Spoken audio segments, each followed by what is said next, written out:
that's a bit. Yo, how's it going, guys? Hope all is well. Welcome to the stream. Let me just set this up real quick, and we can get into the game.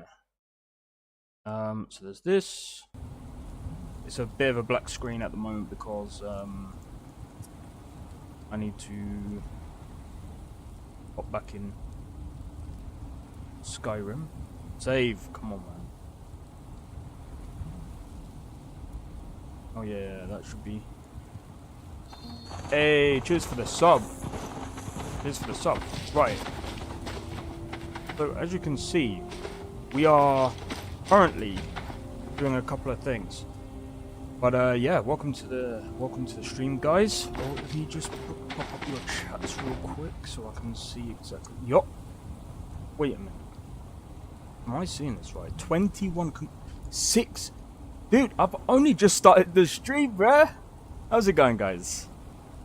Alright, so what I was going to quickly do, because I need to try and get this order going, but at the same time, I also need to get this free the rest of the island? So, I'd be up for it. For those of you I, for one, do not that are watching, we are currently on the Dragonborn DLC. I've already finished the Dawn Guard. I've beat Alduin.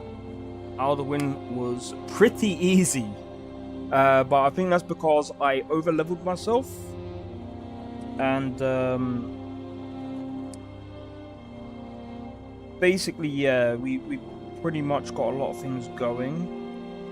Just bear with me one moment, because Morrison's has decided to absolutely screw me over, because they were like, sorry, we can't order to your place. You're gonna have to sign into the stupid website.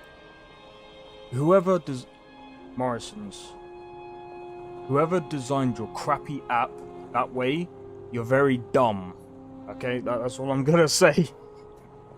Why would you say, oh, download the app, and then find out that the app doesn't like others being forced to be slaves. Never was a fan of the because you use different services. What are you doing with yourself, man? Alright, so I want to say, actually, for you guys in chat, there is still one thing that we have to resolve as Dragonborn. So for those of you that weren't here, and that's the Sunstone off the list. Okay, Serrano, chill out. So for those of you that weren't here, I need to go and resolve the civil war between Imperials and Stormcloaks. Now, some people have told me go with Stormcloaks, but this was a poll that I did a long time ago. However, I will say this: when we started do the Alduin stuff, we had to do a whole peace thing. So basically, the Imperials said to me that I was being biased, right? Yet they asked me to say, well, what is Barkov worth, right? They said, General Tullius said, Riften. And I was like, okay, Riften it is, right? I'm going to try and be as unbiased as I can. I unfortunately couldn't do anything about the, I forgot what it's called. You know what, yeah. I'm gonna have to redo that list. I'll do it later, because that's long.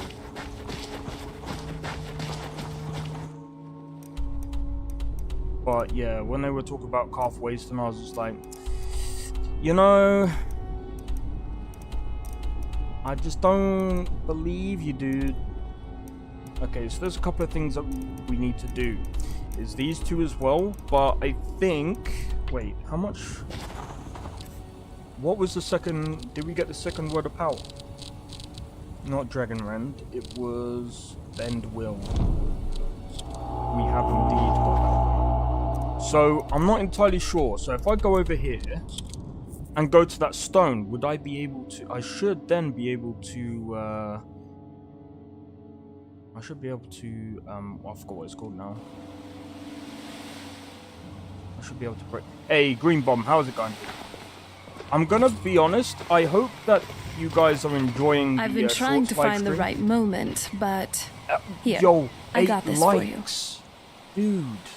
I have only just started the stream. A lot of people seem to be liking. Let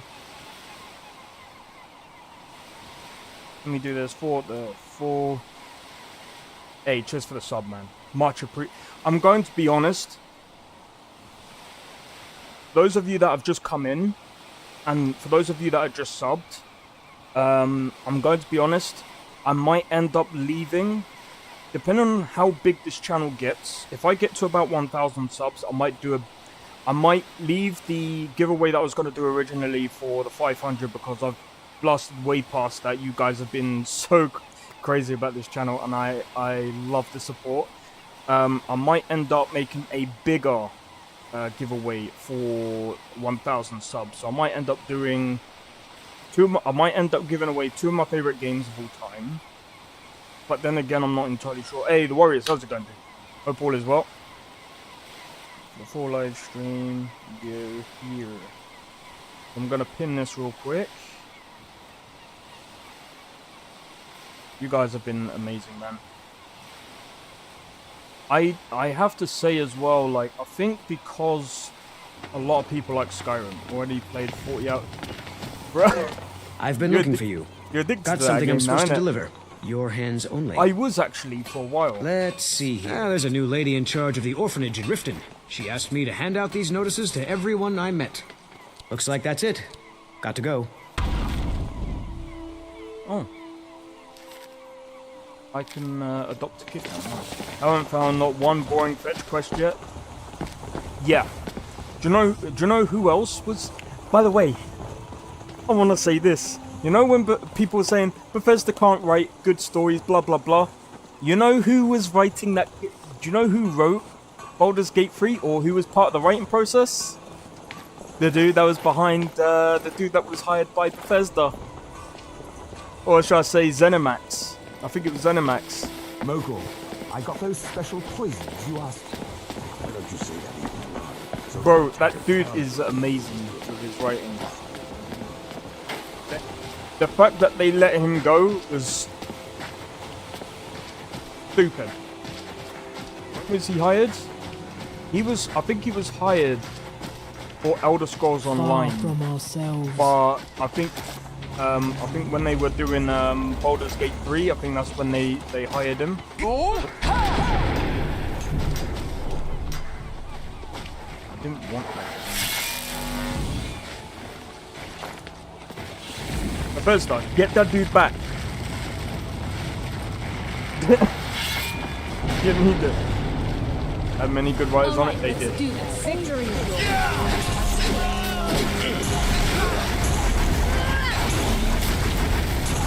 You just got the short end of the stick.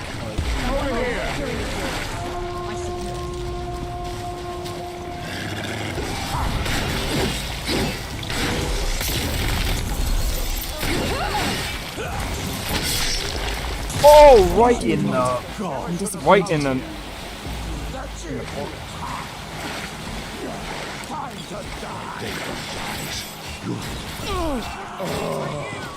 You dare fight a Dunmer? That's the Earth Stone cleared.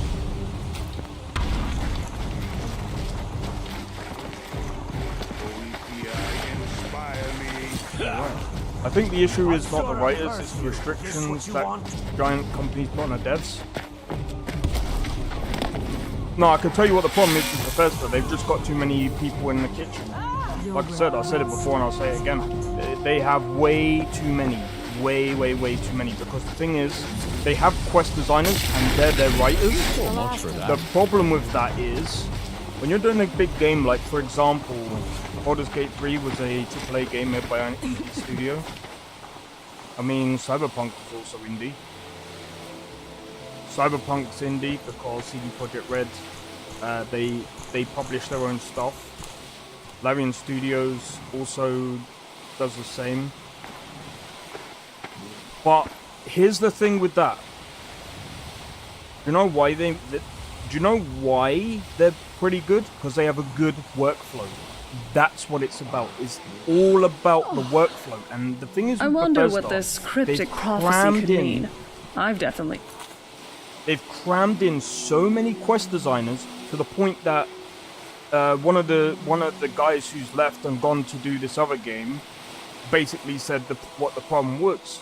He was saying that, you know, he had to deal with the main story of Starfield, and because he was dealing with the main story of Starfield, he also had to go and talk to all the other people that were doing all the different quests, trying to talk to them, trying to communicate with them, trying to get everything together. By the way, there was not much communication going on, even between not just the quest designers, but also the programmers, the people who were programming the game. And there's a lot of things that go on with Bethesda. They haven't got a good workflow. That's basically what it is. That's what it comes down to. And if it's true that they didn't have a game design document, that breaks the workflow. That means your game is not going to flop, which is why I said, and I've said before, I'm surprised Starfield even came out the way it did. Funny, because every little quest in Baldur's Gate 3 ties into other quests. It's a miracle they nailed it. That's the same as I would say with Cyberpunk. Like every side quest that they do is almost like a main story. Like you learn a lot about, and that's one thing that I will say about Baldur's Gate 3. They do have very good writers. Just for me, I'm too overwhelmed by so much of the writing, so much of the characters. There's so many things to remember, so many things to experience, and that's why I basically say to anyone who plays Baldur's Gate 3, if you get overwhelmed by stories very quickly, it's going to be a hard game, and it can take a lot out of you just to do it, because it did with me. And it's one of the reasons why a lot of the times I end up, when I start a new run, I go through as much as I can, and then it's just like, ugh, I feel a bit sluggish because it's like so much going on. There's so much to do. In the Shadowlands at the moment, it's so cool. Yeah. I think another one that you want about, you gotta meet that. I'm not gonna actually say because there's too many. There's a lot of spoilers in that part. But yeah, you gotta be careful in that one, because if you do certain things wrong, you can actually fuck that up. It's kind of like a religious horror area. You can't go in the dark because it's cursed. Yeah, I've gone in the dark. I've gone in the dark before, and yeah, I know what you mean. A lot of random things can happen, and if you're not careful, you can actually die. I can't find this thing. Sorry, I've got a time limit. This fucking thing, man, it's pissing me off. Morrison's. Oh, it's Morrison's.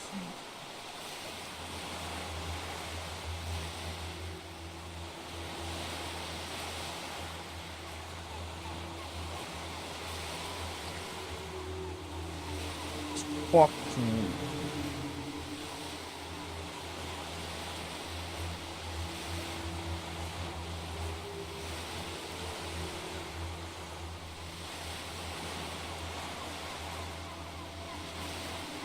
Fucking Morrison's chicken.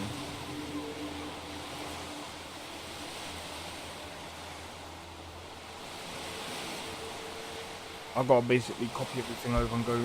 You can only go in the dark if you have light on you. Yeah, that's true. That's the thing that I really liked about Baldur's Gate 3. Like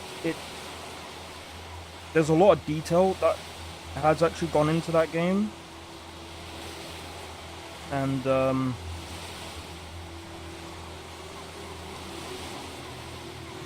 sorry, just bear with me 1 second. Today is not my day, man. I thought, okay, I'm gonna go and do this. Now that I've set a thingy, it's. Can I copy the? Can't I copy the basket over?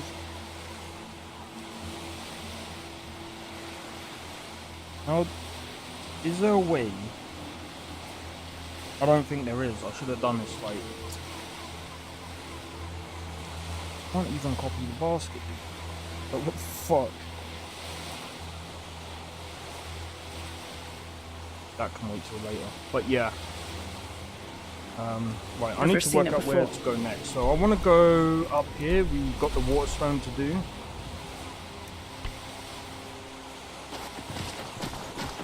Yeah, it's become a bit...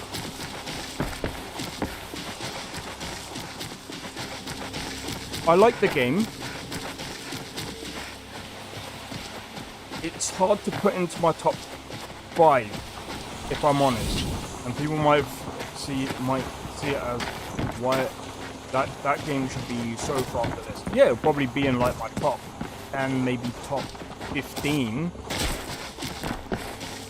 But like, there's so many games that I kind of prefer, but that's all down to like Steam. I mean, like for example, and it's all because of the writing and cutscenes. Yeah, the cutscenes are really good. Like I said, it's a very well written game.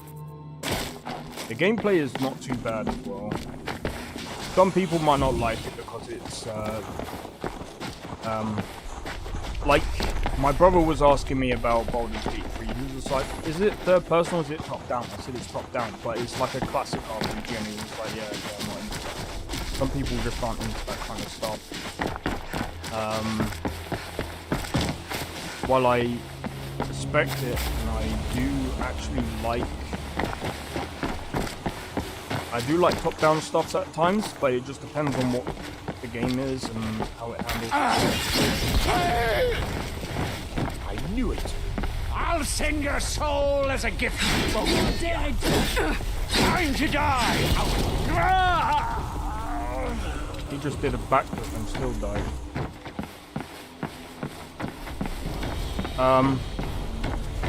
You I'm regret going to crossing put me, you Outlander. down. But yeah, some people might say, "Oh, well, why is Skyrim in your top 5?" But you know, why not Baldur's Gate 3? Because Baldur's Gate 3, while it's very good, I am still quite limited. I mean, don't get me wrong. I'll rip you open. Don't get me wrong. Enough. The mods actually open up, the mods definitely open up more ways of like playing the game and stuff like that. But for me personally, No. like I said before, You're dead. play more Baldur's Gate 3. I don't know. Personally, for me, Bandits I are can't cowards. really say Divinity Original Sin 2 has better or worse writing than Baldur's Gate 3. I personally think that they're kind of equal just because they're written by the same, not quite the same people, because they did hire some new people. Gameplay wise, It's a Nordic rune, thousands of they're years old. pretty similar. But I will say this: the mods are better on Baldur's Gate 3. The mods are definitely better on Baldur's Gate 3.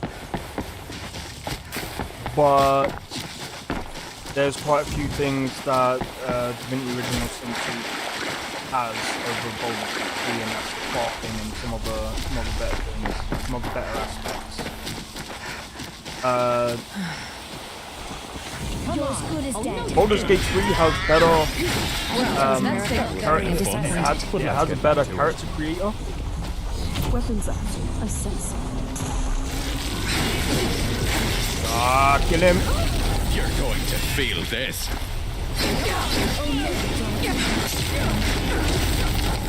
Why don't I Victory chill is out for a done bit? for now. Far better than Divinity Original Sin 2.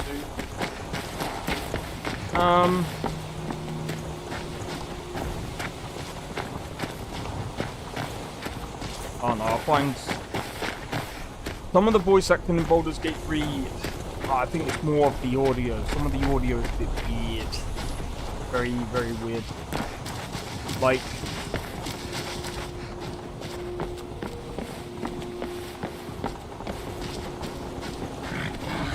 And by weird, I mean like No, that's good team play. it's like I can't really explain it. It's like when I was listening to Thingy's voice, what's her name, Shadowheart. The way she says, it's not quite the way that she says remember, but it's like some like voice act.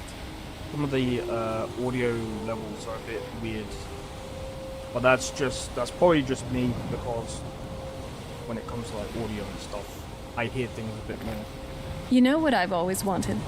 A pet bantam guar. I've heard their cuteness is legendary. I'm gonna have to see if I can try and find this fucking thing.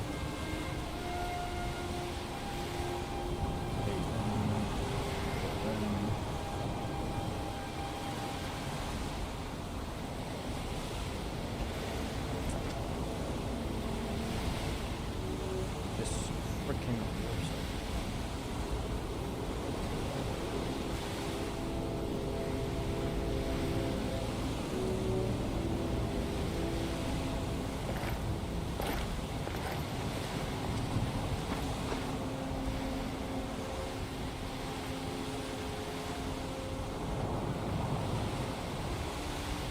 Never got confused once, to be honest.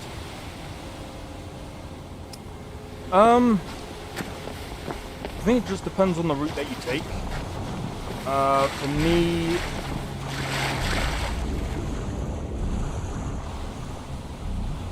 For me personally, the story, like I said, the story wasn't too bad in Baldur's Gate 2. Like I said, it was very well written. Just, it can get overwhelming at times. Especially if you go with like the what's it called? I went past it. Up there somewhere. Yeah, it's up there. I don't think I've ever got confused.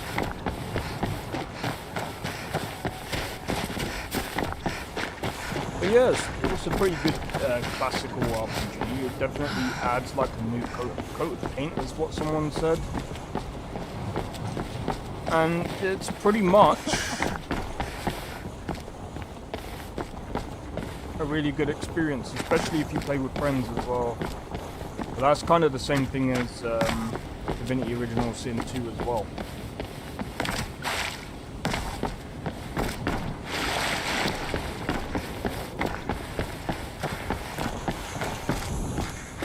Was ever near to us. Come on, don't hurt me. Somebody help! You're gonna feel this.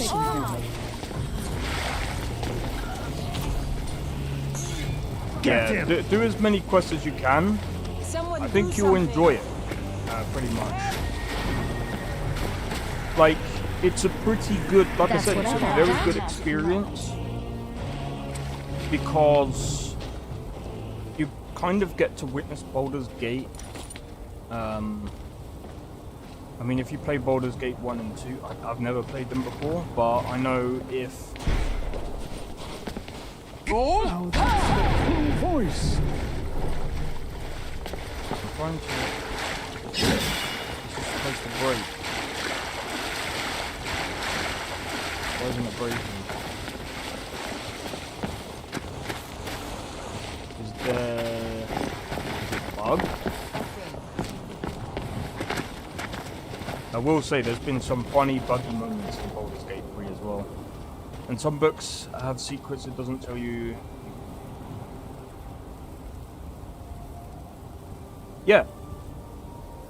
That's kind of reminds me of Skyrim to a point as well, because in Skyrim you got secret books and things that help you more. I think that's one of the reasons why I can smell your wolf.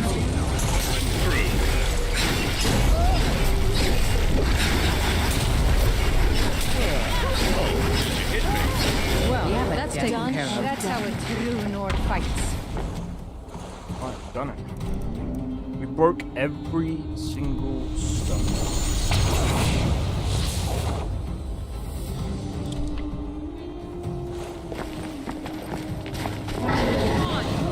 Come on.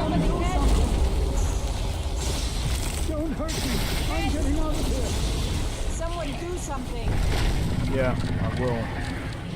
Give me a second, Dragon.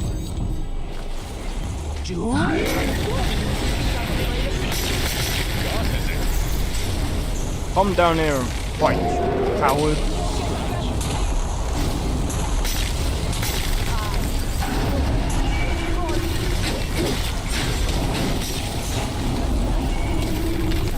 I never would have believed it. Reminds me of the standing stones back home.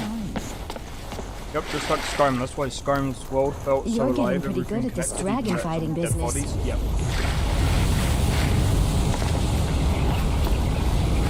I know in Starfield they have some of that. I've said this before though, like Starfield has so much going for it right now. Like there's still some potential in Starfield that could actually make it much better. I've said before, I know some people are like, oh, but you know, there's so many of these sci-fi games where, you know, you can experience aliens, want to go over there. It's like, no, look, dude, you have 1,000 planets, and the only mystery we have is down to the human element. Like, bruh, you could do your own freaking races, dude. Why didn't Starfield do that? Like, you even have different races in Skyrim. I can guarantee you that people would love to have roleplayed as different races. Can't wait for their next game. Yeah, their next game is going to be different. By the way, they didn't only just make classical RPGs like they didn't just make classical RPGs. Stop that! Like the top-down view. They've also, let me see if I can find it. This was done by the same developers.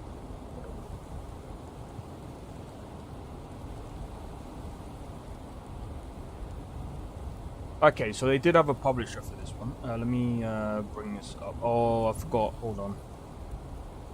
They said Baldur's Gate 3 and DOS2 is the long-term plan for a game that will beat them all.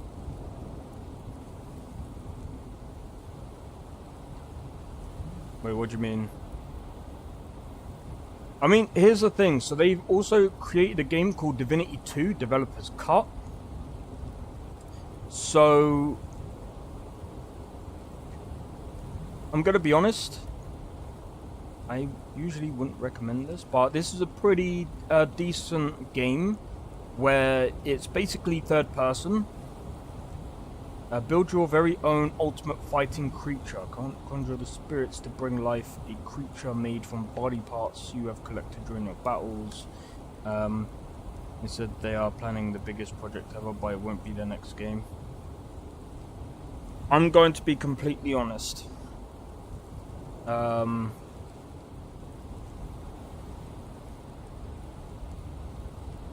I wish them luck with that. Because if it's a bigger project than the ones that they recently brought out, that's going to be, well, going to be interesting to say the least. Okay, so I think I know how to go. Okay. Right, I've got about 20 minutes. So just bear with me, guys, real quick. I've got about 20 minutes to actually flesh all this out. Let's do the ones that are annoying first. Get.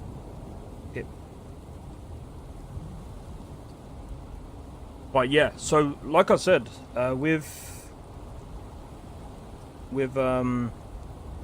Larian Studios, I wish them all the best. I think, to be honest, out of them and CD Projekt Red, and I don't care what people say, oh, but they still haven't lived up to the expectation of Cyberpunk. I was watching some stupid live streamer saying there's still some things that they promised but never actually delivered on it. I was like, are you dumb? I'm like, I actually heard most of it, and I'm like, what haven't they promised on with Cyberpunk? Like, if you talk about the shit in the forums, that was fans stirring up bullshit that the developers tried to say, no, that's not how the game is going to work. What the fuck? You can't just pin that all on marketing. Like, dude, if you're the one listening to the marketing, then you're an idiot.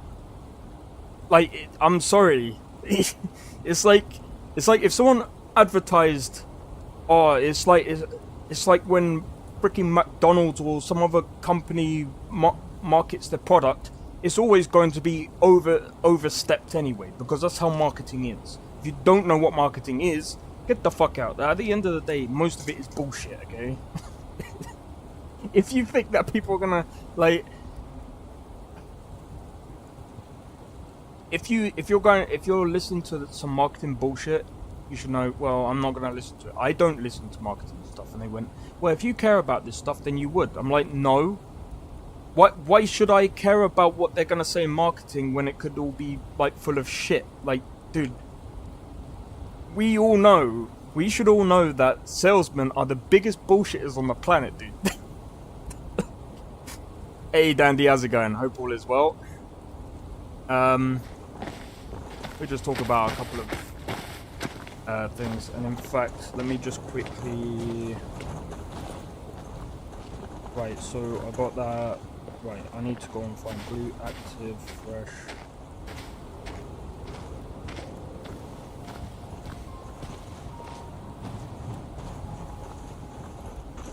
Fresh flowers.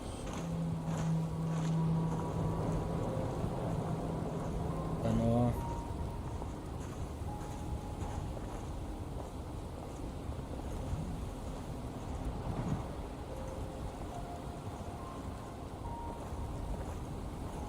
washing up liquid, then I can go into the drinks.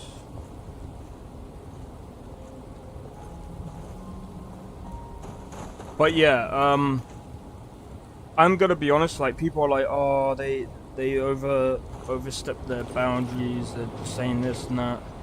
And the next two games they are making is mainly technology improvements for their dream games. So was. Yeah, so that kind of makes sense. It's kind of not quite similar to what Bethesda is doing, obviously. But I personally think that when it comes to half of these games, because they're using their own engine, which is the Divinity engine. So a lot of people would say, see, there's different reasons why you would actually use different engines. Now, as I've said before, like, I remember seeing in the forums, they're like, oh, if Elder Scrolls 6 comes out and it's really terrible, then Bethesda should look at using a new engine. I'm like, no. Because it's not the engine that's the problem. You can't just change engine and think that things are automatically going to be better. That's not how it works. You change engine to help with either the workflow or something else. You don't just change engine because the game came out shit. If that's your reason to change an engine, then you shouldn't be in the industry. That's all I'm going to say. If Baldur's Gate 3 and DOS 2 wasn't their goal, I can't wait till they... that could be years to come though, man. But, yeah, I am looking forward to seeing what they're gonna do next. Because, here's the thing. Sorry, I'm just talking. I'm just trying to sort out shopping real quick. I promise that this isn't gonna take as long as what it should have been. I should have been able to have frickin' ordered my food, or not food, but fucking groceries. Fucking Morrison's in it. Well, we can't deliver to your place because you're using the mobile. What the I know I'm ranting about stupid shit like that. And he said this when Baldur's Gate 3 development just started. Yeah, so I think, to be honest, that's a good way. That's the best way to start out. What they're basically saying is how people should be taking game development, right? So what you do, if you want to get into game development, you don't start off making your dream game, right? Because we all know it will take a long time for you to understand, you know, programming, animations, modeling, textures, everything, right? AI, rendering, game engines, the lot, right? So what they're doing essentially is they're building up their technology as they're kind of learning through the ranks. It especially the same goes to CD Projekt Red. Look at CD Projekt Red's first game, and I'm going to be honest, I can't remember Larian's first game. I'd have to actually look into it. But look at CD Projekt Red's first game, Witcher 1. Some people say, "Oh, that's a legendary game." It fails in a lot of like designing, like it fails in a lot of ways in their game design department, but it was their first game. It's always gonna be bad. Your first game is always gonna be bad, and that's something that you know, Larian and CD Projekt Red. That's why I like those two companies, because you know, both of them don't have microtransactions. There's that as well. They don't put that into their games. But what they do put into their games is time and effort. And I can guarantee you that both of them would be like, well, you know, the thing is, we're gonna put as much effort into the project, and it's not really about money. Even though they probably made a lot of money through early access. Now, someone said, I know there was a few people saying about Cyberpunk, and that should have gone through early access. People have to realize that not all games should go through early access. It's crazy. It's a crazy statement, because them saying, yeah, but then I would still be careful, because at the end of the day, not only I'm just trying to.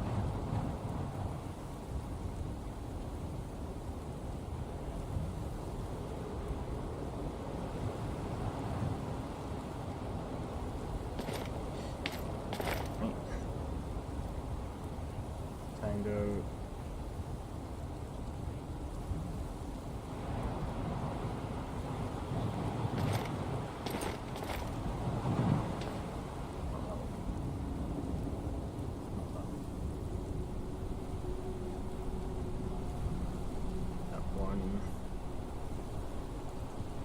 I'm not gonna get this now because I can't. But I think that's pretty much it. Though the chicken bakes, I'll sort that out for my brother at some point. Usually someone's saying that I would just think marketing BS.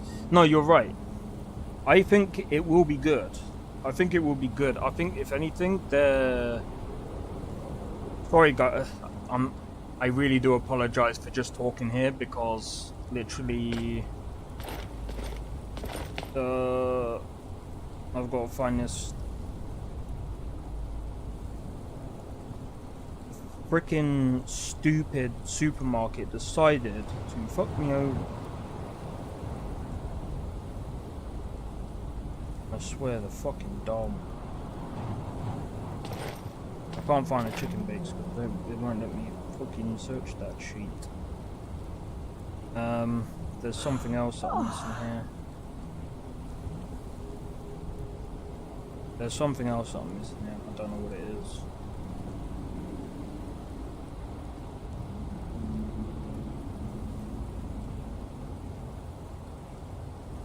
Alright.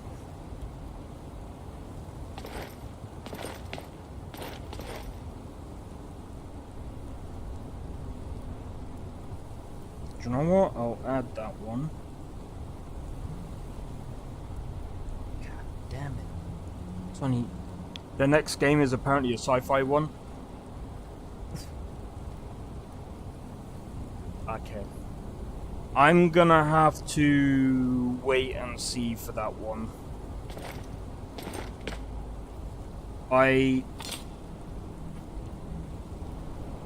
No, I'm gonna pause this just really quick. The reason why I'm like this on that is because sci-fi is a very fucking difficult one to tackle. And this is one that I give Starfield credit for, because I'm going to be honest, having that big of a game, don't get me wrong, I think even No Man's Sky suffers from a lot of the fatigue in, well, at least when I've been playing. Don't get me wrong, No Man's Sky is a really good game, but it can get boring. I think they should make a Fallout successor like the OG Fallout 1 and 2. I would rather them not. Maybe something similar, yeah, I could see them doing something similar. But then again, nah, there's too many games like that. Wasteland 3 is kind of like that. I think Wasteland 3 is the one for that one, in my opinion, because that one is actually a pretty good game. I think if anything, they should do something else. Maybe some... I'm not sure, man. I'm not sure. Because it's hard. I felt like Wasteland 3 was pretty good. Wasteland 2 is probably up there. Maybe. Stopped playing after 20 hours. I can't really remember much of it. I know I was playing it I think it was last year I was playing it, and then I stopped. I can't remember why. I think I got not bored of the game, but bro, I don't know what I missed. Got all of that. Got all of that. 1, 2. Let's take 1, 2. Okay, so I need one more for the. Let me see if I can find a 3 for them. Okay, there we go.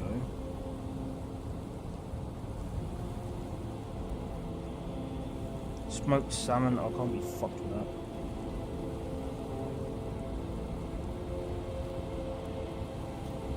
Bruh, I don't know.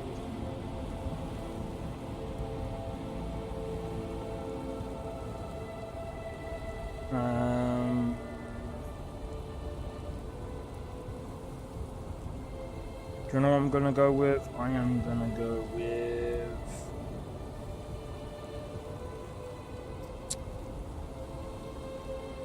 it.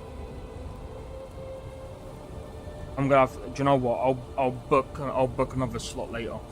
I think they probably would do. They probably would do. All right, guys. I'm gonna quickly do a be right back. So I need to get a drink because my throat is dry, and I need to put these a couple of these water bottles in the fridge. So I'm gonna do a be right back. But yeah, thanks for the likes and stuff, guys. But yeah, so after this, we're gonna go and talk to Storm. Probably get this. So we need to basically try and destroy the Dragonborn. I think we'll do it this game. So be right back.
Right.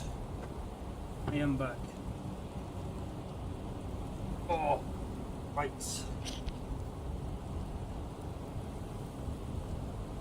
Right, I'm just gonna quickly double check some things. Just put through an order. Oh my god, this stupid phone, bro. But yeah, this is the first and last time I'm gonna be this out of touch with everything.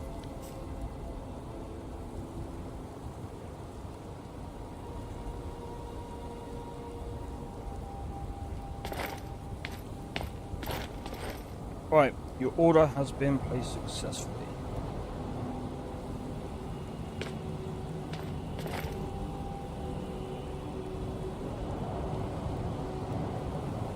I'm not a big fan of the Reeklings. Justin. Technically, yeah, sorry. What did they give me? They keep dropping stuff in my inventory, and I'm just like, bro, I don't want it.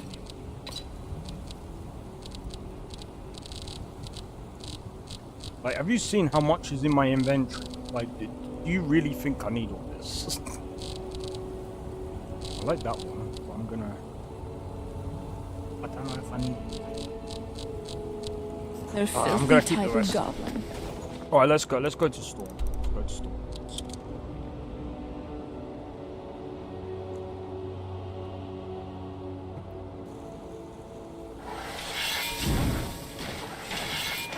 But hey, I need to check something. Hey, 9 likes, man. Hey, shout out to you guys, man. Shout out to you guys on the shorts. I need to check something now. Hey, bro.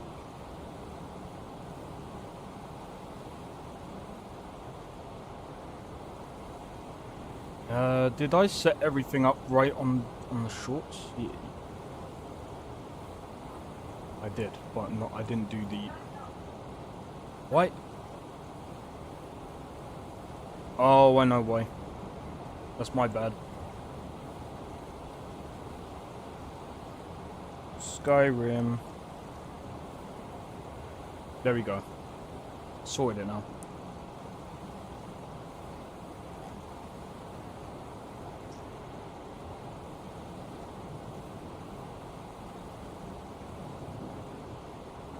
YouTube is so annoying at times. Right, let's go.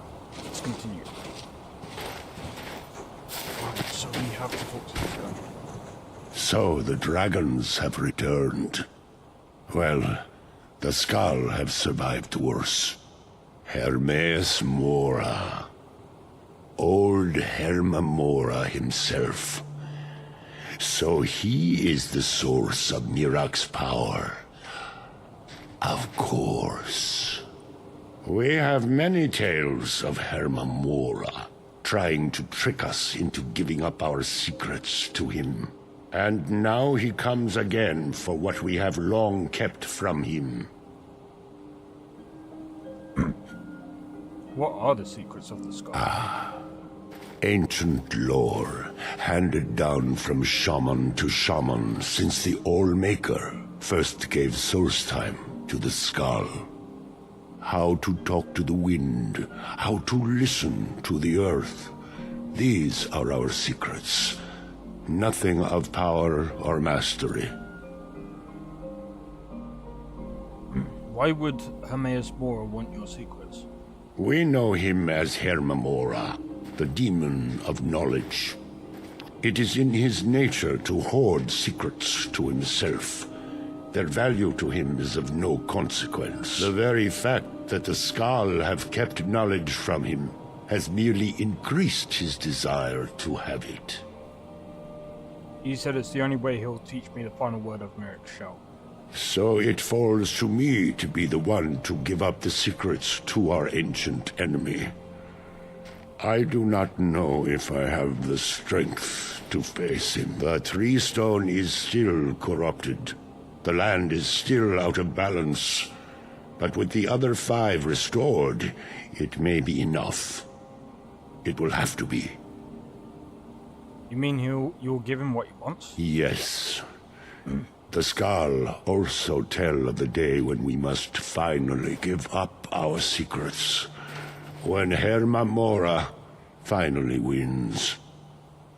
As shaman, it is my duty to guard these secrets, but also to decide when it is necessary to give them. I believe that time is now. If I am wrong, may my ancestors forgive me. Give me the book. I will read it and speak to old Hermamora myself. I will make sure he lives up to his part of the bargain.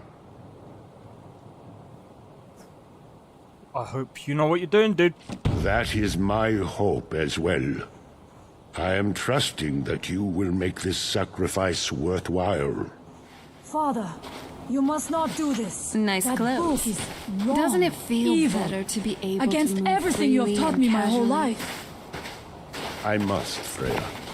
It is the only way to free Solstheim forever from Mirak's shadow. There comes a time when everything must change. Nothing Lord, that you must lives be calm. remains the same I'm forever. sure there's a good reason Baldur left. Do not fear for Something me, isn't my right, daughter. Fenari. I feel This it in is my the bones and I destiny smell it that in the air. Allmaker has Baldur laid wouldn't out leave for without me. I telling stand someone. beside you. Don't worry Father. yourself over nothing, As Dior. always. Do you want a head full of I gray am hairs before ready you've seen for 40 whatever the winters? foul It makes my master heart of this heavy book that you has in don't believe store me, for Fenari. me. Baldur could be in danger and you will do nothing. If you won't help me, then I'll ask the Allmaker to send someone.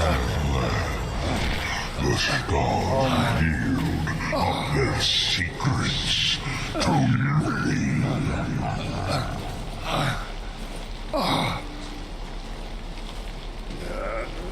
You... Father!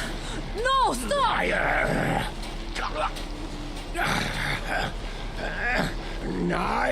I won't. I won't not for you.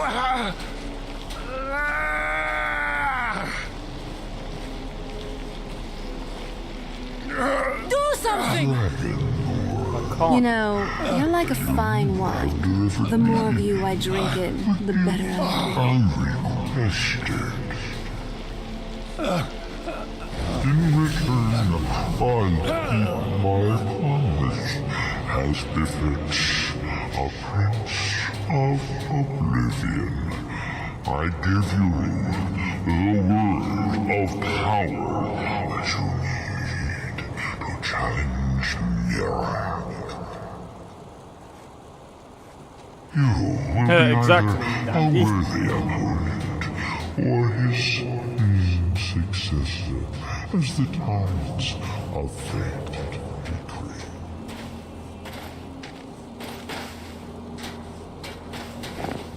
Father! What have you done? I didn't do anything. I think he knew what would happen. Go! My father sacrificed himself so you could destroy Mirak and lift his master's shadow from the land. Go then! Kill Mirak! Do not fail. I don't plan to.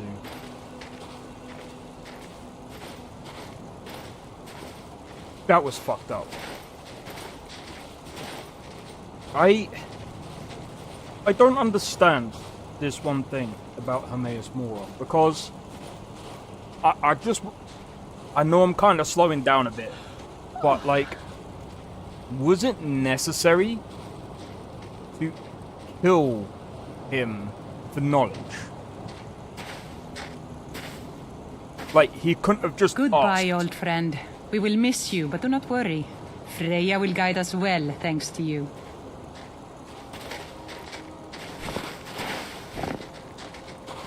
The Daedra are too cruel. I'm not surprised, as I've seen things like this too many times already. But it doesn't make the experience any more pleasant. What matters now is that you have the power you need to stop Mirak. Well, let's go and finish this. Freya, I'm sorry. Do let me know if you need anything.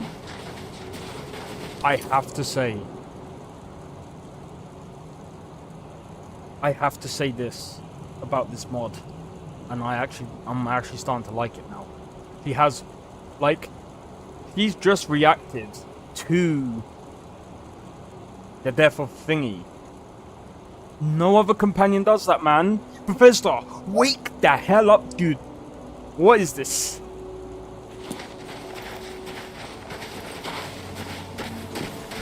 Then again, I will say, Can't be. maybe Please, it's Allmaker. loose Send her back to us. Being a powerful player off the board.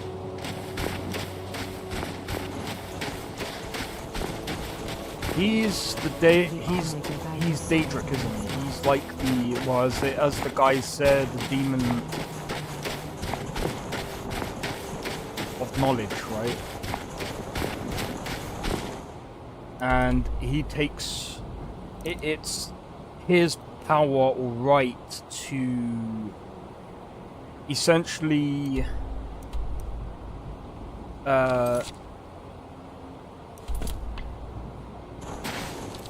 what's it called? It's his right.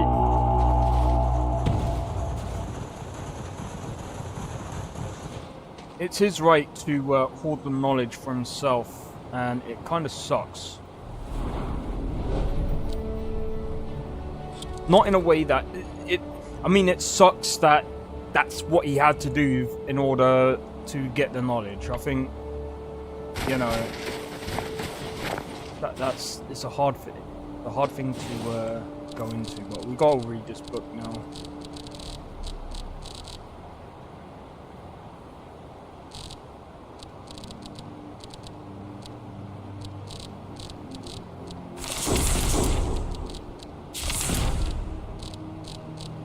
Oh wait, it's a black book, isn't it?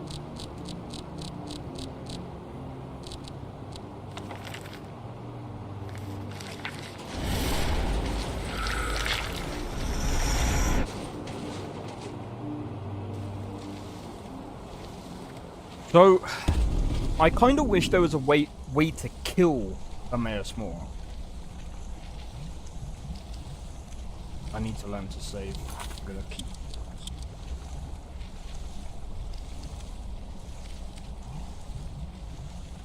Yeah, I need to move these. I need to actually clean my desk.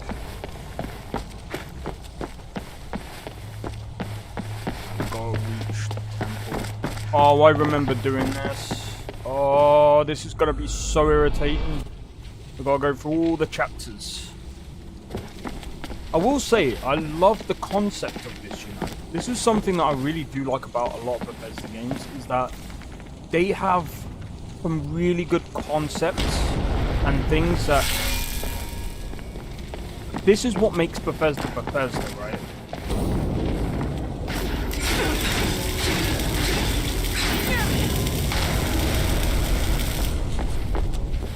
And like I said, there's so many good concepts that they have here.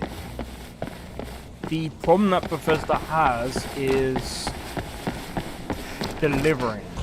They have problems with, yeah, of course, we're going to need that. Alright, so we need to make sure that we get all of these books, because they are for something, and they're for a puzzle.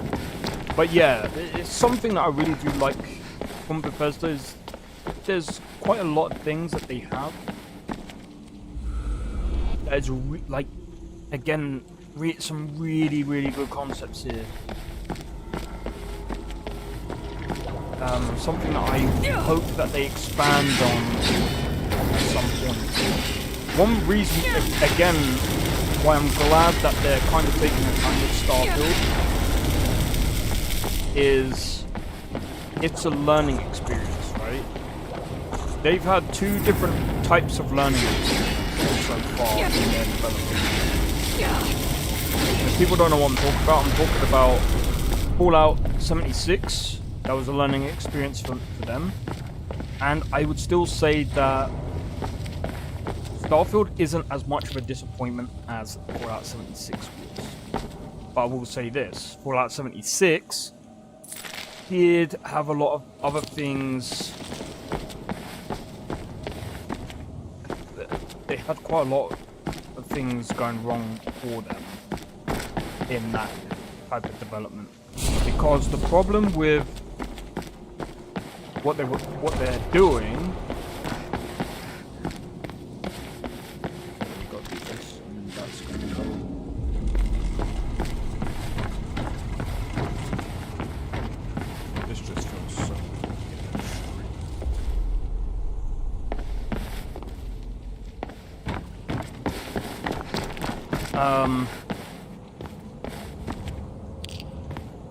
I'm glad Bethesda are trying to experiment, but I think what they really need to do the most right now is they need to understand. They need to try and get better at their deliveries. It's like a comedian going to one of these comedy clubs and screwing up a lot of the time. That's kind of how you're gonna learn, right? Every time you screw up, there should be, you should be learning along that experience. If that makes sense.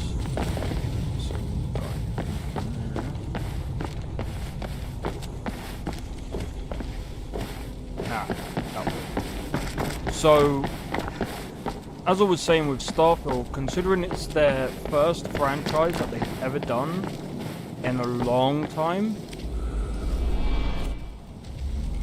I think what they did is they tried to they tried to do things differently, some things differently, while trying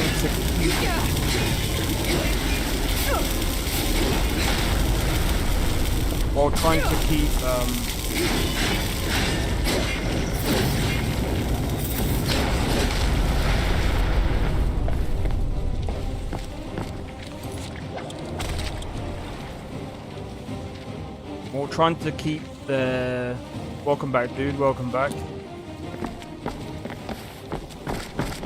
Or trying to keep their not dignity. What's the freaking word? They're trying to keep their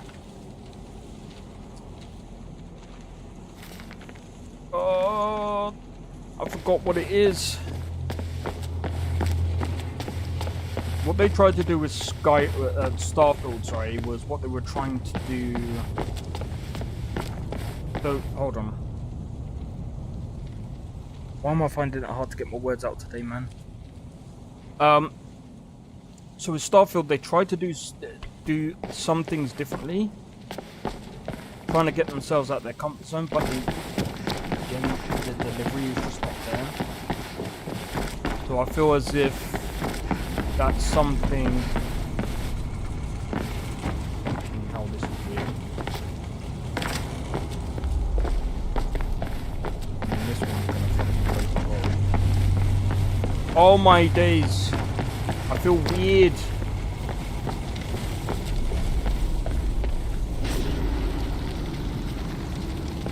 Oh.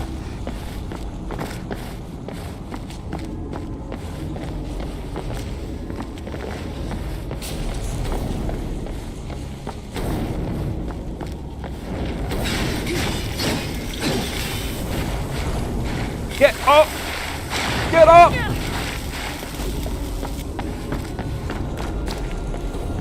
God damn it!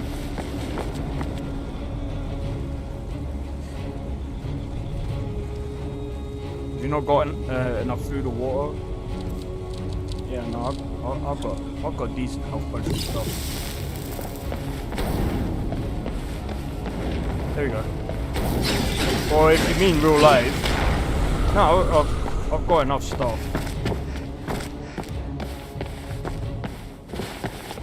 I'm good right now. It's just, I don't know, my brain's lagging. But yeah, when it comes to Bethesda and their new games right now, I think at the moment the problems that they're having is workflow. That's something that they're gonna have to try and work something out. Maybe they're, like I said, I think personally they can split off. They've got enough people to do 2 different games at once. And I think honestly that, yeah, in real life, nah, I got enough, trust me. It's just my brain is not working the way I want it to. Now I'm fucking confused. Hey, how's it going? And me? But yeah, what was I gonna say? Yeah, they just need to figure out the best workflow for them.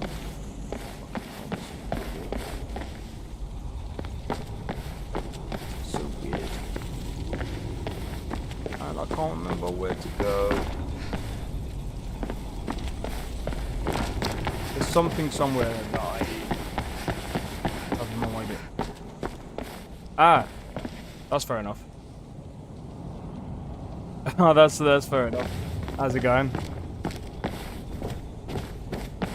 But yeah, so I haven't been able to get back to.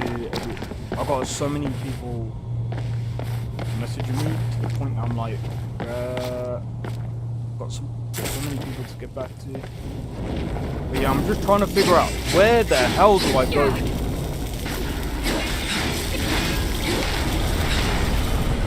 I'm good. Well, Microsoft owns Bethesda now, and they destroyed all their IPs. So, wait, what do you mean they destroyed all their IPs? Apparently, didn't Bethesda? Hold up. Didn't Bethesda have a like the developers in Bethesda? Didn't they get unionized or something? I heard something about that.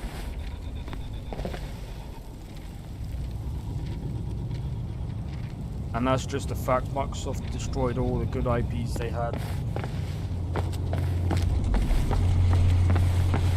I don't know what to say about that. Well, actually, I do know what to say about that. I've put out a video talking about fucking publishers. I remember I was talking about publishers. Gears of War, Halo, Fable. Yeah, apparently they've got a new Fable game coming out, but we'll see how good that is. I played Fable 1. Fable 1 was pretty good. I think, to be honest, I need to go back to Fable 1. I think really get the game. I think, but yeah, I could. Do you know what? I might do a Gears of War playthrough, you know, because I've got Xbox Game Pass. I'll probably try that, you know. Never played that game. But yeah, look, I'm just gonna be honest. I spoke about this before, and it was really funny actually, because on one of the comments that I got my video, on that one video, the dude was talking about. I was talking about publishers as a whole, because too many publishers out here are trying to control all of the dev teams, the companies as well. And I said they have way too much power over these people, to the point that they can fire people within. That sort of looks pretty cool. Yeah, cheers. This is the Excelsior is awoken as well. But I've said before, like they have way too much control over these devs, to the point that the publishers can fire anyone within that team, and that is not good. I've said this many times before. It's not good that they have this amount of control, because it can cause a lot of problems.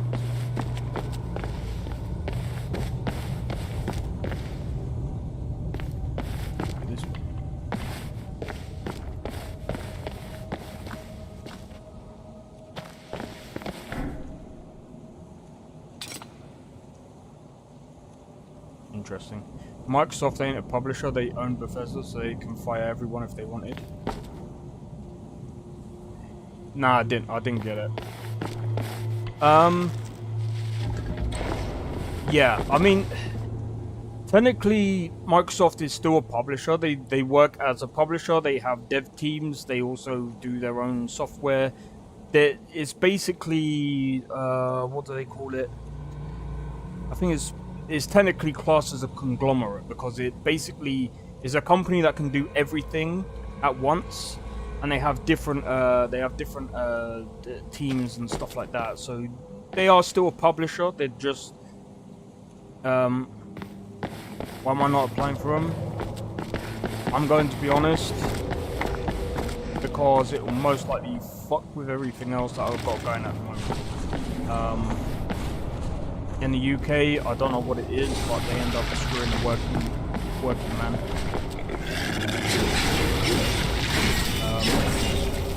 But yeah, I'm not gonna talk too much about it, because it leads into politics. I usually don't talk about politics, but yeah, there's just certain things that they end up actually screwing people over, to the point that it just makes no sense to do. But plus. I'm also caring for my mum as well, and it, you know, it will screw that over as well. So I'm waiting a while, trying to get myself together before going for those jobs again. On top of that, I've also got to deal with my own health as well, so there's tons of things that I've got. There's tons and tons of things that I have to do. That's what that is.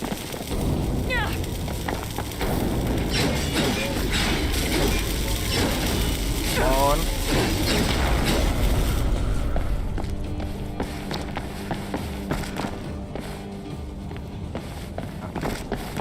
I've got to place these books in the right order. That looks like bonus things. I don't care about any specific gaming studio, just want good games. Yeah, same.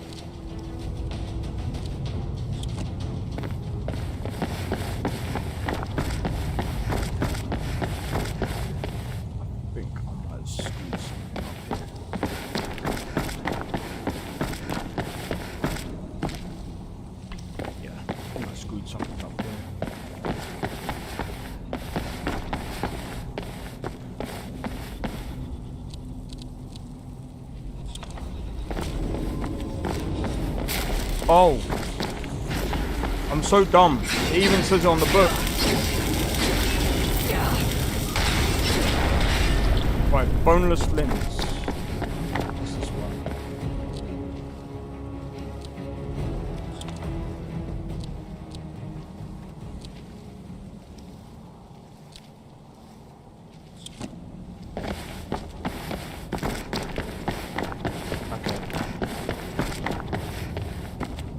This is bonus limbs.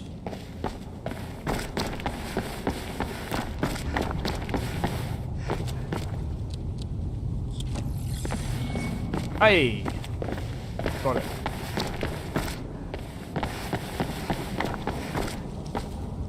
Chapter 6.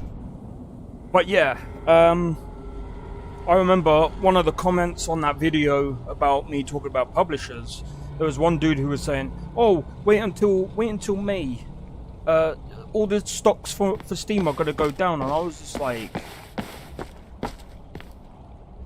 "What do you mean stocks for Steam are going to go down?" I'm like, you do realize Steam is a private company. They don't do stocks. And they went, "Yes, they do. You have to have a special." I'm like, no, there is no stocks. Hello. Hello, anyone there? They don't do stocks. I was just like, you have to be the most dumbest person to actually say that Steam stocks are gonna go down. You really have to be stupid to believe that. Also, I like Bethesda, but they really overhyped you. You haven't seen any real... I mean, there is innovation in their games. Like, for example, in Starfield, 0G, you got the 0G combat. There's quite a few other things that they've innovated on, and I'm going to be honest, 0G is very difficult to do, especially programming wise. It's not many games have really accomplished that, to be honest. So it depends on where it is, and I mean, again, there's quite a few other things that have definitely gotten better. Like, for example, I would say, I'm gonna be honest, the AI has gotten better in Starfield. AI is very, it's a touchy thing, because a lot of people say, oh, you know, this game has better AI, blah, blah, blah.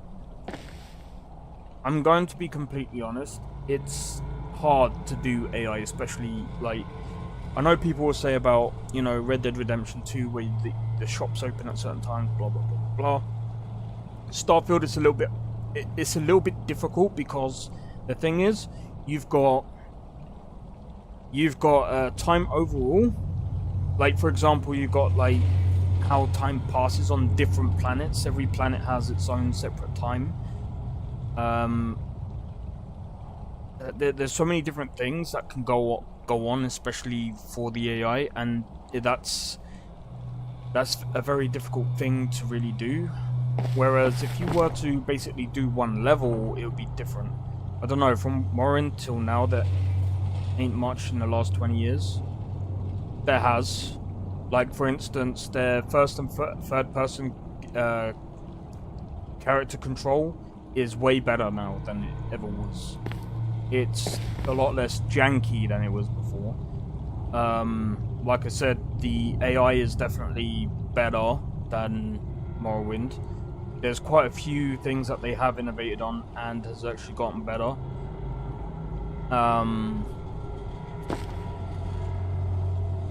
I'm going to be honest, there's a lot of things that they have innovated on. The thing is, most people overlook certain things because, not to mention the way the planets also orbit. You can actually see the planets orbiting one another when you're actually on the planet. There's a few things that they, like I said, there's a few things that they innovated on, but it's like things that people wouldn't really notice unless you have that you have that eye for detail. You know, it's very small details, is what I'm saying.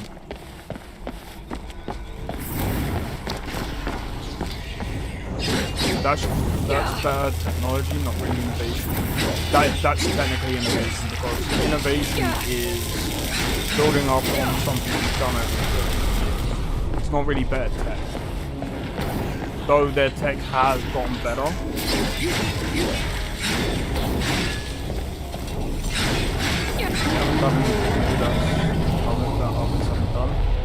That's a bit, I'm going to be honest, that's a bit difficult.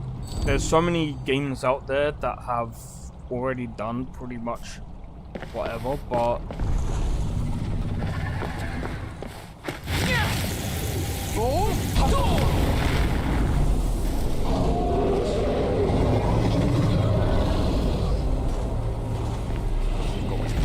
Hail, Furi.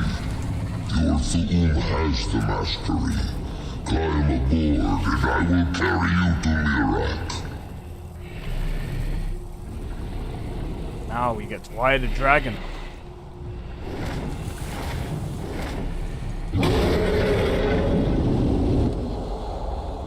When riding a dragon, I can lock on to... Beware. Mirak is strong. He knew you would come here.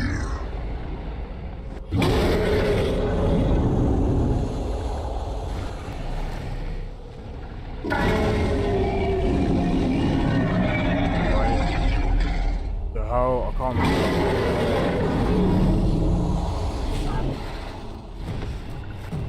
I can't remember how to attack.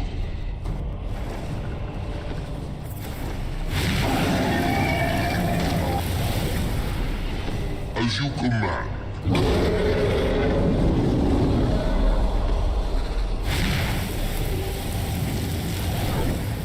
Could still be unique and do things Cyberpunk. To be fair, with Cyberpunk, there ain't many Cyberpunk games out there that are open world like Cyberpunk that does a lot of what Cyberpunk does. Cyberpunk is literally one of the best. Cyberpunk is actually the best Cyberpunk game out there to this day.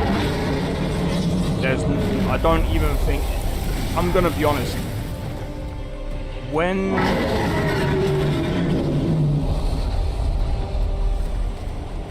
I'm still gonna give Bethesda time, because at the end of the day, like, Bethesda has its own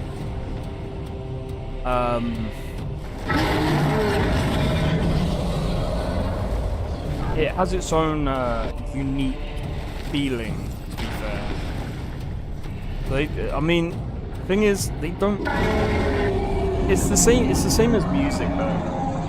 If I'm honest, it's the same as music. There's so many bands out there, like especially, for example, Sevens. A lot of their stuff is pretty much. I don't know how to get it done. Sarota, are you so easily swayed?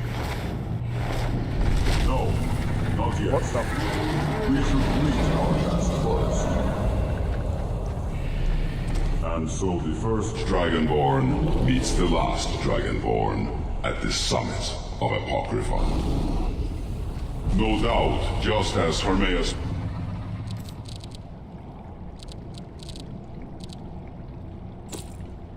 Mora intended. He is a fickle master, you know.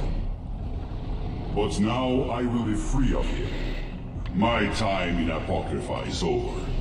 You are here in your full power, and thus subject to my full power.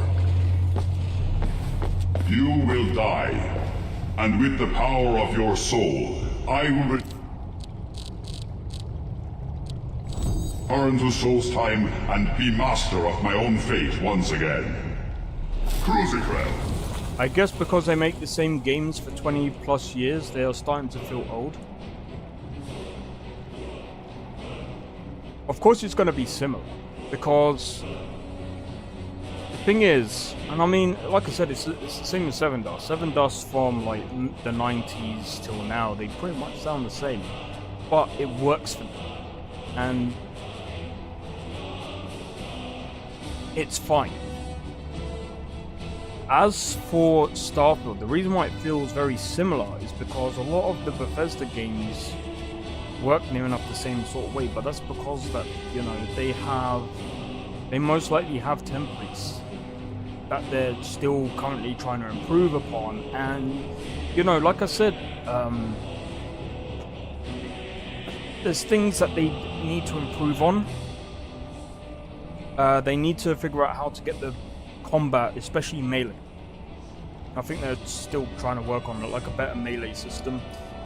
Melee systems are kind of hard to work on, especially like doing the whole first person, third person.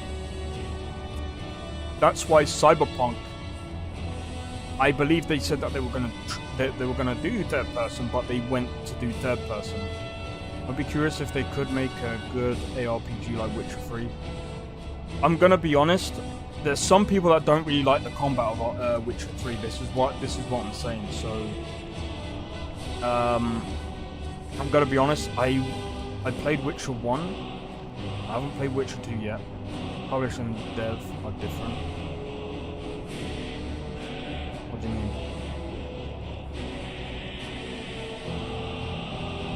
You should try Dishonored series. It's published by Bethesda, but pretty. Yeah.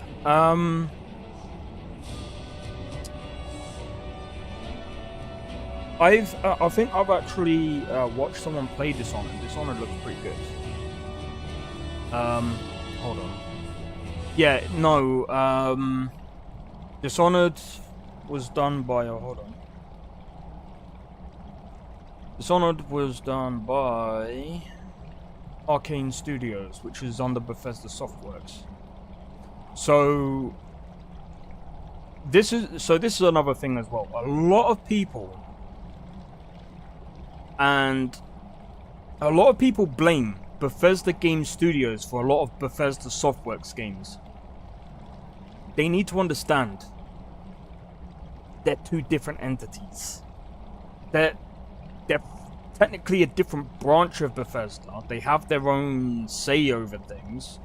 Yes, they're owned by Microsoft, but initially they are their own thing.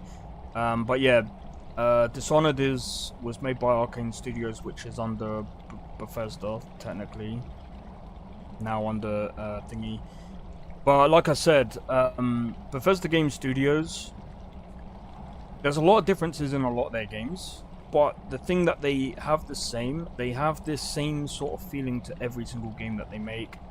Apart from Starfield right now, Starfield has a bit of a different-ish feel, because it's like the reason why I'm saying that as well is because the exploration isn't there right now, whereas it was there in Morrowind, it was there in Oblivion, it was there in Skyrim, and it was there in Fallout 4, Fallout 3, and Fallout New Vegas. Well, okay, forget Fallout New Vegas, but it was there in all those games.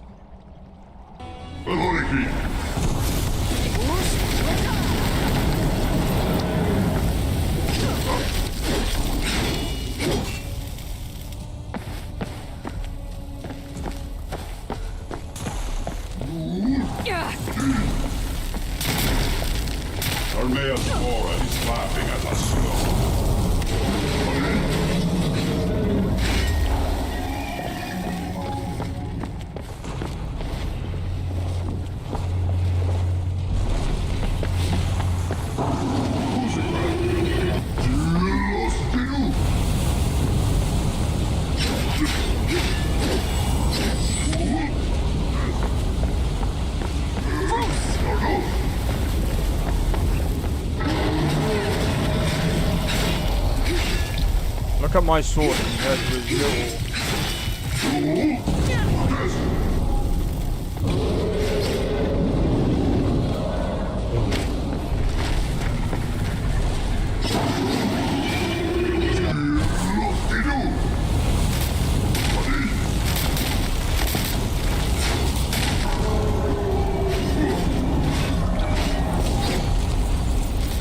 Crap.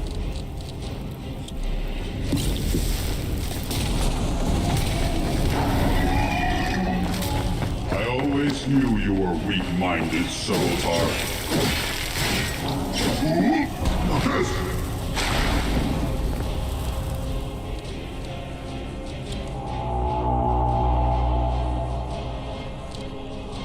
You know what I'm gonna do?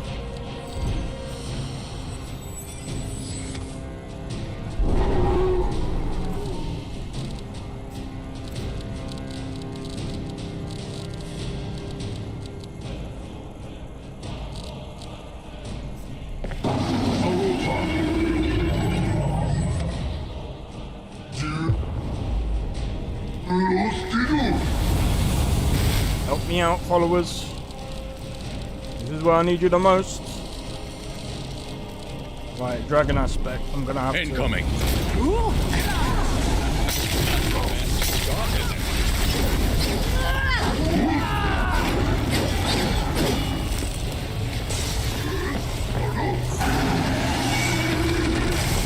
Die now.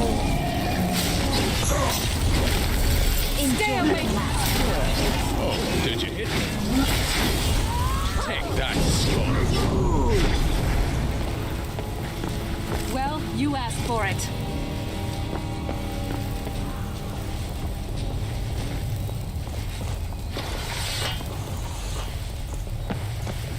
Come on, come on! Did you think to escape me, Mirak?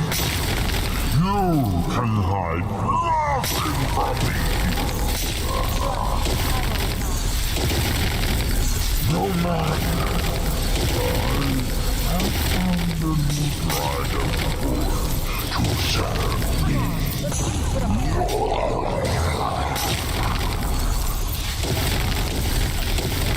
May she be rewarded for her service as I am.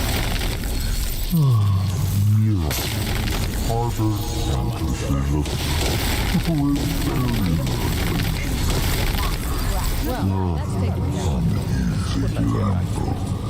serve me faithfully, and you will continue to be richly rewarded. Cool. Let me get rid of this. Right, can everyone stop giving me their stuff, right? I don't want more crap.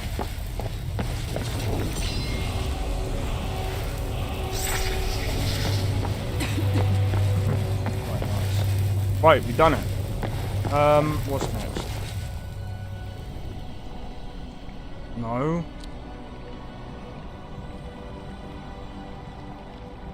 No, I don't want to follow. Shit. No, you shit. I do things.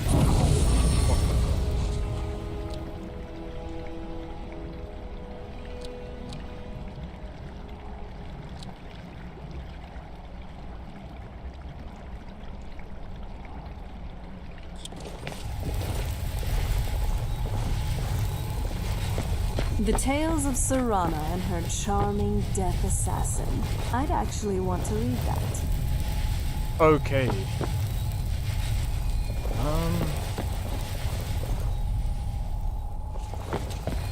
I don't want any of these. Well, I don't want to clear it.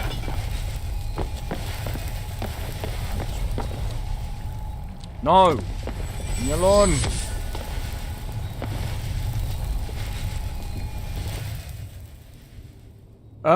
I wasn't saying they should copy Witcher 3 combat. No, I know what you mean. To be honest, Witcher 3 combat, don't get me wrong, some people don't like it. I think it makes sense because Witcher 3, well, the way Witchers fight is more like how they dance, right? And I mean, the thing is, it's pretty good as well because it's all when you're fighting, especially melee, it is all about footwork, right? it's all about footwork and how you transfer that power into your strikes as well. But you know, that's just the way. I think Witcher 3 combat works for Witcher 3. But yeah, there's some things that they can learn from Witcher, like better story writing. Like I said, I think at the moment, like gameplay-wise, it's very functional. It is a very good foundation for a game. All I they can need. feel it. The tree stone is free again. The oneness of the land is restored. Does that mean... is it over? Is Mirak defeated? Yes. But yeah, all they need now is to have better writing, and they're golden, pretty much. And better exploration. Or can anyone else smell that? Thank you. Whatever your other reasons for acting, you have done the Skull a great service. We will not forget what you have done. One more thing, Skull friend, if you will. I know it is not my place, but may I offer a word of advice, of warning? Sure, what is it? As shaman of the Skull, I am charged with the spiritual well-being of my people. While you are not of the Skull, you are Skull friend, and so I give you this warning. Hermamora forced you to serve him in order to defeat Mirak. Do not let him lure you further down that path. The Allmaker made you Dragonborn for a higher purpose. Do not forget that. Walk with the Allmaker, Skull friend. Some ARPGs have amazing combat, specifically Japanese ones. Yes. Oh yes. No, you are 100% correct. You know, here's the thing. One thing that I liked, especially about like some of the Final Fantasy games, is that some of the moves are really good. Oh, that me oh, dude, give me a second. One game in particular comes into mind.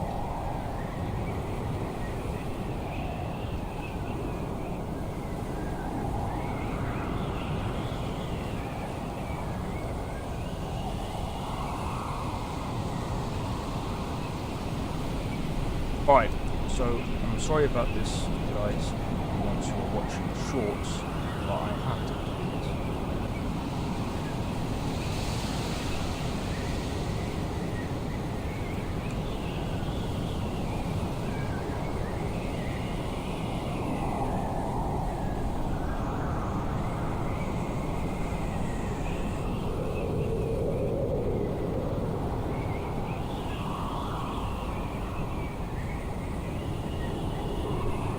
This is why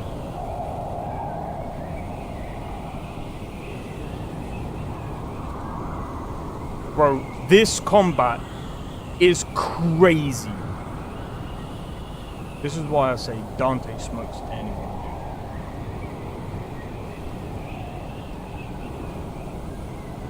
Let me have a look at these compilations, actually. By the way,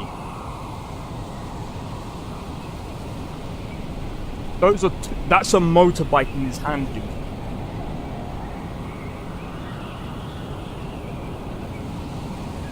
Yeah, that is sick.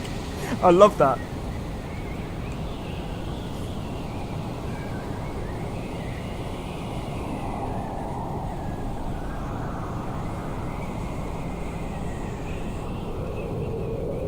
By the way, if you know how old Dante is, you'd think that he's an old man, man. Bro, this is sick. And by the way, this is what Dante would actually do in a fight. He is never serious about fighting unless it is literally game on. And very rarely is there any competition. Even with Virgil, I'd say at the moment now, I think they're kind of near enough equal, along with Virgil's son.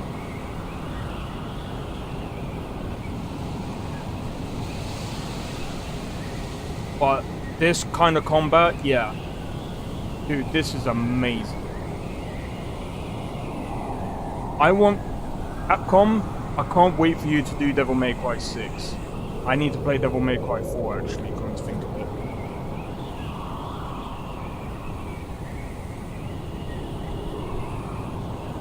Literally, it's just so crazy, dude. Like, the amount of... Oh, this...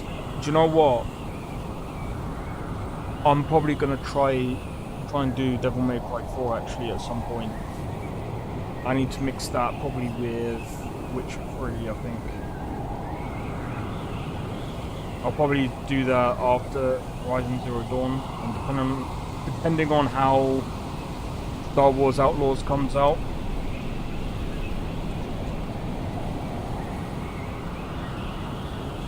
That is freaking insane, dude.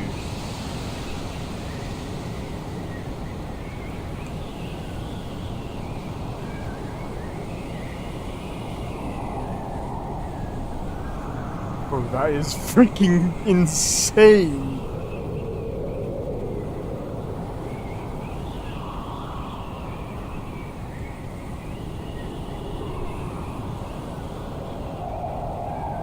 I mean, Last of Us 2, I guess it would... I guess, yeah. Depending on the kind of RPG, but I mean, this combat, I'm just gonna be honest, like, I want to play this. I want to play Devil May Cry again. Such a good game. Such a good game. But as I said before, like, there's so many different games of different styles. Now, one thing that I want Bethesda to do is, I really wish that Bethesda, like, if I could be a part of their team, and again, I just need to get better with, like, programming and stuff, but I will do at some point. Alright, so there's a few things that we can actually do, so let's go to Raven Rock. Now that we've actually destroyed the Dragonborn, we've still got quite a few things to do. But yeah, Devil May Cry 4 is on the list. Oh, actually, let me put that down on the list, actually. Give me a second. Fucking hell. Devil May Cry 4. Devil May Cry 5. Because I've completed Devil May Cry 1 and 3. The reason why I skipped 2 is because it was shit. I mean, don't get me wrong, I like the... I don't understand why... If you're looking for supplies, talk to Fez. He'll set you up. Oh, you don't know why so many RPGs are bland in mediocre combat? It's because it's hard to do. Honestly, it is very hard to do. It's hard to get combat right. Here's the reason. So if we go into... Let's talk about Bethesda RPG combat, yeah? So of course you've got the first person and you've got the third person. Now it's very bland. It's harder to play, for me, it's harder to play Bethesda third person.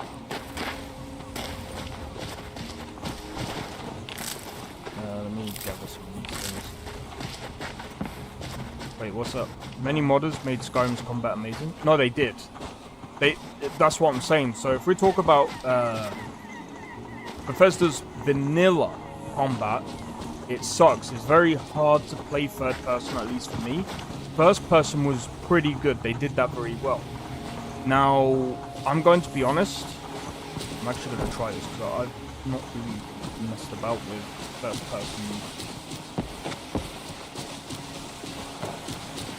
So let's go on. So they could big... So if they could, big studios could easily. Yay and nay. Yay and nay. It depends. It depends on the workflow. Actually, I'm not gonna fight them because that's hard to fucking test. But yeah, it depends. Because what people have to remember is, the bigger the studio, the easier it is to flop. Because, again, it's all about the workflow. It really does depend on the studio. I think Cyberpunk, maybe the next Cyberpunk, they could actually get that right. They could get that better. The modders tried to get Cyberpunk's third-person character to work very well in the game. It very well does. Gallen said our customer in Windhelm wants more of that balm. I'm still low on that value. Third person is very hard to do in Cyberpunk than it is to do in Bethesda Game Studio. In the Bethesda game, sorry. Last time I rode Gallen's ship. I do agree, smaller studios seem to make better games. That's because they have less... So... Okay. Let me see if I can explain this real quick. 150 devs at most make better games. Even less can do better. I mean, Skyrim was made by 100 people. You can even make games even with 50 people. It all depends. So let me pull this up real quick. Let me see if I can explain workflow real quick. So when I talk about workflow, right, I'm talking about this. So sorry about you guys on shorts. Let me just do this real quick. So when I talk about workflow, I'm talking about this. So say for example, you understand how it works? Yeah, some people might not. So I'm just going to explain this for other people. So workflow, for those of you that don't know, let's say, I think someone actually brought this up. Someone actually brought this up about Cyberpunk, and it was a very weird workflow that they had, where they had like,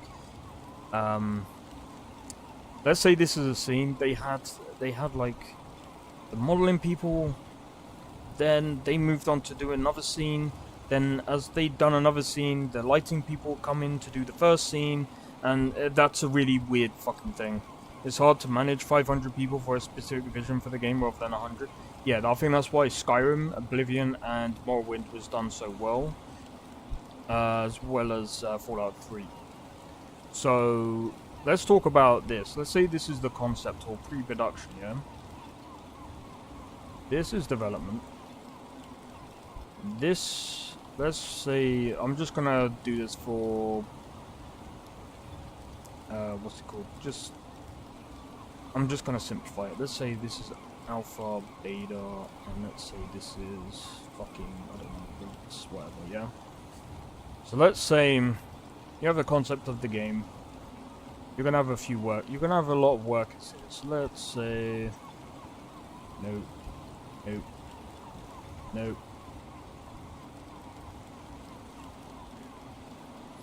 Let's say you have around, I don't know, we could have, say, 2 people doing the game design document, because you don't need that. You gotta have the game design document, then you gotta have, let's say, fucking sound design.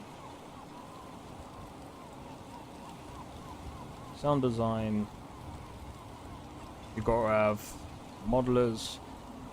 I would actually usually recommend, if you got modelers, that's why smaller military units like SEALs are more effective, because everyone is on the same page. Yep, pretty much.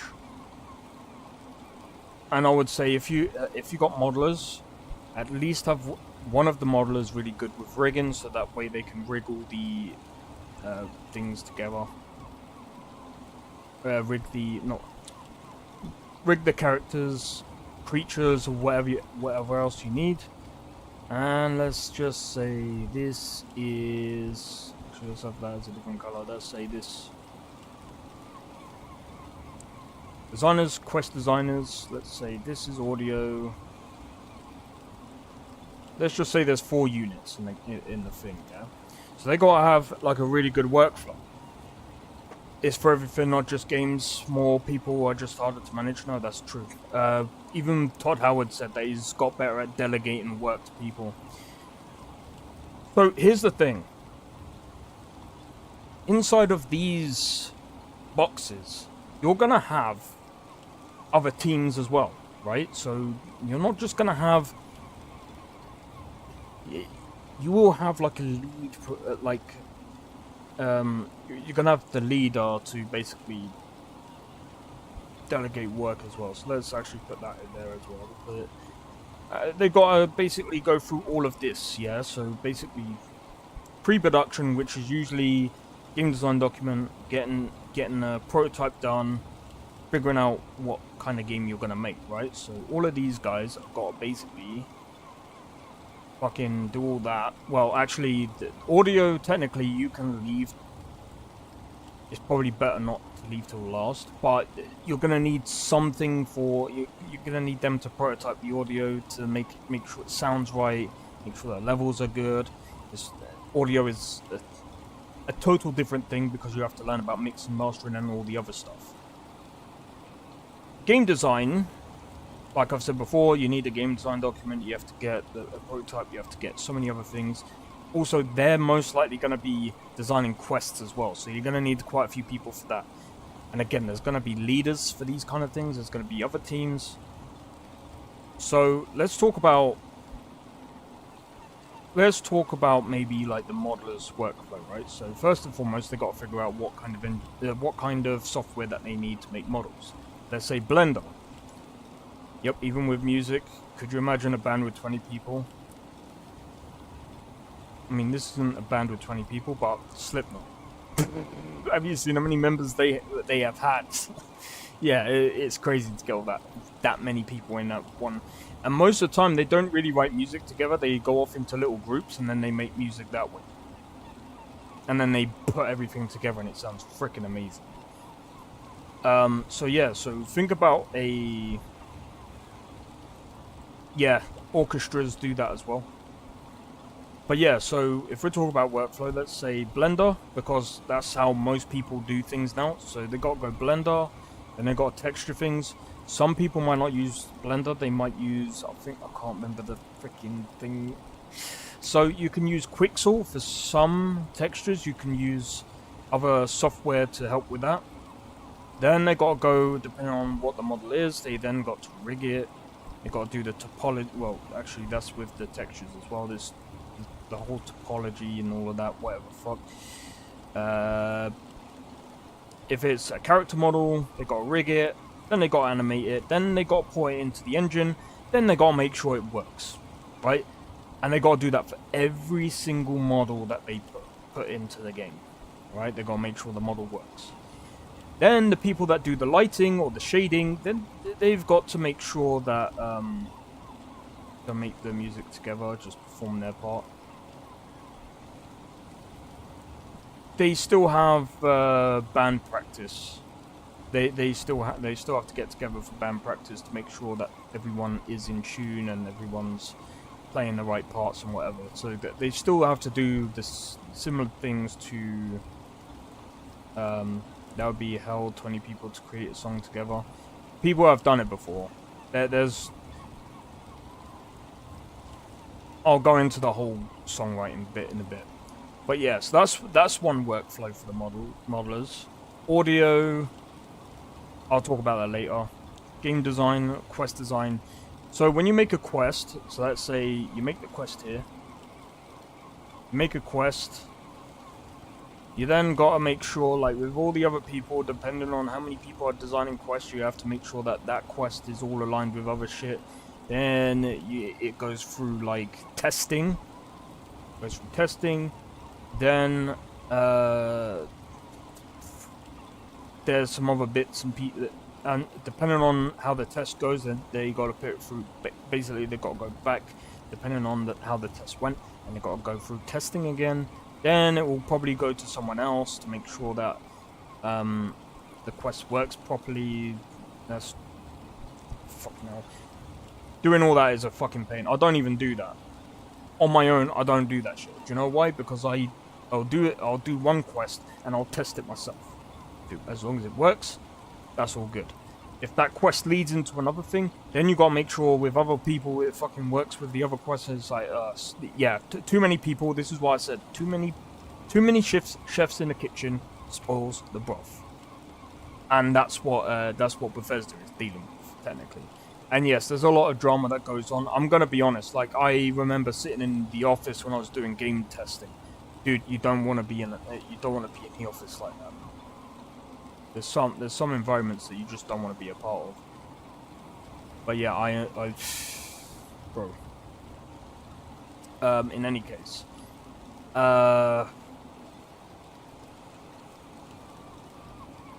what's next? Obviously, when you go through like the pre-production, then you go through like the alpha is technically like a workable game. It should have a game loop by then. It should also be fun, and then like after that, while you're in the alpha process, you're also polishing off all of the different mechanics, going over, making sure the performance is well. Oh, and not to mention, by the way, while doing all of this, do you know something else that I forgot? There's one added step. You know what that is? When you release it, you've then got to make sure it's localized for all of the other different languages, depending on how popular the game is. You might have to localize it for all different types of people. And by the way, that's a fucking pain in the ass. BG3 has a thing called A+1. Don't know what the fuck that is. But yeah, there's so many different it's a rule they follow. Yeah, that's fair enough. There's other rules that you follow as well, like I think it's the hero, what's it called? Thor talks about it a lot. Give me a sec.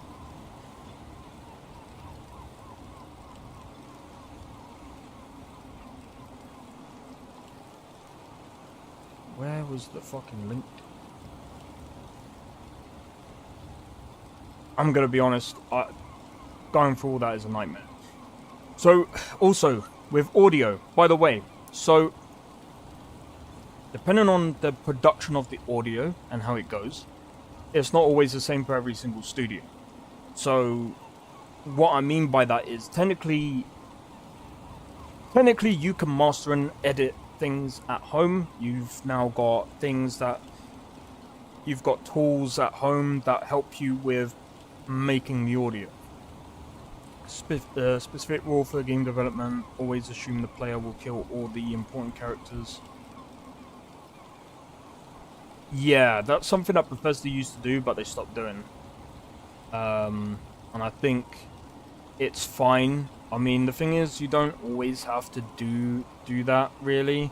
Depends on the game. I know for some people they'll be like, oh, but, you know, it can kill the immersion. But then you gotta think of it like this, like, how much time does the developer really have? And it depends on the studio. And if you have too many people working in that studio, as we've said before, it just makes it harder to do everything, and it just takes a longer time. The more people you have in your team, the longer the game will take. I personally think that if you have way more than that, way more than, say, 100 to 200 people, maybe even more than that, to work on a game is crazy. But yeah, with audio, we've got things at home, like, I think you got Fab Filter, where it gives you a ton of tools to edit, or not edit, but mix and master all of the stuff. So when I'm talking about mixing and mastering, so people think voice acting is this. They think, oh, they just say a line and that's it. No. So when they voice act, they have to go through they have to go through many things. So first and foremost, they get the mic. For example, they do this. They'll speak for it and whatever. They need to do a few tests to make sure that the volume is right. Once that the volume is right, got bet when done right. Yeah, it depends on the kind of game though. The Warriors. It shouldn't always be a rule for every game, because it, again, like, it depends on time, depends on so many other things. Plus,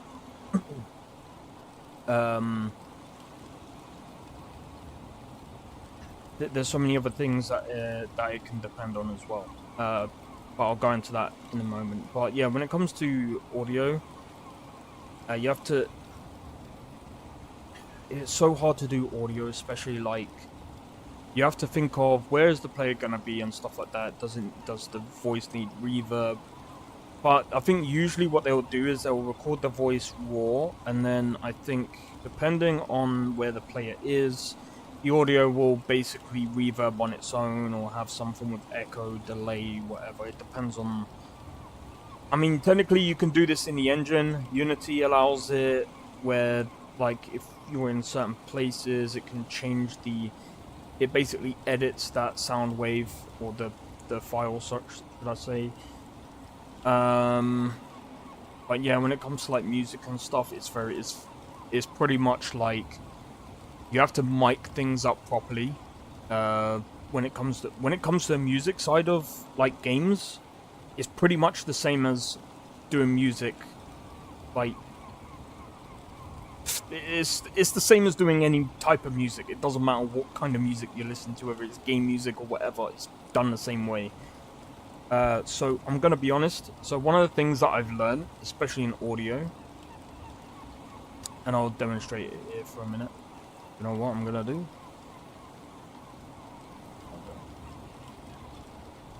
What I'm gonna do is this. Okay, good mate. Feel this? That's going onto your desktops. That's going onto your desktops, dude. No, I'm joking. So, for example, when it comes to audio, I just got rid of that. So yeah, there's so many things to explain. So let's say you have a drum set. Yeah? So let's say the drums are here. You got the cymbals. You got the fucking snare. That's the bass drum. Whatever the fuck. Got this. So many different fucking cymbals, or cymbals, chinas, whatever the fuck. You got the pedals. Now you're gonna need to like learn to mic everything up. Isn't game music very specific to what's happening in the game? Not necessarily. I mean, it's done the same sort of way. Like I said, the process of actually making the music is kind of the same. It's just that the notes are gonna be different. The way the song feels is going to be different. It's going to have all types of different effects, but to put it into perspective, that's what I'm saying about drums. So you've got to learn to mic the drums up. You have to have for example, one thing that was crazy actually is with drums you have to mic up, I think it's the pedal, then you have that, so they have to mic this up, they have to mic the snare, they have to mic this, they have to mic that. And not only that, they also have to, like, put... In certain rooms, they have to get the freaking mics set up in a certain way, because some things will... you want some of the sound to be picked up or whatever to be used in a track, and it's crazy. It's crazy. For example, Metallica... Okay, this is kind of different, but Metallica did this differently. So I think they hired out a gym or a gym or gymnasium, whatever the fuck you want to call it, and they literally stacked a whole load of amps across the, like, at the back of the room, and then they played. And they recorded that. And that's freaking nuts. You're gonna need like a good solid team as well to sort out the mic situation and stuff like that. So yeah, there's so many different types of things that go into it, and then you gotta think, but is it gonna have guitar? You have to hook up the guitar, depending on the guitar. You have to mic up. You either have to mic up the amps. You have to mic up the amp in a certain way. If you don't mic up the amp in a certain way, it's crazy. So are musicians who work on games shown what scene they need to make a song for? Depends, not all the time. Sometimes they're pulled from like certain libraries, like for example, I think CD Projekt Red actually, that they have, I'm pretty sure they have their own like audio or bands, and that's why they made some of the stuff that they did. Plus they did also have Keanu Reeves, and I'm wondering if he had anything to do with like the bass or anything like that, some of the songs that they played, because he also plays bass. I think he plays guitar, but I'm not too sure. But in any case, yeah, it just depends on the scene. But yeah, a lot of the times when they, especially using like orchestras and stuff like that, orchestras are, I give credit to them. I'm sorry, I'm just like blabbering on right now, but I'm just gonna. There's so many different things that go into like making these things. I was even me guts for a week. It's gonna take me too long to explain. I don't want to like just talk about like things. I'm gonna just play the game and talk at the same time, because if you tell me a game genre, I could already picture what kind of song will get played. Well, here's the thing, and this is one thing that I really like about Doom. It's actually inspired me. So,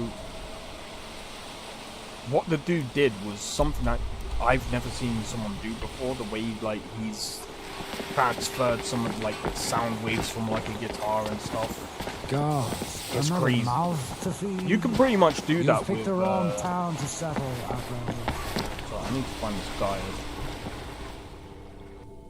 I trust you're not planning any trouble. What can I do for you, friend?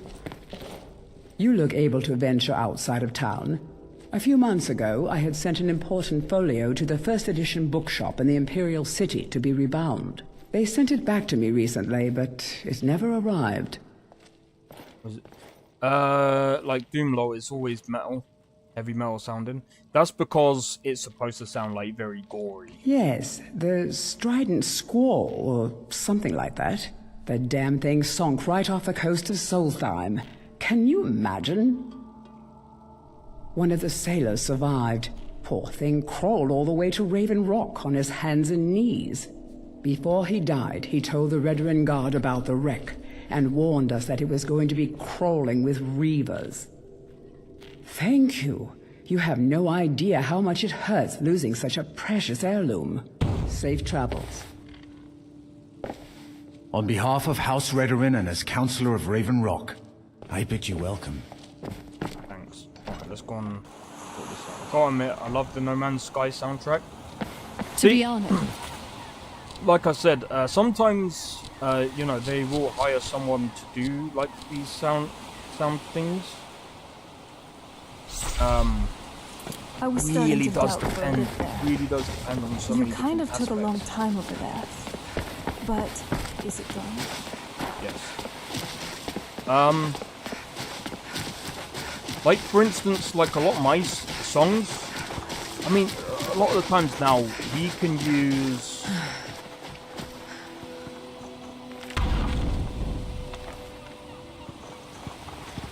Oh, right, nice.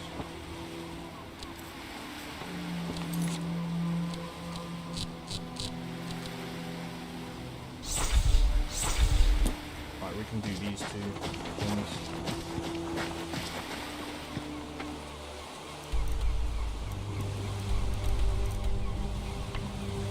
Alright.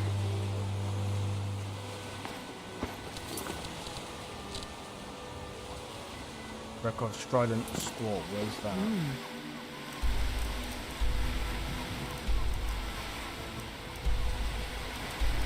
Strident. Never seen it before. Well, I have no idea where to go.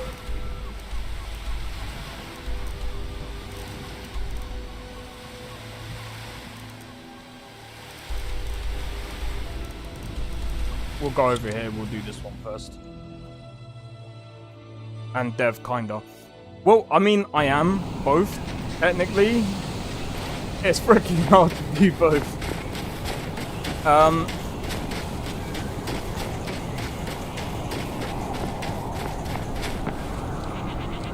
I'm gonna be honest, I will be getting back into game dev. I just had to take a break because I think I've done way too much, like, and I've put a lot of pressure on myself just doing even just that that 2-week test. I'm like, you know what? I'm kind of overwhelmed, but I just need to try and get into. I came here to study the history of Solstheim. No, I'm gonna wait for about 8.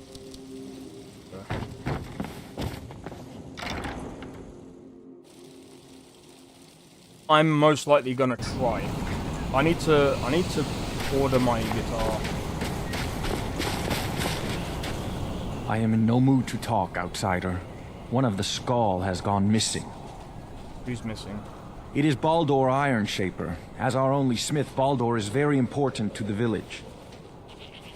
Did anything unusual happen around the time of his disappearance? I do not remember Baldur acting strangely. Papa, when can I Although go on now my that first you hunt? ask, I did see something in the woods on the day he disappeared. I just want to see. I saw promised not two to elves give you in the away far to hunters, distance but I'm not dragging afraid of something the beasts behind in the them. forest. Hunters often I have visit our given land, my so I answer. thought little of it. I know you are brave and have the South heart of a and great west. chief. If your road takes you that way, perhaps you could search for any sign of Baldur. Yes, Papa. The Skull would be grateful. Cool.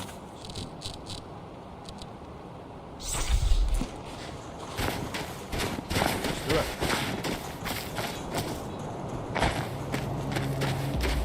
But yeah, I need to think of how that's gonna work, especially for a cyberpunk kind of game. But I think what I'm gonna do when I get back into making that game, I need to buy I think what's it called? Emerald AI. I think it's for Emerald AI. I think is what it is. Because that's definitely gonna help with the AI. And then I think what I'm gonna do is open up a completely new project. And I am going to... Time to tell a new one. And then what I'm going to do is I'm going to modify the combat to my liking. Once I do that, once I work on the combat and stuff, I think after that I can then stick that... I can just basically stick it in my project file. For the game that I'm making, and just override everything, rather than having everything in one project where I'm gonna overwhelm myself. I think if I work on small little parts, small tiny parts, and then add it in bit by bit.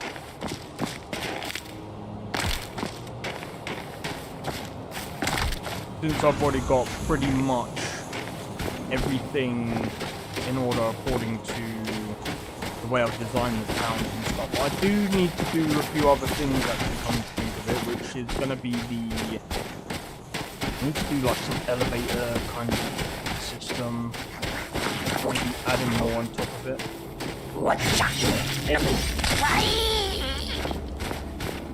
You will not take me alive. My God, this is...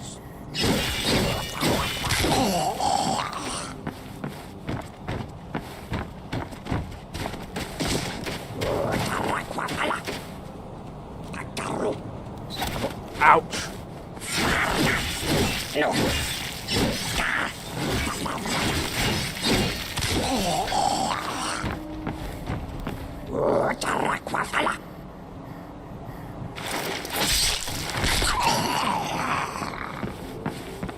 Wow.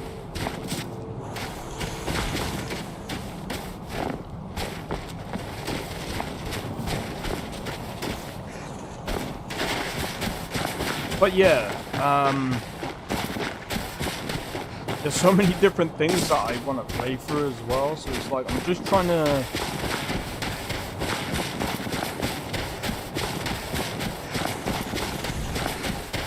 You know what? No shot. For fuck's sake. What does everything have to fucking release, bruh? Wait.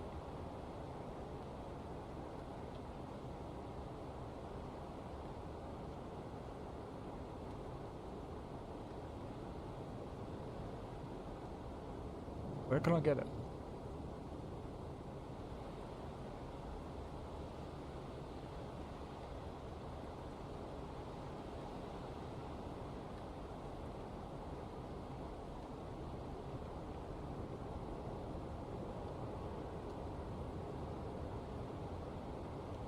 Oh, it's only on GOG.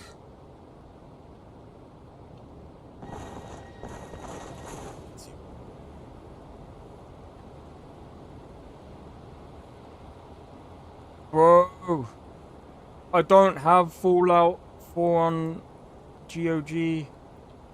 I think that's the only way you can get it. Well, that sucks.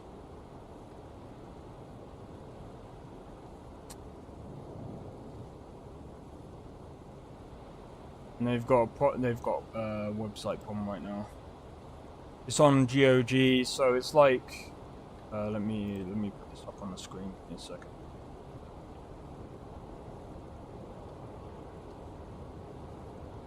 The Fallout 4 London has been released.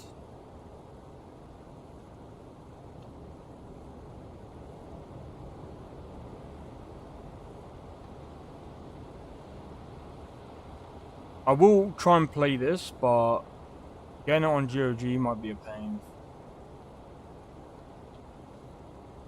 Man, that sucks. I think there's a reason why they did it the way they did. If I can remember correctly, I think they released it because it's free on GOG, yeah, but you have to, as it states here, your own Fallout 4 Game of the Year edition on GOG, since our version is directly compatible with Fallout London. You only have to follow these steps. Hold on. Oh wait, if you own... access the installation instructions provided by... Oh, you have to downgrade... No, I can't be bothered. Now you do need Fallout 4 Game of the Year edition. If you have it on Steam, you have to downgrade Fallout 4. Yeah, I remember seeing this. This is kind of annoying. Alright, so you can get our downgrade of... Okay, that's fine, I can do that.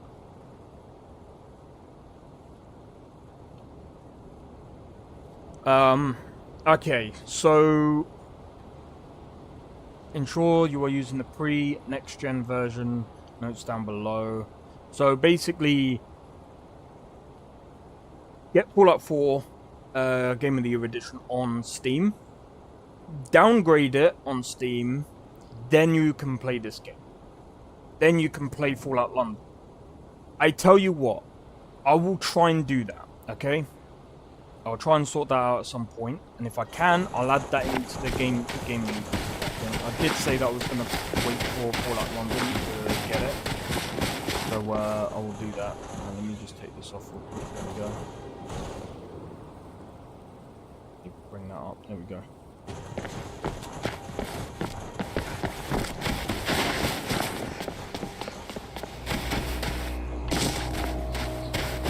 One extra step ain't that bad.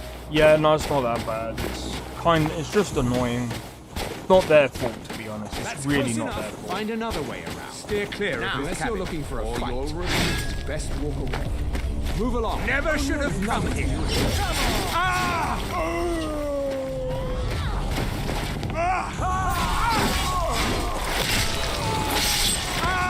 That was your decision.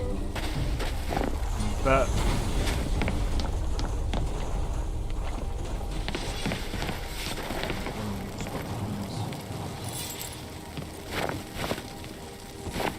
yeah, I was as well, but I understand why they done it like that, because basically, if I remember correctly,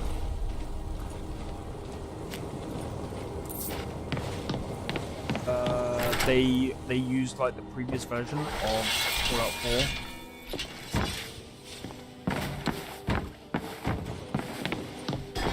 Help! Somebody! Outsider. I remember you. You're the one who freed the skull from the dark spell. Thank the All-Maker that you have come. These accursed elves have taken me from my home. Are you hurt badly? Do you need... No. No, my wounds are not serious. I don't think the elves were trying to harm me. Perhaps they intended to frighten me. At worst, I have a few bruises to show for my ordeal. No, I don't think it's that, the warriors. I think The reason why they got it on GOG is because I believe, if I remember correctly, GOG was the ones helping them test to make sure that the files, or to test that the game was working fine. That's why they had to put it through to GOG. Yeah, no, it's not because of that. It's not because of that. It's literally because it's because GOG was helping the Fallout. I think they were helping out with the Fallout 4 thing and making sure that people could download it, even though that what was it?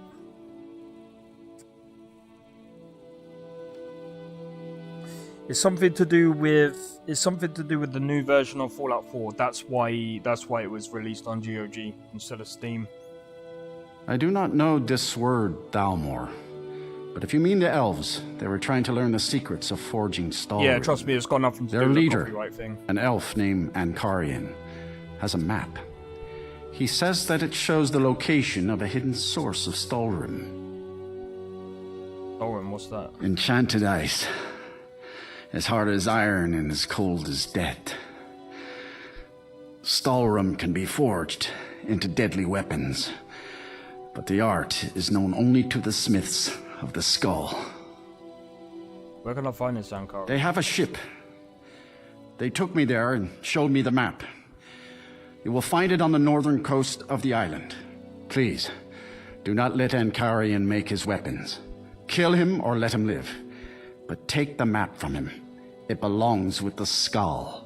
I will return to the village. When you have the map, please bring it to me there. And thank you. May the Allmaker bless your days. The Thalmor just can't seem to stay away from doing anything dreadful in Tamriel, can they? They might even give some date. They probably would give Daedra the run for their money. But yeah, no, it's basically to do with the testing of the downgraded version of Fallout 4, and it's probably one of the reasons why they found it easier to release on GOG. Plus, to release anything on Steam,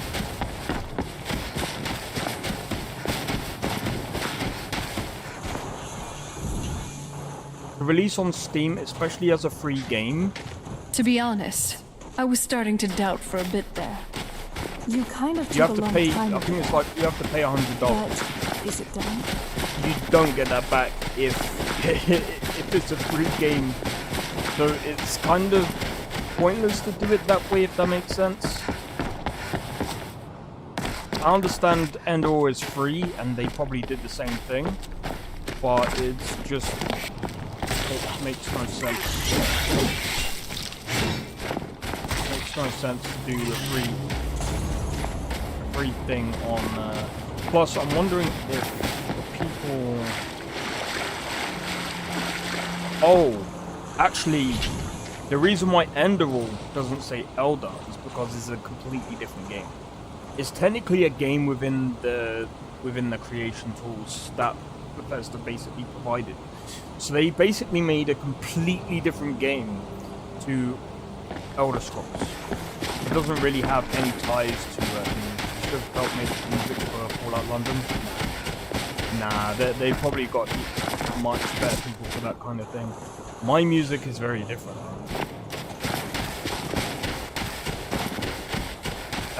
It would be quite hard for me to make something like that.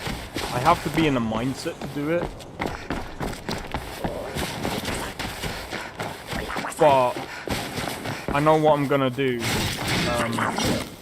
if CD Projekt Red ask for other artists and do like the collaboration. I know for a fact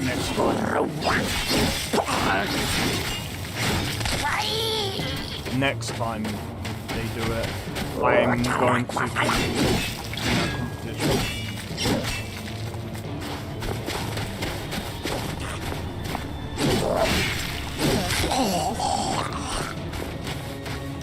So if a small dev team asked, would you do it?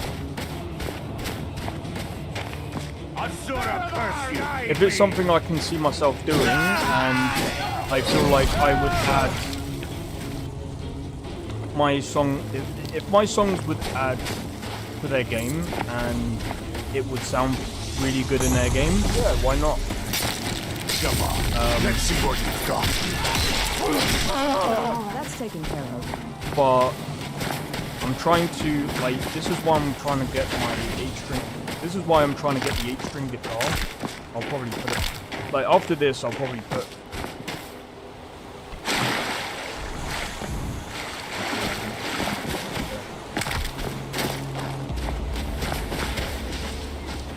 You are trespassing here. I strongly suggest you move along. Thalmor to arms! Kill the intruder! Did you hear that? What was that? Ah! You lot commit a crime, you lot will pay. That's the best you've got, is it? Oh, did you hit me? True. It's all right. That was your decision.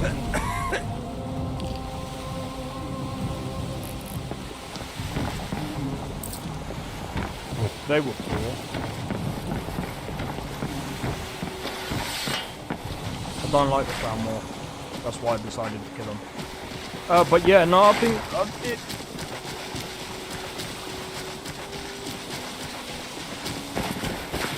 there's something that I really. There's something I really want to do, like my especially next. You've seen a new update for No Man's Sky. They are actually adding real combat and boss fights. Yeah. I haven't. Do you know what? I'm gonna put up a poll and see if people want me to play. What was that? If people would want to watch me play No Man's Sky, I guess I could try and download it again and try play. Like I found again, like No Man's Sky has this thing where I start to get bored, like playing through it. Yeah, I'll have to look it up. What I'll do is I'm gonna play through this real quick.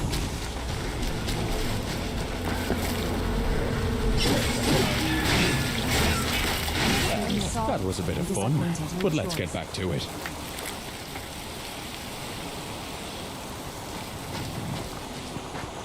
It's like 2 minutes. Yeah, I'll check it out afterwards. Because I did a whole lot of talking on it. Kind of feel bad. So I was just like, yeah, I'm gonna play a ton of Skyrim. I'm gonna be honest, we've had a pretty decent run of this playthrough. I'm just waiting for version 6 of Nolvus to come out, and then I can literally do Skyrim, Fallout. I really want them to bring out Nolvus version 6, man. Because if they can do it with the new update of Skyrim, I'm kind of hoping that it fixes a lot of problems.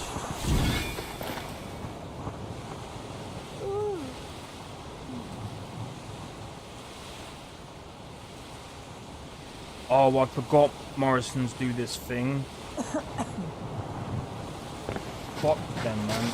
It's the last time I'm buying anything from them bastards.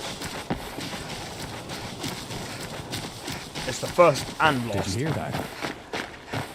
Fucking dickheads are fucking. They added, they updated graphics, also and water physics. Would be interesting to explore that game again. I will say. Fuck. What's going on over there? Weapons up. I sense something. Not very impressive. There's so many places that I need to explore and stuff. come back to it. I want to investigate this thing.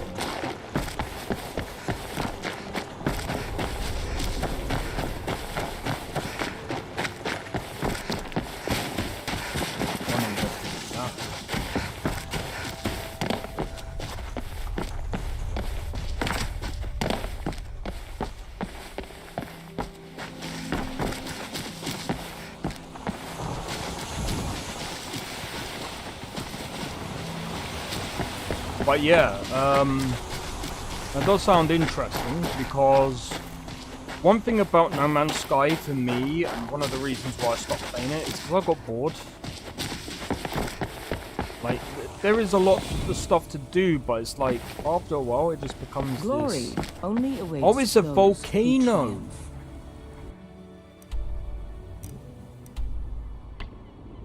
That's why. Alright, that's interesting. I love that. I don't know if that was in vanilla. Actually, I think this is the biggest update they ever done. Like I said, I think the way No Man's Sky has like made It is good to see you again, my friend. Done really well. Did you find the elves at their ship? I know you faced great danger to bring this map to me. There are no words to tell how glad my heart is. Thank you, brave one. I name you Friend of the Skull, and I will trust you with the knowledge of forging Stalrim. If you bring Stalrim here to my forge, you can use my tools to make what you will from it. Until our next meeting, Skull Friend. May your hunts always bring you game, and your crops grow tall and bountiful. I do actually need to craft some more bits for my people. To be honest, I was starting to doubt for a bit there. You kind of took a long time over there. But is it done? Let me go and talk to her because otherwise she's not. To be honest, I was starting to doubt for a Dior bit there. how you went in search You of kind of Baldur. took a long time That was over there. very brave, and in But fact, that's is it just done? the kind of courage I'm looking for. Quite right, quite right. This, however, is paying work. Allow me to explain. As a scholar of history, I've always found Solstheim to be most intriguing. I've made many forays into the ancient ruins that cover the island. I've come to know those ruins so well, I could draw you a map from memory. That's why I noticed the new passage the moment I laid eyes on it. An old tomb, I think. It must have been opened by an earthquake that accompanied one of the Red Mountain's eruptions. I'd love to have a closer look, but those old ruins can be dangerous, and I'm no adventurer. I'll pay you to watch my back down there. I'll be heading back there soon. If you're interested, meet me at the ruins and we'll see what we can find. Now I'm off to pack for the expedition. Alright, sure. Alright, anyway. Let me try and make... Let me see what stuff I want to make next. About Skyrim. What's this? That looks pretty quick. I mean, that actually looks pretty good, but I don't know. I don't want to look at Skyrim to see if... I fear to think what would have happened if you hadn't saved me from the elves.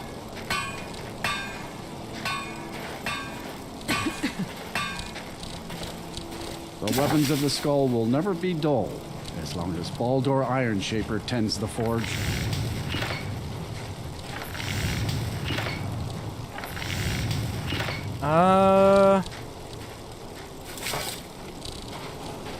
I'm gonna be honest, I don't know if I want to make Skyrim stuff.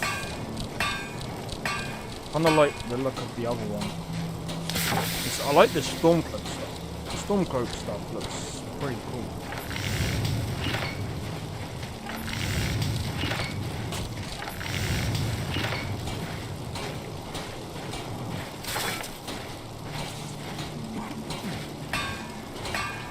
Oh, bro, I might have to make this.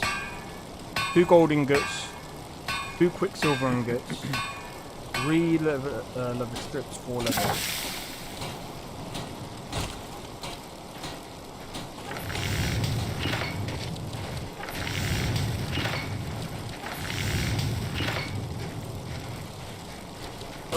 but getting gold ingots is not an easy thing.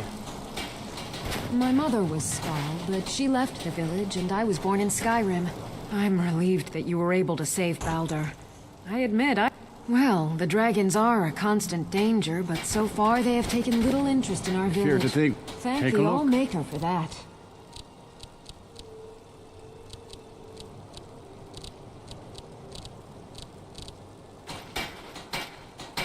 Until next time. So, off we are to another Nordic tomb. Just lovely. That's good to hear, and a cause for celebration. Though, there's still Mora. You were forced to serve him in order to attain the power you needed to defeat Miraak. He used you. Yes, you have been gifted power and abilities, but truly, at what cost? You and I both know all too well that nothing comes for free with Daedra. What do you plan to do with Mora and what he's given you?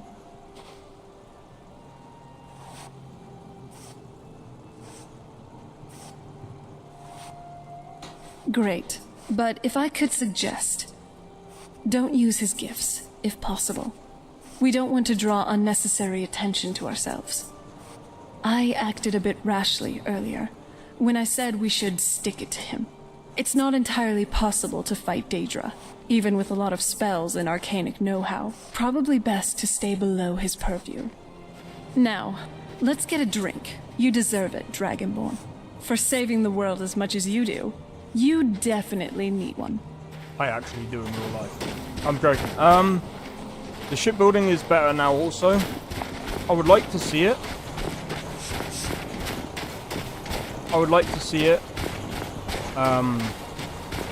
Though I will say,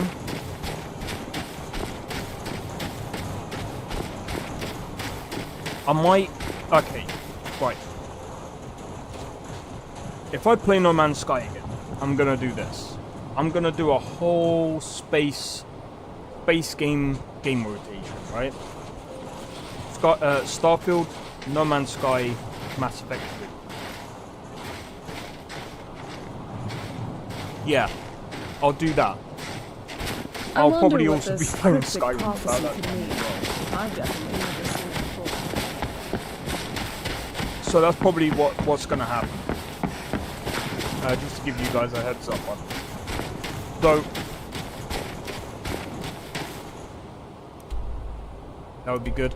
Yeah, so basically what I'm gonna do is, because technically I'm gonna give No Man's Sky a bit more time, because scratch the sci-fi.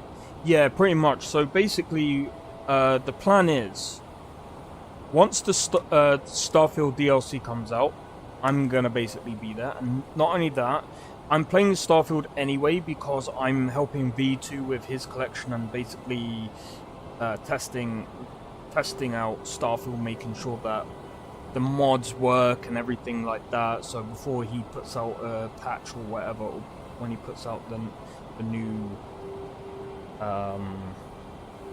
what's it called? When he puts out the new version of the collection. Plus, I think as well it will help V2 out. Because I'll be using his mods in my playthrough when the DLC comes out. Mainly because, number one, I love V2's collection mods. Like the mods that he has, like the collection that he has, so he has multiple different ones. I will also be using it for Days Gone as well, by the way, so there is gonna be, I am definitely going back to that game. I just need to so I think what I'm going to do is I'm going to play Horizon Zero Dawn, get that out of the way. Once I finished Horizon Zero Dawn, don't forget I will be doing Horizon Forbidden West. So I think before I do Horizon Forbidden West, there's a couple of things that I really want to do as well. I'm going to hold off on the giveaway for now because I've got a load of things that I need to pay out for, got a few things to save up for. But I think what I'm going to do is I'm going to do a bigger giveaway for 1,000 subs, because I'm literally, I think at some point I'm going to get that. So this is just my way of planning things through kind of thoroughly.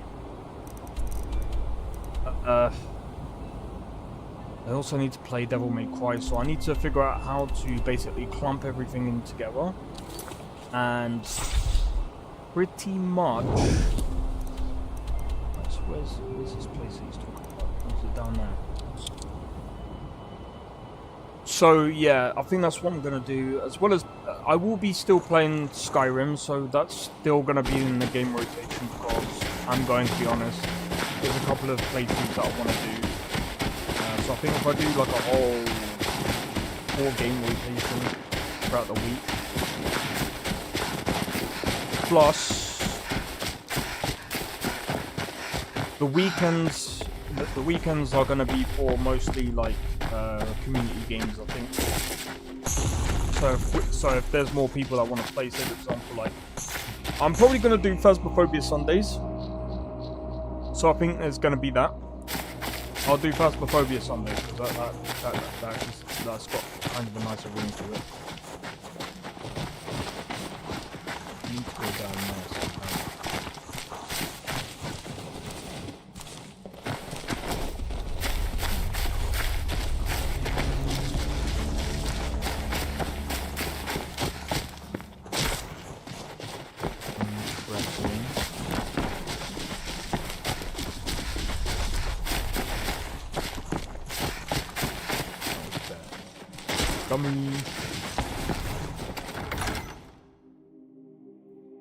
But yeah, I think that's what I'm gonna do because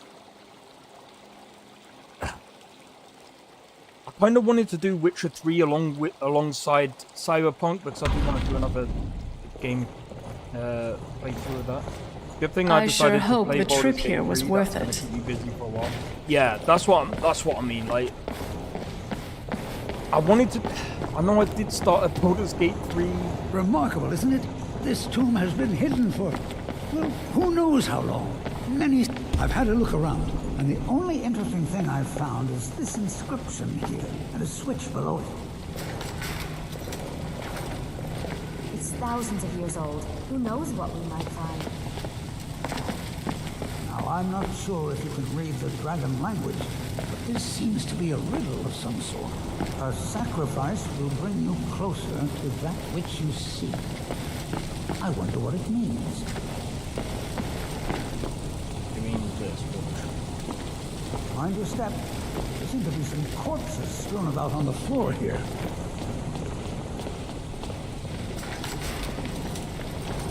Well done. It looks like we can head in either direction. Since you seem to know what you're doing, why don't you lead the way? I don't like the look of this. Nor do I. But yeah, Baldur's Gate 3,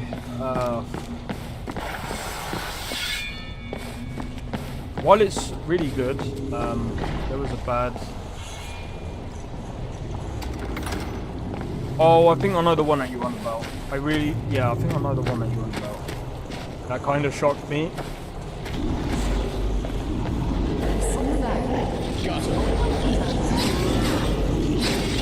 I will say, the enemies, the antagonists that they got in the game are pretty good.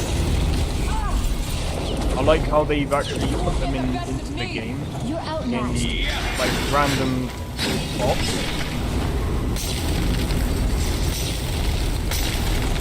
At least make it interesting. I got to say this as well, that not every NPC is killable, by the way. There's one NPC that you actually, the only way you can kill him is if you bug out the game, and I think it can actually, well, no, it doesn't mess with the game, but you can bug it out.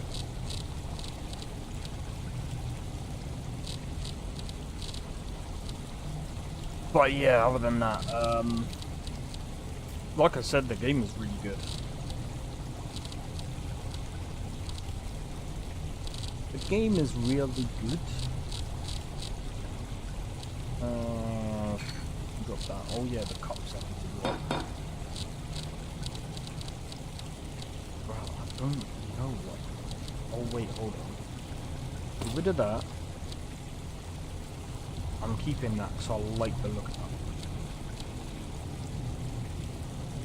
You know what? I'm gonna keep that because I need that. Drop these. Drop that. We can look like Mirage.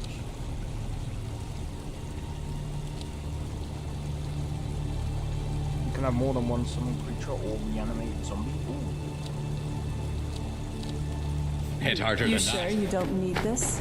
No, I don't. Hold on. You lot keep Did giving you me hear junk. something? I was struggling with one quest I looked up on YouTube on how to beat him, and if you cast silence in the room before you fight him.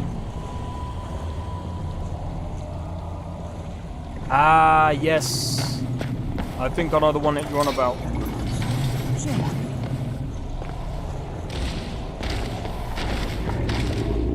I'm always Only a fool lets himself get surrounded. Other than that plaque, there doesn't seem to be anything else worthy of note. Let's see what the inscription says. All men must die, often by their own means. Sounds rather grim if you ask me. The inscription must be a reference to these pillars.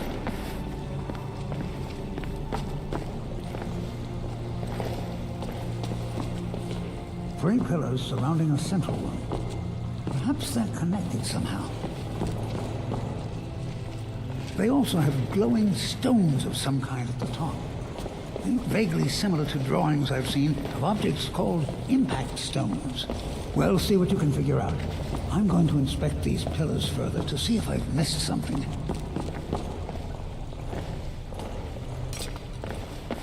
Powerful flames.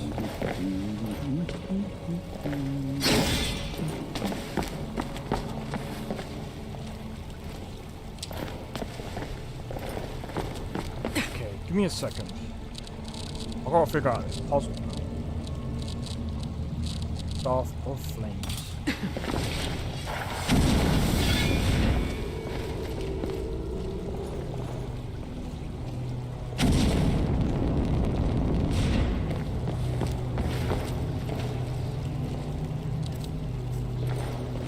That's sparkle.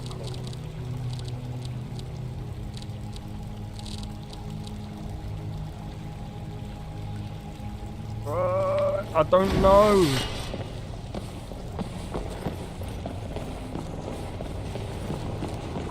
Necromancy. Shame on you. Huh? All men must die, often by their own means. All men must die.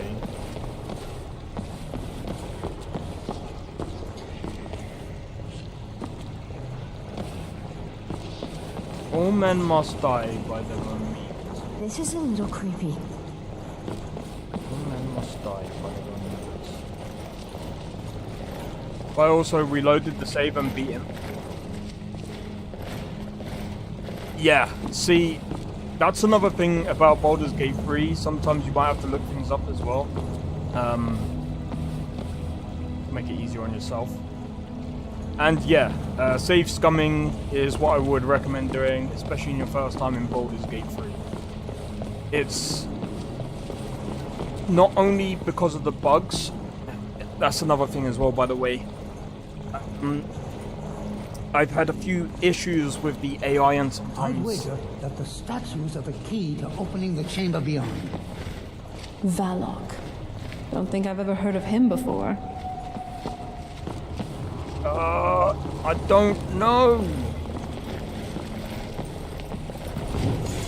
At least this place isn't as boring as the other dungeons we've been to.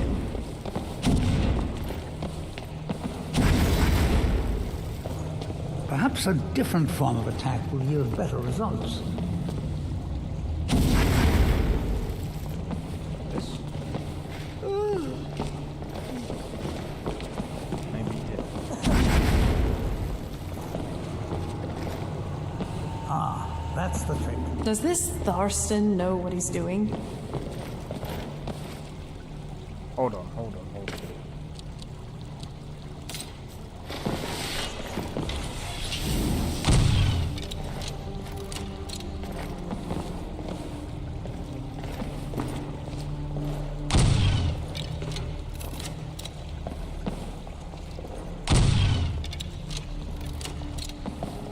Be careful around the burial stones.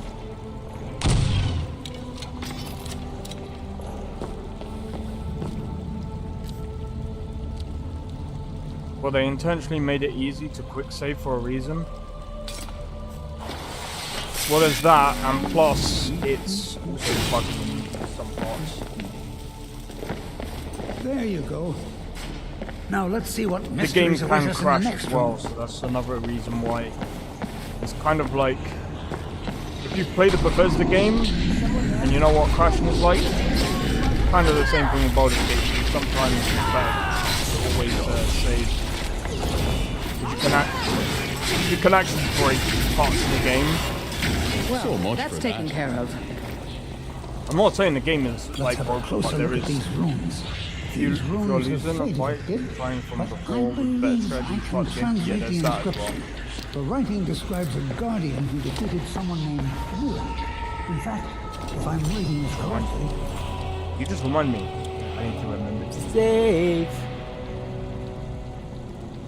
See, that's something that Dragon's Dogma it 2 says that didn't have. Mirak was a traitor.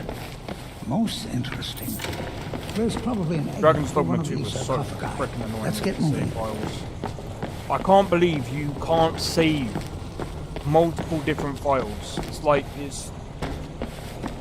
Any game out there, I can almost guarantee you, will allow you to have multiple saves. Just not Dragon's Dogma. So stupid. Nah, you're right, it didn't have. And they don't know how to use mages. Everyone talks about how bad Bethesda's AI is. Dragon's Dogma 2 was the worst. Dragon's Dogma 2 has... Their AI is way worse than Bethesda's. Way worse. You know why? Number one, the mage doesn't even work like a mage. It's like it traded spots with the fighter. So the mage doesn't even hit the dragon from a distance, for example. It will just go in. Especially because they changed it. Even in Dragon's Dogma 1, they didn't really have like multiple saves, I don't think. Unless they might have changed that, I don't know. But as far as I'm aware of, they... Hello? necromancy. Shame on you. Only 5 more to go. Now let's just hope something good happens when you hit the last one. I expect there's another riddle in here, along with a puzzle. Continue along the path. Don't tread where you've been. Interesting. Well, I'm pretty sure about 2 things. 1, the riddle is most likely referring to these flat square stones. And 2, I'm not going anywhere near them.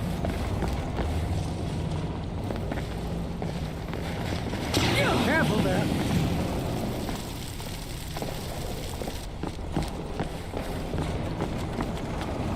Simply fascinating.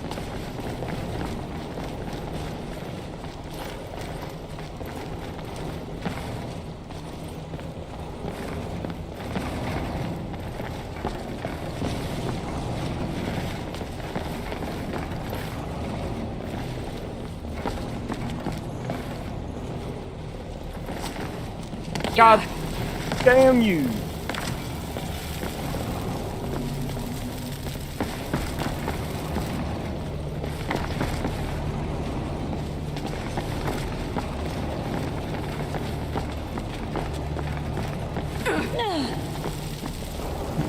Walking in these chambers is like walking in the past.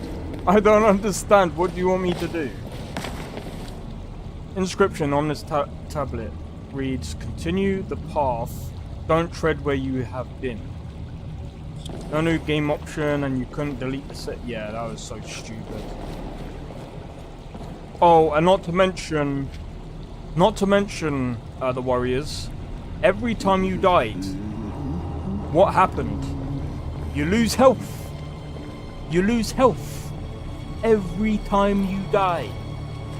I was always taught Every to time you die avoid and these types reload of the ruins. save, you lose health. I think I It was see so why. stupid. I have a mod, or had a mod, that actually deleted that.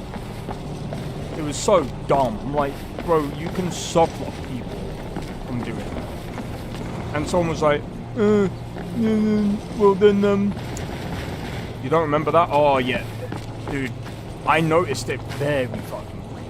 But then I died so many times, like my health was like that much. Like literally, my health was like that. So every time I reloaded the save, I was almost soft locked. And someone's like, oh, skill issue. I'm like, no, dude, that's not a skill issue. That's a stupid thing that shouldn't be happening with save files. I played 28 hours and stopped. I was on a second playthrough.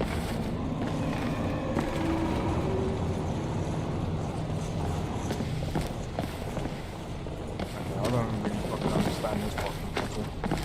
Because don't tread where you have been. Didn't beat it, I did.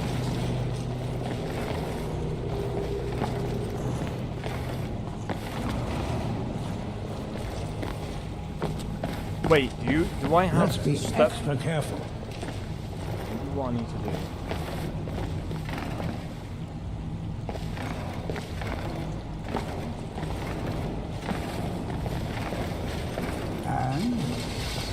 Oh my days! I might try it again after all DLC and fixes. Dude, they still haven't even managed to fix the game. I mean, the performance is better now, but they haven't really fixed much. Dude, I'm gonna be honest. I knew it. My hunch was right. I hope they don't come out with another Dragon's Pokemon. Hey Anna, how's it going? How's it going? Well, welcome to the stream. Well done indeed. I'm disappointed. But let's get back to it. Welcome to the stream. I'm just doing a bit of Skyrim and talking about Dragon's Pokemon. But yeah, dude, I'm just going to be completely real with you. Look, I don't think I'm gonna be dragon supporting language Dragon's inscriptions on Pokemon. it. Let's find out what's written here. This writing refers to a guardian who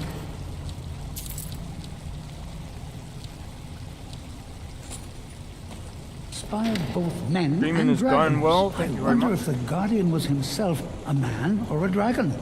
It looks like a secret entrance opened up along the wall. You lead the way.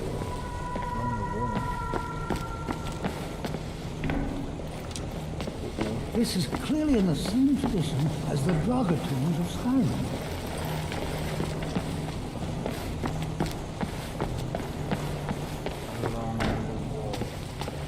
Ah. Dragon, do you mean the Dark Souls 3? Nah. If they do, they need a different lead working on it. Nah, they need a whole new team working on it. I don't know what. Dragon's Dogma 2 was just. They need a whole new team for that one. I can't believe some people are like, oh, they need to work on Elder Scrolls. They need to work on the Elder Scrolls and take over from Bethesda. I'm like, no. No. Sorry. No. No. Hell no. Hell no. Them working on Elder Scrolls 6 after the fact they has so much potential, but many smaller issues. Yeah. You should try it. Dark Souls 3, I'm gonna be honest. Ah, so that's where that goes. Now, let's see if we find the other half of that claw.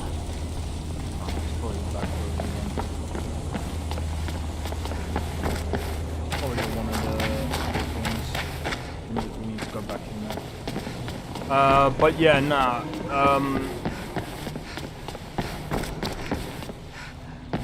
I wouldn't even say it's the smaller issues. There's so many bigger issues as well that messed the game up. I really wish that they had a lot more time. I think they needed more time to cook it. And I'm going to be honest, this might... A lot of people might disagree with this, but they need loading screens. Dark Souls 3 is better than Elden Ring? I'm gonna be honest, I played Elden Ring, I'm gonna be playing it with my brother. Come here, what the why was you sleep?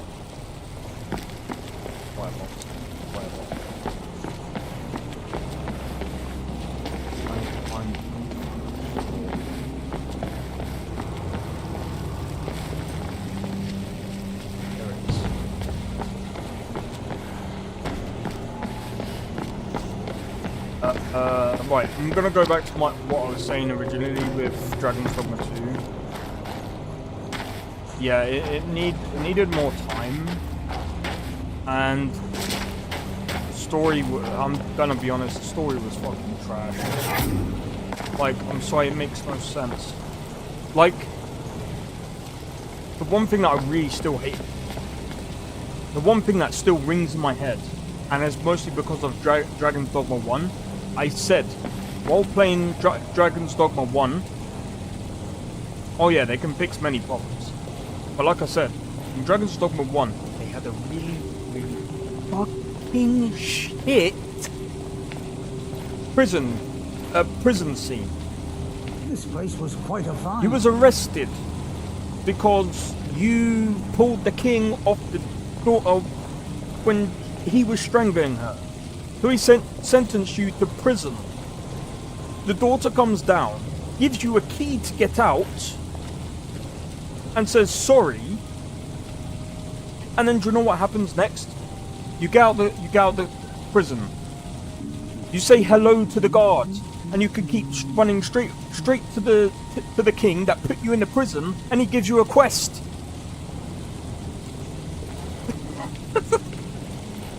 And guess what?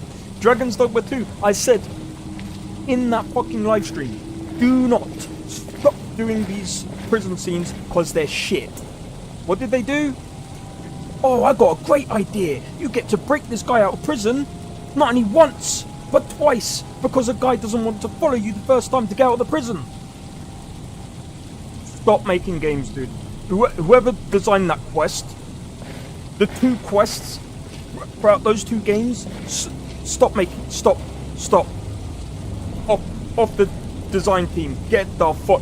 Bro, if someone came up to me and posed this quest to put in the game, I would have slapped them and told them to get out of the fucking office. I'd be like, do you know how shit of a design this is? I'm like, what do you think the oh, dude. Yeah, the right makes no sense. It really fucking doesn't. It really doesn't. It's so stupid. All right, let's see what we have next. Sorry to rant about it, but oh my god, it was so annoying. Here's another riddle. Stay your course. To idle is to die. I'm from the UK, Anna. But yeah, sorry for ranting, but there appears to be a switch of some kind here. I'll just stand over here while you flip that switch. I'm sure everything will be fine. By the 9, I've never seen anything like this. This is the platform. Entirely electrical. Keep moving and don't look down.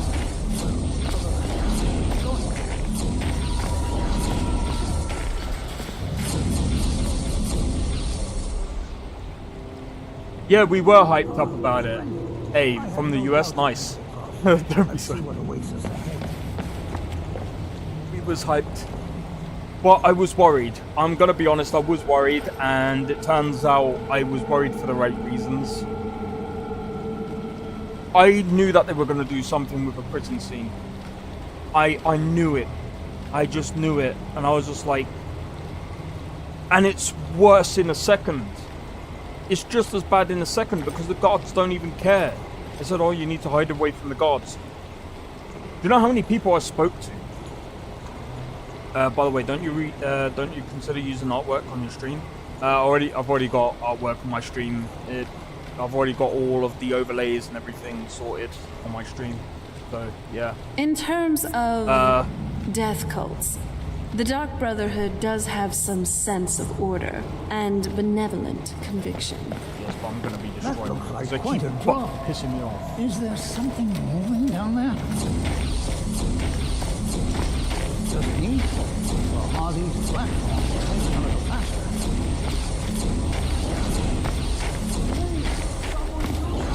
I was worried, and it still surprised me at how many issues it has. Yeah. It has so many design flaws that it didn't need to have, like, it didn't need to be that bad. It really didn't. Like, the design is so stupid.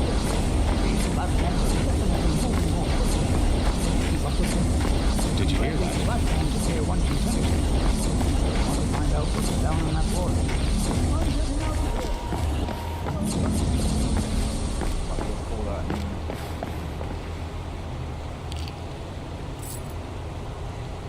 I guess we can't open this door, but yeah, it's possible.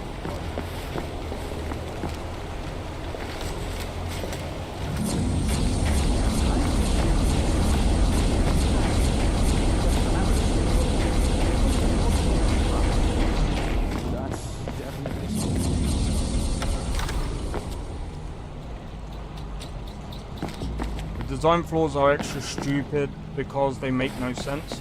Yeah, it was like the, what's it called? So, hold on. Let me try and get this right. Oh, fuck.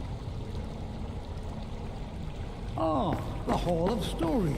These are found in many ancient Nord tombs. There must be hundreds of years of history puzzle that etched in these read, walls. or is... Too bad they seem too damaged to read.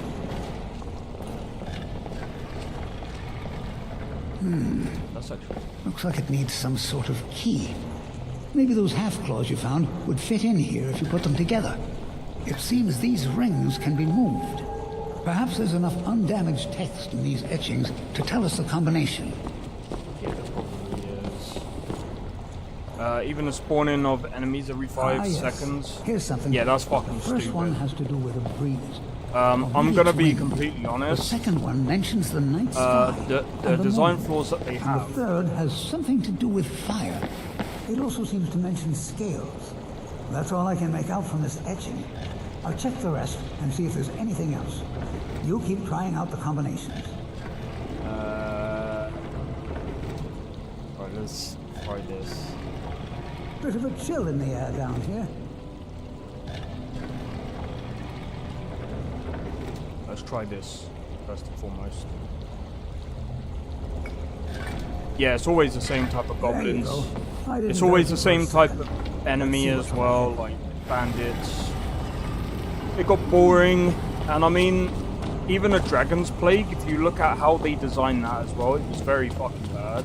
Like, they decided to add a stupid mechanic that mostly just punishes the player for not, like, paying attention to their pawn. And it's like, it had such a cool concept, but the delivery was so bad, and they decided to, instead of deciding to make it better, or plan it better, they decided to basically make it so that it's less likely it's gonna affect your game.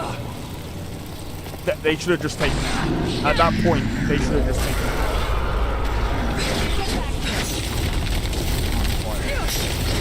Quiet. Someone kill me.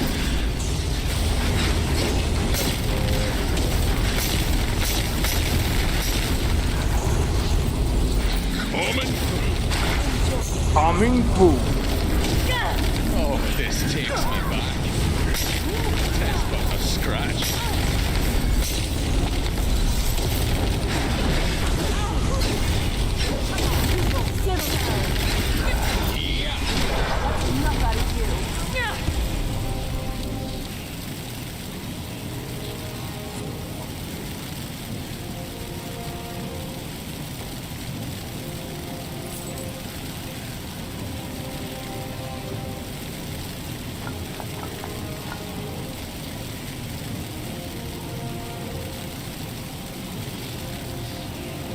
yeah, they can fix most things with a giant update like Cyberpunk 2. Yeah, no, they can. Oh, you sent me. I was gonna say, if you're in a server, the best thing to do is just go onto the rules and agree to the rules. Then it'll give you a what was it called? It'll give you a role and just post it in pics. Because honestly, it's very difficult for me to get round to everyone DMing me.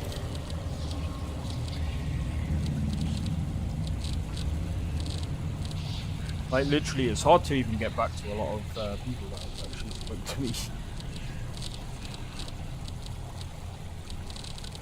But yeah, I watched this server Discord a lot more than my DMs at the moment. But I'm just trying to figure out what. Actually, hold on. What's the matter, friend? I don't suppose you'd have any mead to spare. I can always use another drink.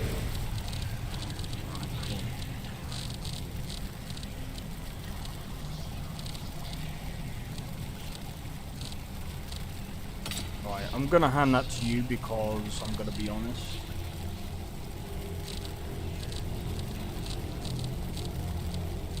I'm gonna need to actually make room for more stuff. That.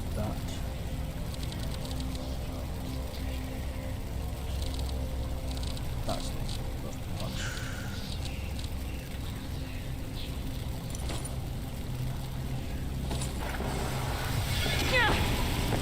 Aha! Here's another of those dragon language inscriptions. Wonder what it says. Just let me study these runes for a moment. Okay, so what's this? I'm awaiting your positive response. I'm gonna be honest, it's probably gonna... It'll take me time to get round to DMs. That's why I was saying it's better to post it in the Discord server. Because honestly, like, literally the amount of people that tried to add me, especially through Twitch, I'm just like... Yeah, and then I have to go through vetting everyone because I don't really know everyone on Twitch for obvious reasons. A lot of shit has happened on Discord, especially with my friends being hacked and stuff. That's why I don't really respond to DMs. I will say this, DD1 had many issues with combat / endgame, Dark Arisen DLC, changed the whole game almost. Yeah, no, it most likely did. I'm gonna be honest, like, Dragon's Dogma 1, the reason why I put it as a literal 9 out of 10, or maybe an 8, it's a 8, I'll give it 8.5. I am on Instagram. I very rarely use Instagram. Very rarely. I actually should be using that a bit more.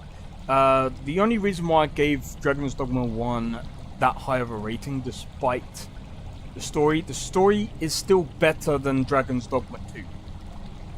Right? The boss fight at the end of Dragon's Dogma 1 was freaking amazing. Bro. It's such a big difference between Dragon's Dogma 1 and Dragon's Dogma 2. Dragon's Dogma 2 boss felt like a literal... The dragon was a coward, bro. Remember all the people who gave Dragon's Dogma 2 a 10 out of 10? Yeah, they're just on copium.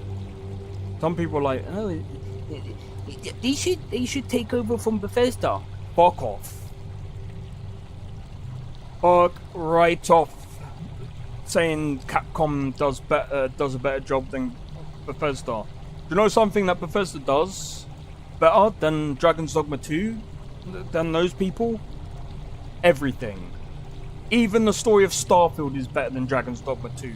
Sorry, but anyone who says the story from Dragon's Dogma 2 is better than Starfield, cope. Stop the cap, dude.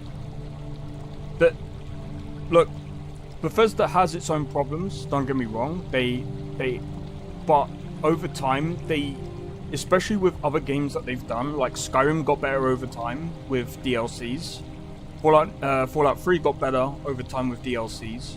Even Fallout New Vegas, even though that's Obsidian, that got better with DLCs. Fallout 4 got better with DLCs. Oblivion, I think, got better with DLCs as well. And I don't really know too much about Morrowind because I haven't played Morrowind, but I played Oblivion, I played Skyrim, I played Fallout 3, I played Fallout 4, I played a lot of Bethesda games. And they felt a lot better. Even, bro, the combat ain't bad, it just needs more enemy types and better spells can easily be added.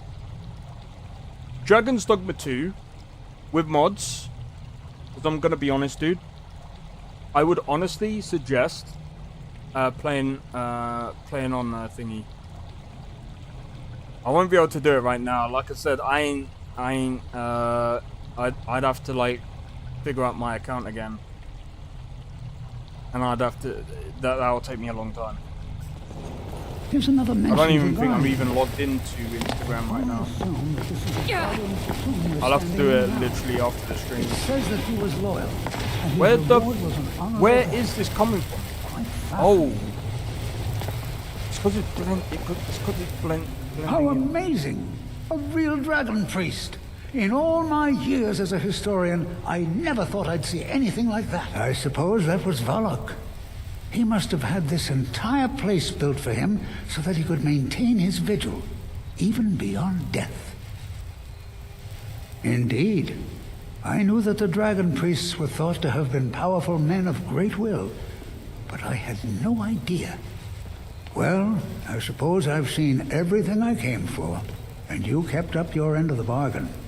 I promised payment, and here it is. Now I think I'll spend some more time studying this word war.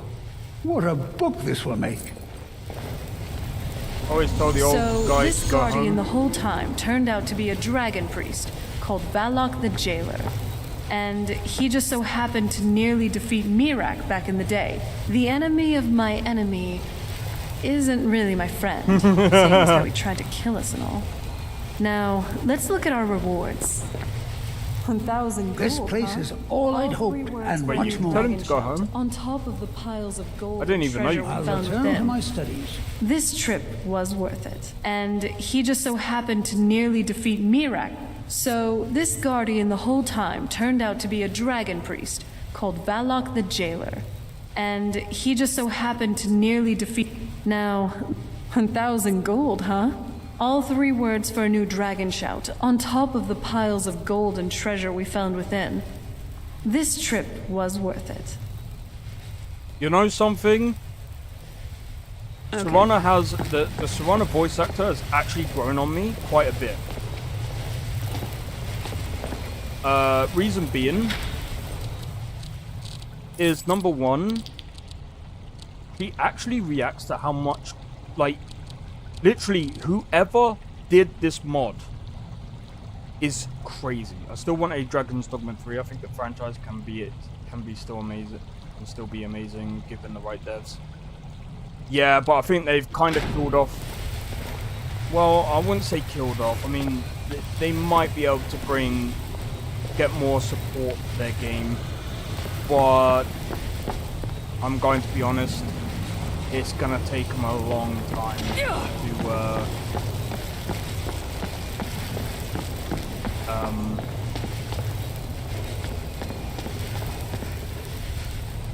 it's gonna take them a long time.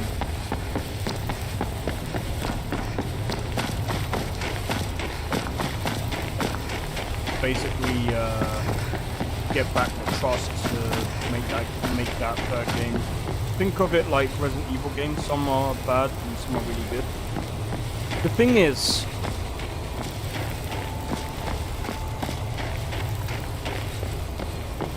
Resident Evil games haven't been as bad as Dragon's Dogma 2. Like, no way. No way. Dragon's Dogma 2 was literally probably the worst game in their locker right now for Capcom. The reason why Resident Evil games are pretty good is because of the lore behind it. despite how bad some of them could be. But again,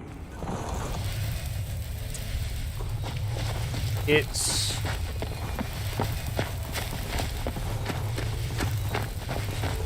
still a pretty good franchise, Resident Evil.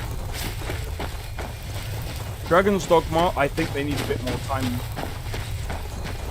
to get their thoughts and figure out what they really want for a game. You follow me. Who taught you to talk? You follow me.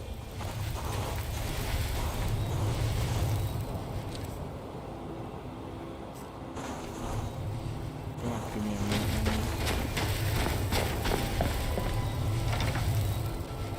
Matter of fact, Resident Evil 6 almost killed Resident Evil. I played Resident Evil 6. It's terrible, the worst Capcom game and one of the worst games ever. Nah, I'm gonna be honest, that spot is now Dragon's Dogma 2. Reason being is because Resident Evil 6. The reason why I wouldn't even class Resident Evil 6 as the worst game is because I played a bit of it and it wasn't actually that bad.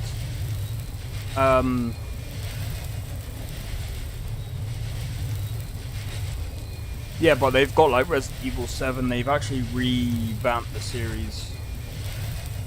I'm gonna be honest, I wouldn't prefer to play Dragon's Dogma 2 over that.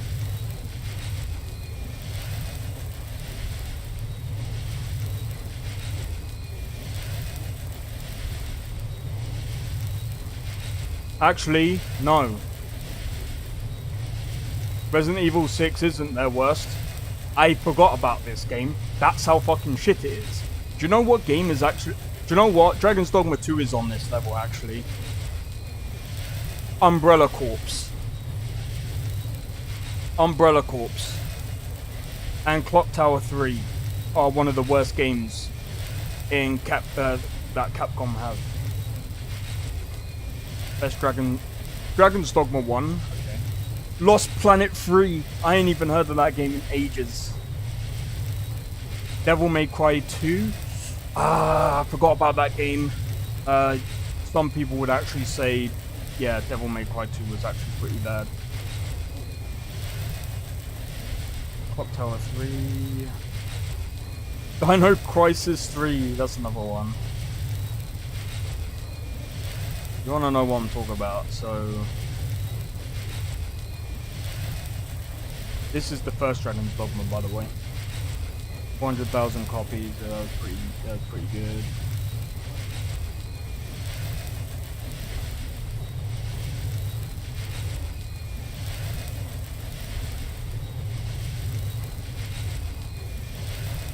In that game, I gave Dragon's Dogma 2 a 3.8. It is that bad. It is that bad for many reasons. It has a lot of reasons why I've put it down on my... I would actually go as far as to say, right now, it's one of the worst games that I've played, even as of recent. I've played some really bad games.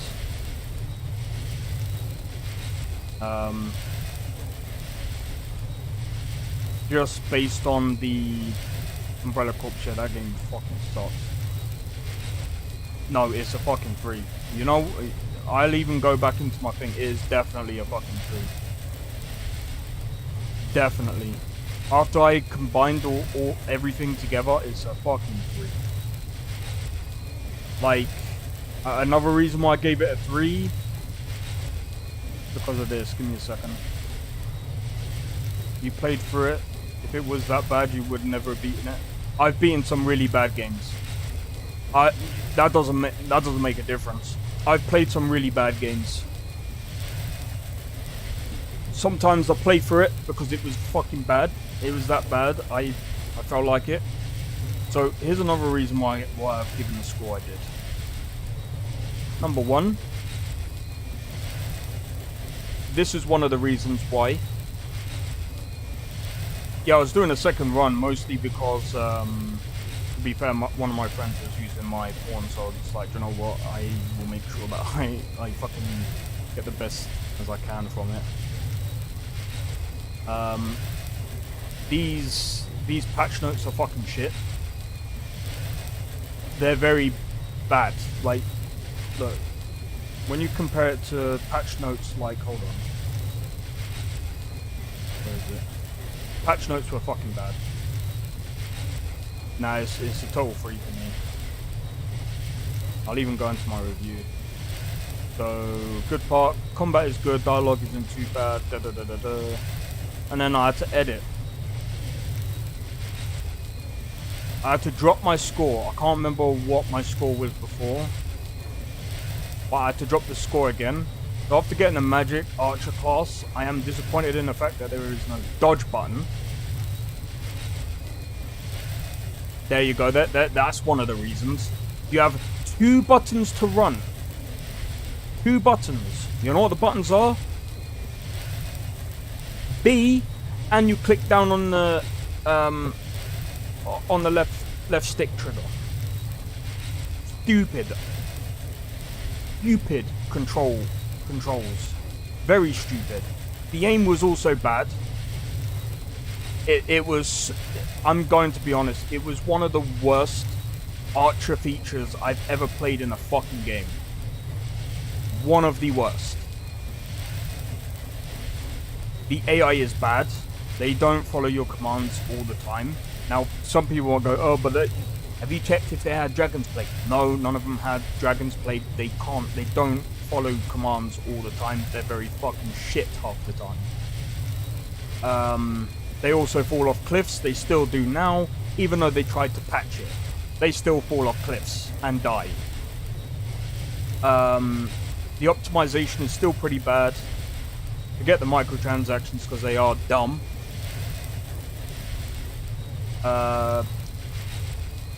Even without ray tracing makes no fucking difference. Like some of the settings in the game don't even make any difference.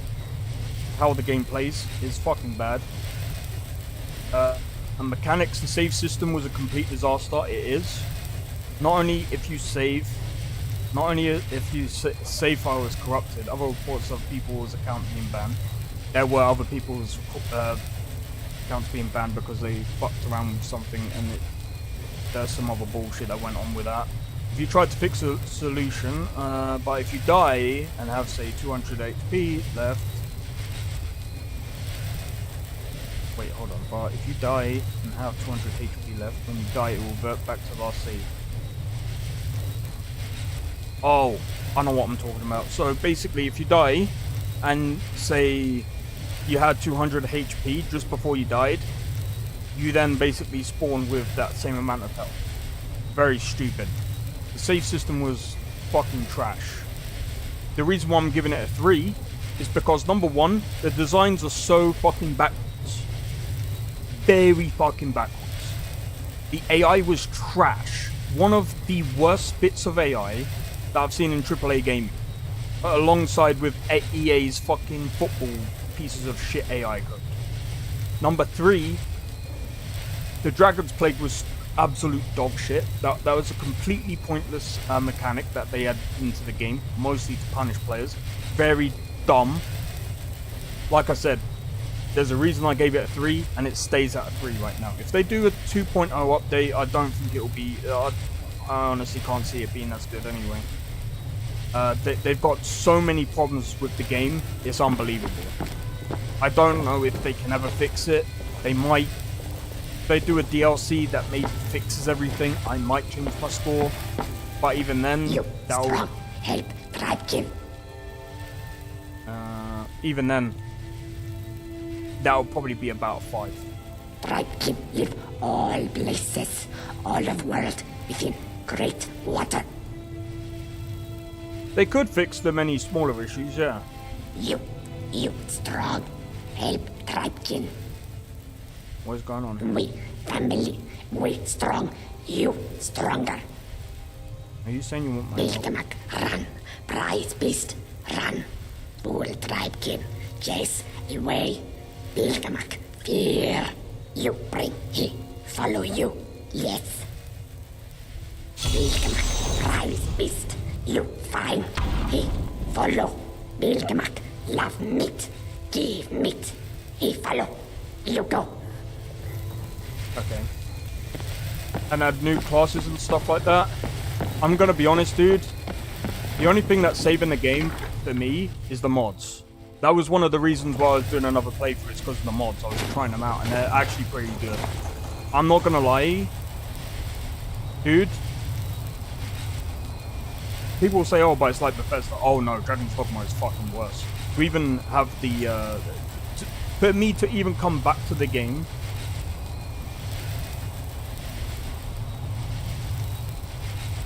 Let me.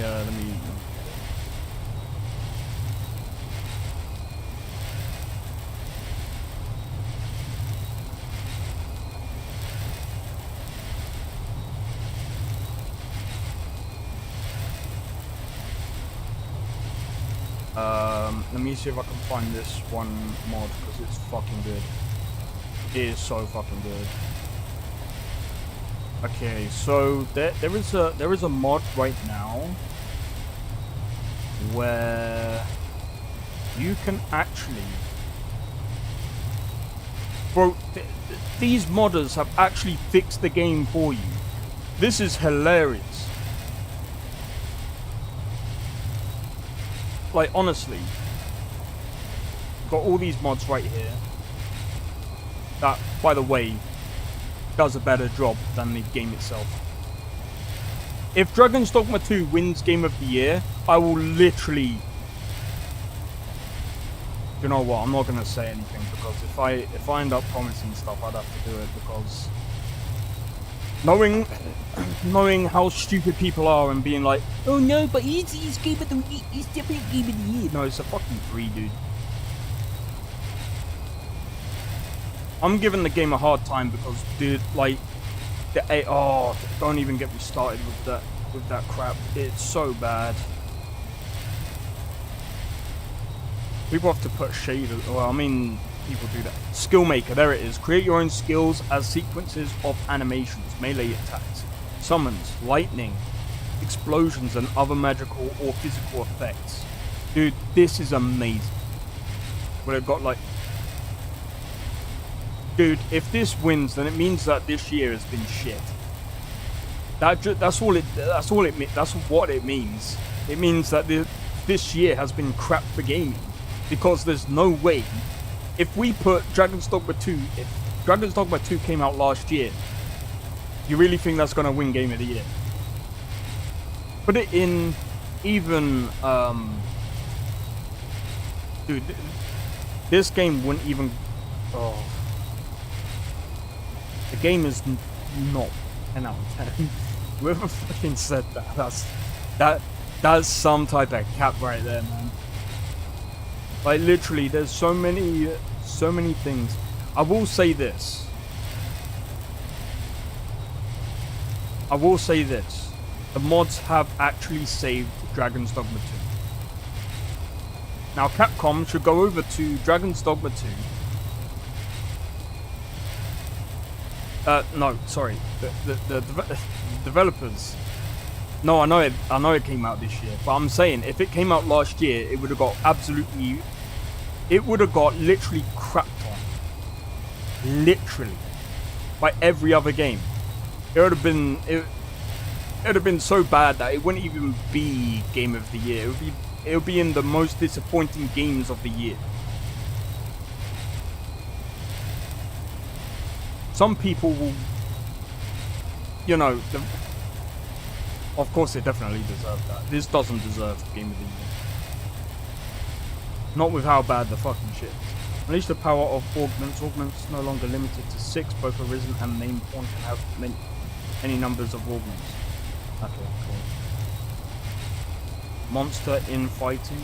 Make enemies fight each other like it's Doom 2. Not to mention,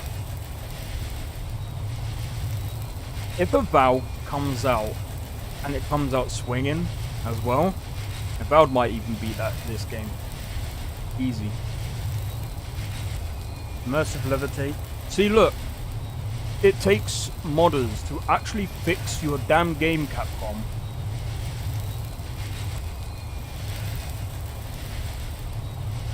See, look, it even gives you an immersive Dragon's Blade cure. They didn't even give you that.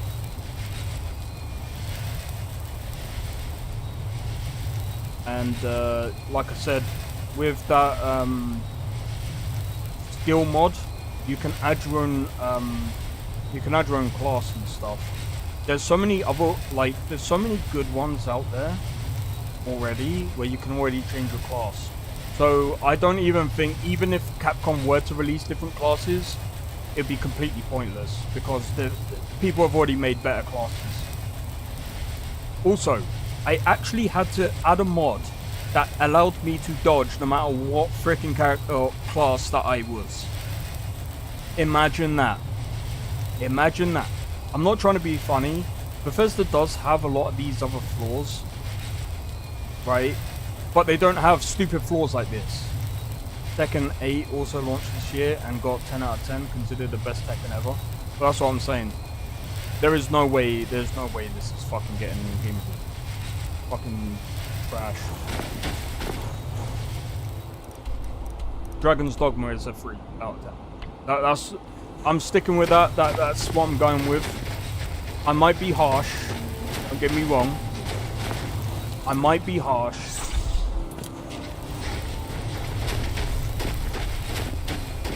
But I'm being fair. Like, for example, for me, when I played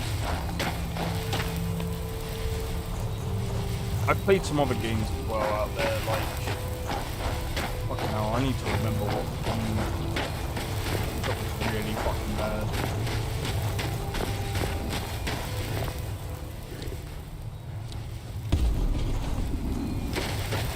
Winds howling.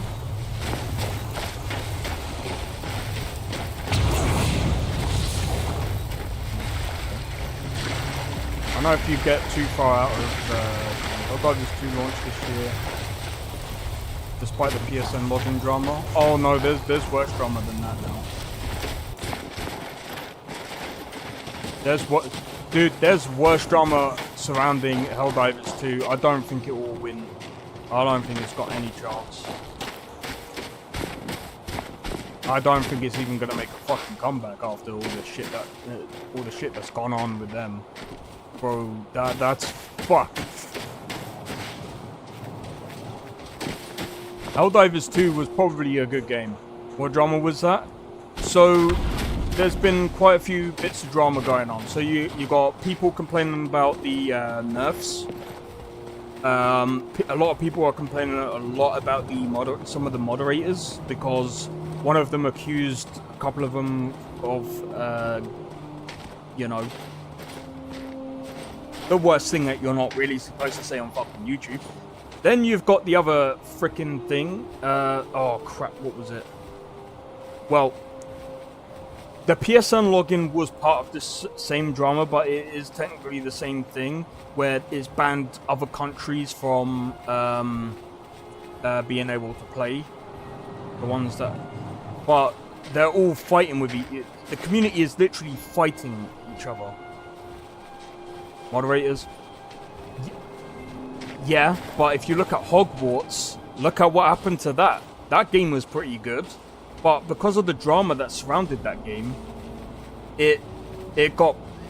That was never even in what's it? Another bad thing, but again, the game itself is a masterpiece. The Ancestor Glade was a sight to see. Yeah, we should go back and apparently, visit if we have the time. But apparently, with all of the nerfs and stuff that has gone on, a lot of people have left the game. They got literally... Give me a second. Let me go and have a look at this, because I'm actually interested. I'm actually curious right now. So... Also, sorry if I didn't get to you guys on the YouTube Shorts. Seems like it's kind of bugged out a bit. Anyway, they've got a lot of stuff going on right now. be honest, in that group. So Steam charts.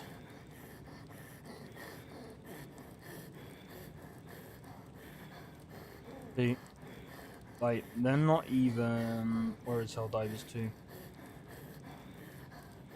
Wait. Fuck's sake.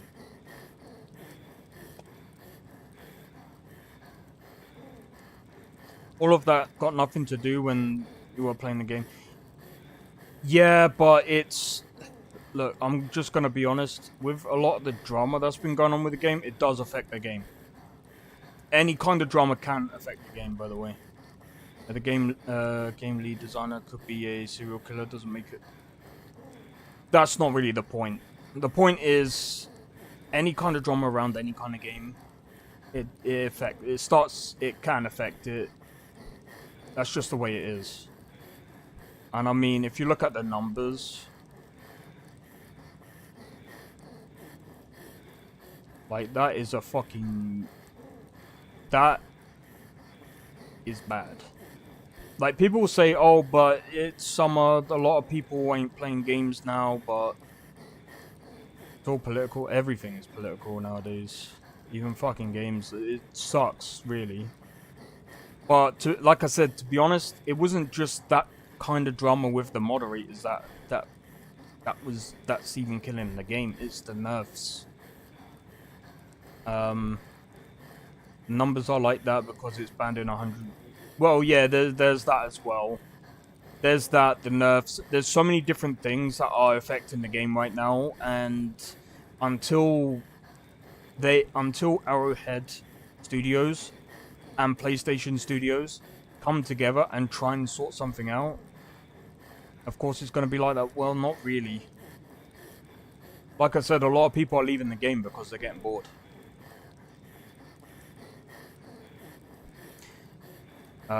They just gotta try and figure out something to make sure that it doesn't go down any lower than this. If it goes down any lower than this, that's gonna be a dead game. That is gonna be a dead game. In fact, I wanna have a look. Why is it even... That's a lower score than I've seen before. Hold up. Don't get me wrong. Obviously, it wasn't as low as a point of when they did this whole PlayStation thing. But I want to see what's going on. Game is good. Sony. Okay. They just announced the biggest update like 2 days ago, and it's still fucking dwindling. I don't know. Okay, I'm glad that I can't. I'm glad that I can't show this on the fucking stream. Give me a sec. Why nerf guns in a co-op game? The biggest threats in any game are armored units. Yeah. So, again, one of the most played Steam games for a reason. Not anymore. I mean, let me have a look. All-time peak. If we do all-time peak,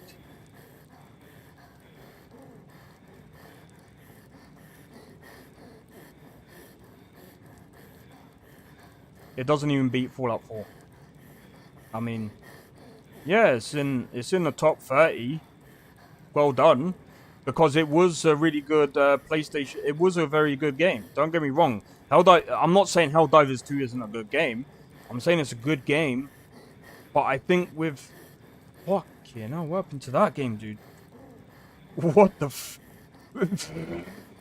Look at these numbers. What the hell? But then again, I think they're like single-player games, so that makes sense. Among Us, Jesus Christ. GTA, well, I mean... That's single-player. But yeah, no, I understand what you mean. I understand what you're talking about. But like I said, when it comes to like... The fact that it's a live service, they have to keep up. Otherwise, they're gonna find it very, very difficult.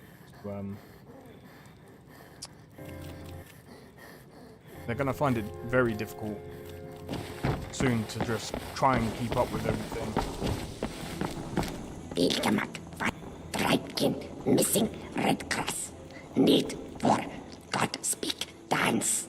You bring red grass, we dance.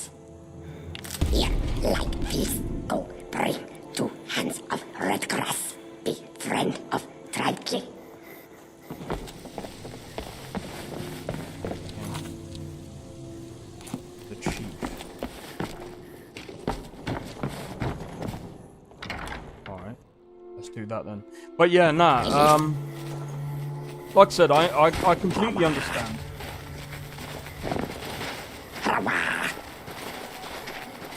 This is crazy. They've been making big updates in like 5 already. The issue is it's been banned. Like I said, I don't even think that's just the case.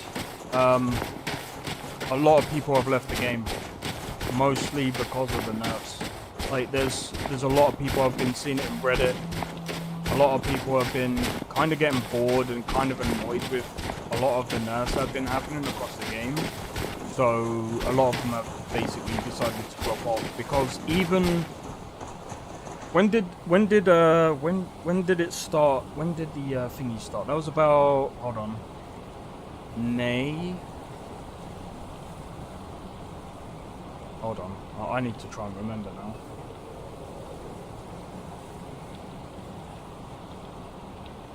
I won't even say it's the main, because the thing is, like, even about, hold on. Now I need to think of when this fucking happened. Give me a second. Packages.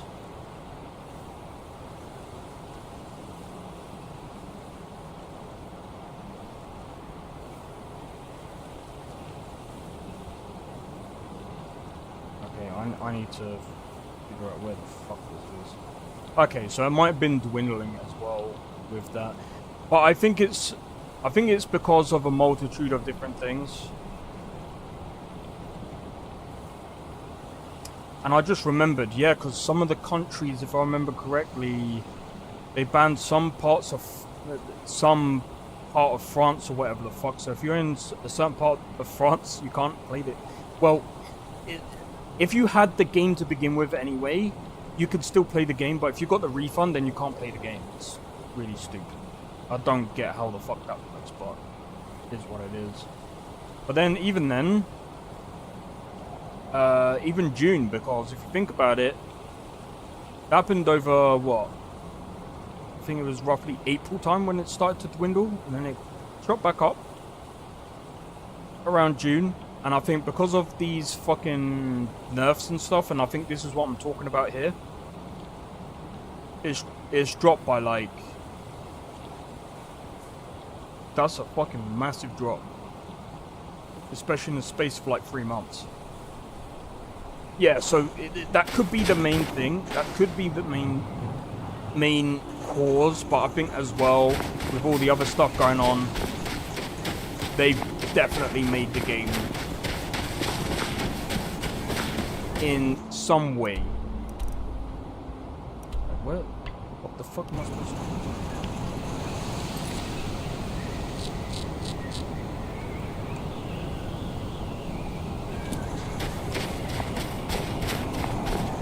There's like, yeah. I've actually just remembered, because some of the countries that they banned, I think they've banned Russia. I think a lot of places can't sell Russia anywhere at the moment. I remember someone saying that, oh, most of those countries are just third world countries, and I'm like, okay, so France is a third world country, is it? That's stupid. Even Ghost of Tsushima has been banned in a lot of those countries as well. The same thing happened to Ghost of Tsushima, and I think that's what kind of stunted their thing. Right, so I'm supposed to give this to someone. I don't know who. Red. Wander, gather, gain back. Where the fuck? Where the fuck?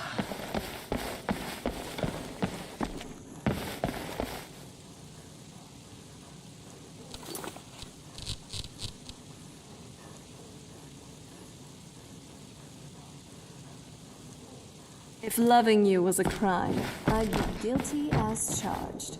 Yeah, I figured that as much, thingy. Savannah. All PSN games will be like that on Steam now. Yeah, they've completely fucked. That's what I mean. They fucked it. Hey, Grunge Bro, how's it going? Welcome to the stream as well. Sorry, we're talking about like the Helldivers 2 stuff. But yeah, so this is what I'm saying about Sony. I'm gonna be honest. I think that's why Square Enix has stopped doing exclusives with Sony, because they're starting to get affected as well themselves, and I think they've realised that. Well, everything is set up for my world record attempt. Wait, what world record attempt? Don't mind me asking. I wish you luck with it, by the way.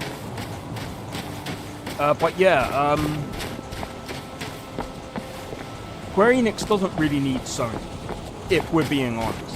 That was the dumbest idea they've ever done. Yeah. You know, people were trying to say, oh, well, what about Steam? Steam has done some stupid stuff. And I'm like, yeah, but at the moment, Sony's done the most dumbest thing. Because the thing is, what people don't understand is that your job as a publisher is to be able to publish in every single country. At least. Attempting to break the world record for listening to the same song over and over again. Record is 36 hours. I'm going to attempt 38 hours. Oh, go on. What's the song that you picked? Fucking, I wish you luck with that one.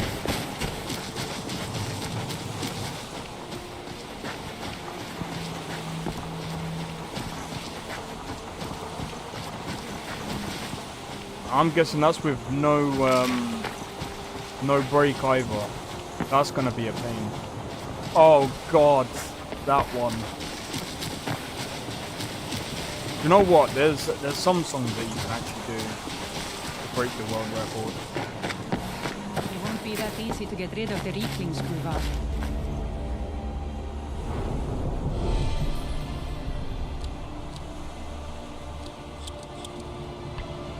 Never said it would be, but either way, we have to try. Whether we succeed or not, it'll stir up some of the You old have blood in vanquished this a great evil from Skyrim. You have saved this land. What's going on here is that we've been kicked out of our home. The mead hall, up there on the hill. Some Rieklings have taken it over. With tenacity and numbers. It didn't help that we'd grown a little too comfortable up there. Too much mead, too many stories, too few battles. Are you offering to help? Some new blood should be enough to rouse these layabouts to actually fight again. Well, let's move then. Oh! Oh shit.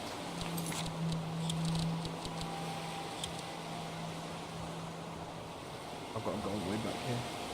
Fuck it, fuck it.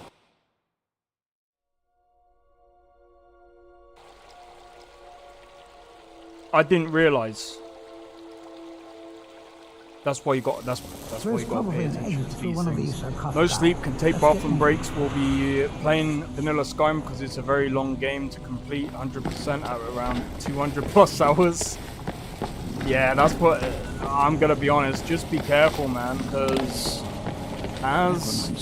Shame on you.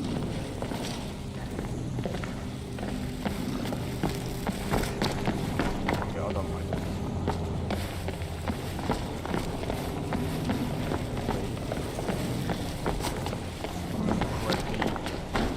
I don't mind doing this again. I've completely fucked this up. Right, I need to remember to save. I need to remember to always save. Because if you fuck up, that's gonna set you, that can set you back long, man. I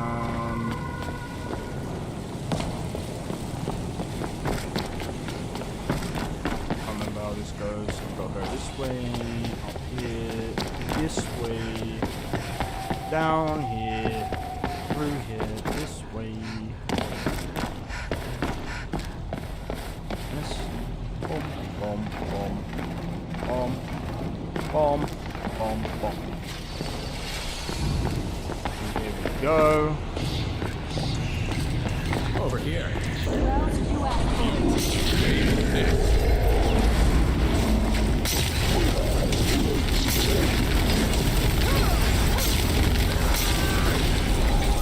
Be streaming the attempt, but I cannot save VOD, so I'll be. Well, I wish you luck, man. I'll be recording it so I can upload it to YouTube. Hey, man. I would say you might want to be careful streaming because there's a certain amount of time, especially on Twitch. If you stream, I think it's like 40-something hours, they can ban you. Time to tear up a new one. Lets himself get surrounded. They can ban you for, Look, here's another wall with dragon language inscriptions on it. Let's find out what's written. This writing refers to a guardian inspired. We're going way too far for this guy. We're way too quick. I'm only doing 38 hours. Well, I wish you luck with it anyway. But yeah,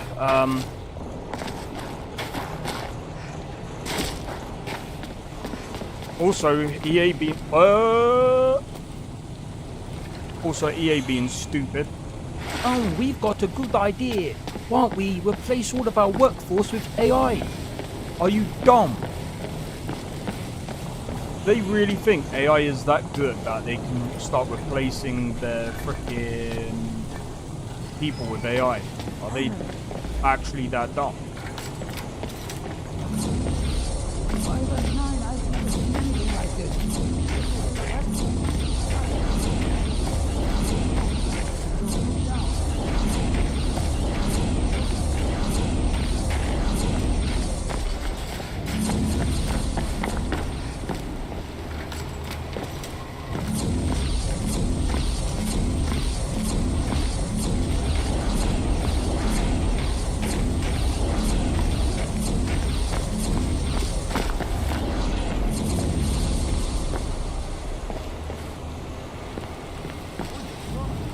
AI will eventually take over game development, let's be honest.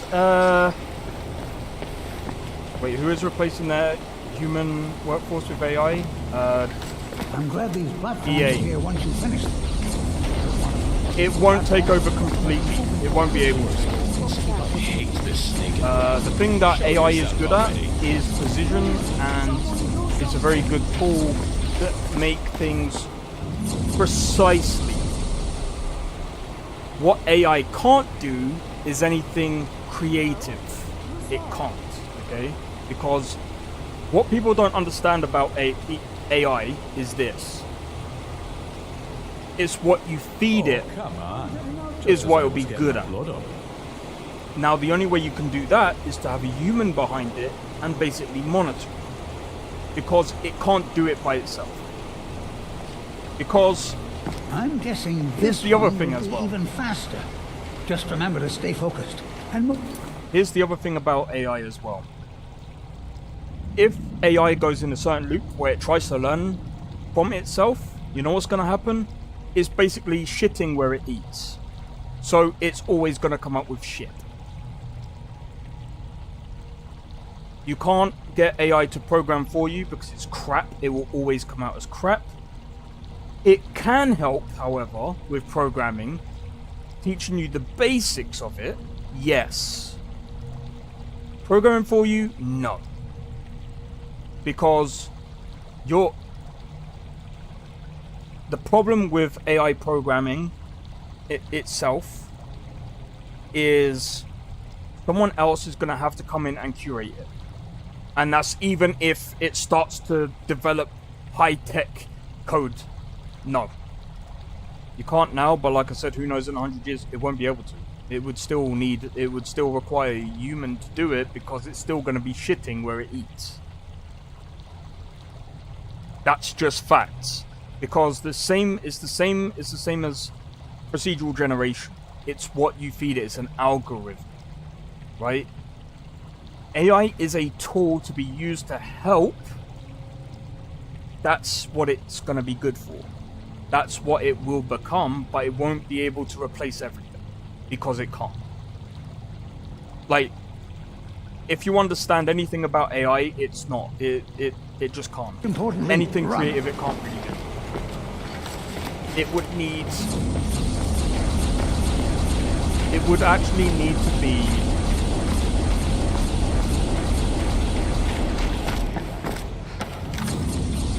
well, I've just said it just needs to be curated by someone to actually make it do what it's supposed to do. And like I said, I mean, again, it's one of those things where it's going to be helpful towards certain things, but not everything. That's just how it is.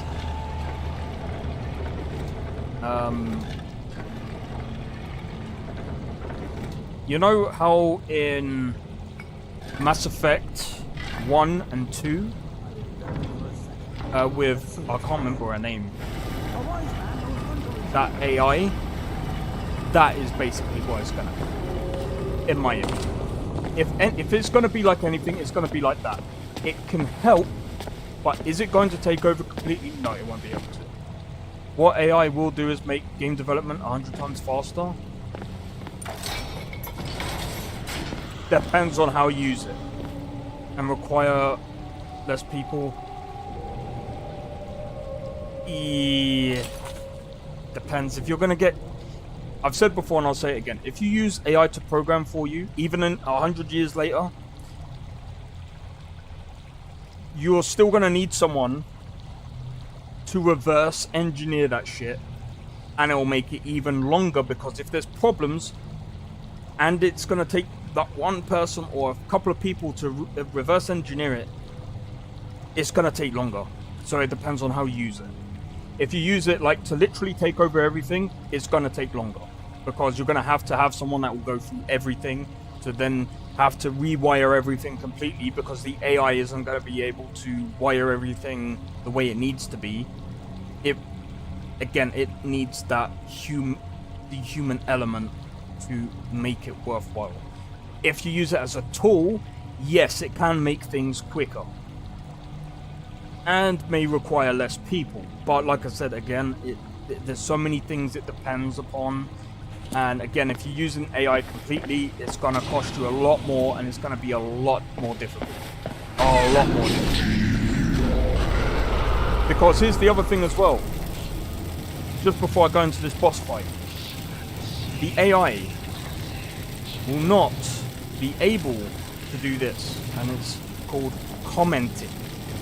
It will not be able to comment the code. It will do the code, but it won't comment anything. And guess what?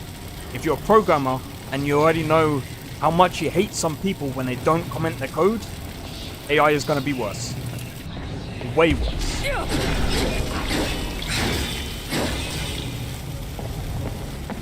That's why I said AI is good in some things, but it's more as a tool to help be useful. Like, for example, I use AI to help me structure out my story.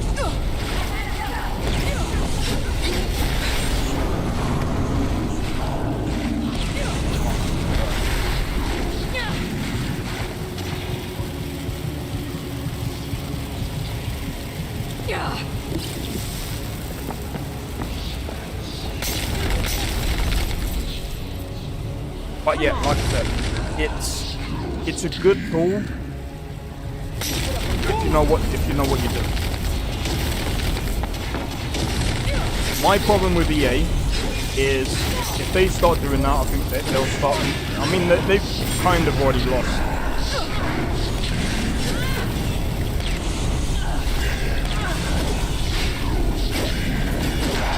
Victory for now. They kind of already lost with a lot of their shit. Well, AI uses machine learning techniques so it can teach itself stuff. Not really. Even machine learning, there's a lot of problems with it, and again, it will shit where it eats. That's just facts. That's just facts. Do you know what the AI is basically trained on right now? GitHub. You know how much shit code there is in GitHub? Loads. Loads. It's gonna be shitting where it eats. That's what machine learning is. Some of it can be good. It can be good, but it's not really. It could teach itself, but it's not gonna teach itself properly. Nah. Even machine learning has someone curating it. It still has the human element of actually curating the data that it gets trained on. So it doesn't actually teach itself.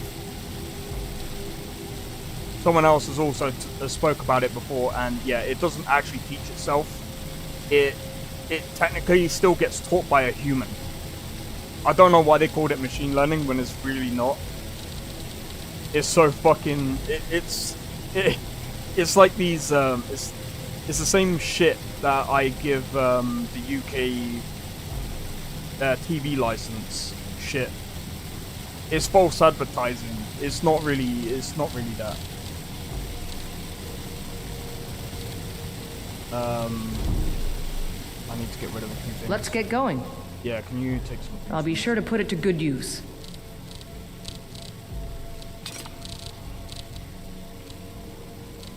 But yeah, nah. It's not really at that stage, and I don't think it will ever be, because the thing is with AI, like I said, is it gets trained on things that we humans give it. And that's just how it is and how it's always going to be, because that's what it is. Nothing wrong with it, nothing bad with it. Aha! Here's another of those dragon language inscriptions. But Just let me study after these time, for a moment. it's still going to need a human to curate the data to make sure it's not getting fed shit. Because, like I said, it's the same. It's literally, it functions the same way as it gets trained but creates completely new stuff. No, it gets There's a bit chill in curated. the air down here. It gets curated and then refed the same, Valok. different thingy. Don't think I've Look ever at heard AI of him images, before. those are completely new creations. Not really, no. In fact, At least it this gets place trained isn't on as boring data as the other dungeons we've been to. from other artists to be able to create those new creations. And technically, there's still... Does this It's still Tharston know technically what not he's doing? even new. That's why a lot of people are having problems with it. And I reckon at some point... I sure hope the trip here was worth it. How amazing! A real dragon priest! In all my years as a historian, I never thought I'd see anything like that. I suppose that was Valok. He must have had this entire But it's place technically built not for the him same. so that he could No, maintain actually, his technically vigil, it is. even beyond death. It's in this similar fashion as the artist that it uses. I'm not the only one that's saying this. There's a bunch of artists that have come out and said, yeah, it's not really anything new. It doesn't really create anything new. It just creates things that look kind of different to other people. But in reality, other artists know it's not really this. It's not really creating anything new. It's just basically shitting out the same thing that it was fed. Indeed. I knew that the dragon priests were thought to have been powerful men of great will, but I had no idea. Well, I suppose I've seen everything I came for, and you kept up your end of the bargain. I promised payment, and here it is. Now I think I'll spend some more time studying this word wall. What a book this will make! Cool, sweet. Have fun. So, this guardian the whole time turned out to be a dragon priest called Valok Yes, the Jailer. he did. And he just But so yeah, happened nah, to nearly defeat same style, Mira but back in isn't the day. The enemy but of isn't my stealing enemy the exact image. So isn't technically really my it's new. friend. So Actually, I'm trying to kill that's him. not entirely true because. Let's look at our rewards. By the way, 1,000 gold, huh? All 3 words for a new By the dragon way, shout. whoever, On top of there's the been price of people gold that have sued some of these places, some of these companies that have used AI that was training on other people's creations, and we're gonna have to see how that court case goes. Because I'm gonna be honest, I honestly don't think it's gonna. If I make something inspired from Fallout, that's a bit different. That's there's a total different thing. They sued for their voice, not just the voice. There's been people that have sued over their books. There's been people that have sued over their pictures. And images. No, there is some court cases going about with images. I've seen it. I can't remember exactly which one it was, but there has been a lot of there's been a lot of court cases going about with this AI stuff. Okay, so I think a lot of people get a lot of this stuff confused. There are some you can make I was parodies always taught to avoid of these types Fallout of villains. I think without I see being why. sued, right? But they're classed as parodies. Now, as long as it's distinctly different, you can get away with it. Well, Take-Two CEO said GTA 6 will be the first game they made that uses AI. Well, it depends on what functions of AI they need. Like, I mean, again, like, you can use AI as a tool for helping out with certain textures, certain things, or whatever. There's certain things that it would probably be useful for, like, for example, rigging. Many games are inspired from others and they can't get sued. No, what I'm trying to say is it depends. It's all about the context, man. It's all about the context, and it also depends on the country you're in as well. There's so many things. Fallout basically is the real Wasteland 2. Yeah, but that's a different franchise. That's completely different. What I'm talking about is, for example, if you to put it bluntly and to put it as it is, if, for example, if you took a game as a whole, as what it is as a whole, say for example, I went into Bethesda Studios, got all the source files or whatever, obviously that's illegal anyway, but the point is, if I took all of that and re-uploaded it, that's technically classed as pirating anyway, because I've literally taken a whole game, put it out for free, and that's Bethesda's IP. You can get done for that if you literally do that. There's that, and there's ones, but that's completely different. I said inspired. Yeah, no, I'm saying that's fine. That's classed as like I think it's part of the. Don't get me wrong, I'm not a fucking lawyer for this shit, but what I'm trying to say is parodies of the game, like for example, someone could make a Fallout game but have parodies of it, meaning it plays like Fallout, it doesn't have the source material, it has its own kind of material. You can do that. What I'm trying to say is you can make technically the same game, but as long as it's like parodying it, if that makes sense. And they like 80%. Yeah, no, what I'm talking about something completely different. I'm not talking about games that are inspired, because the thing is, with those games that are inspired, they're completely different. They're their own game. Every game is inspired by some other game, one way or another. Like, for example, there's different forms of Tetris. If it's not named Fallout, you can make anything you want. You can actually make it... Hold on. I don't think... Give me a second. I'm pretty sure. Wait. It's not on the source engine, so it's completely different. Yeah, so that's... There's so many different games.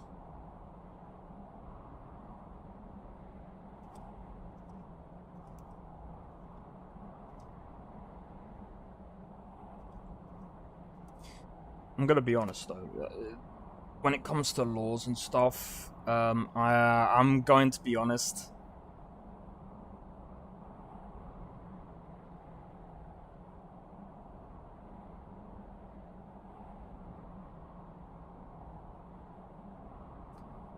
I'm gonna be honest. When it comes to copyright, I'm just gonna say this. Do you know what the biggest Apple store in the world is? It's in China. When it comes to copyright stuff, it's so damn different. I don't think it's just the name, to be honest. I think even if you named the game called Fallout something, or if you had Fallout in the name, I can almost guarantee you that there probably would be some form of game called Fallout. But it would be accompanied with some kind of cute.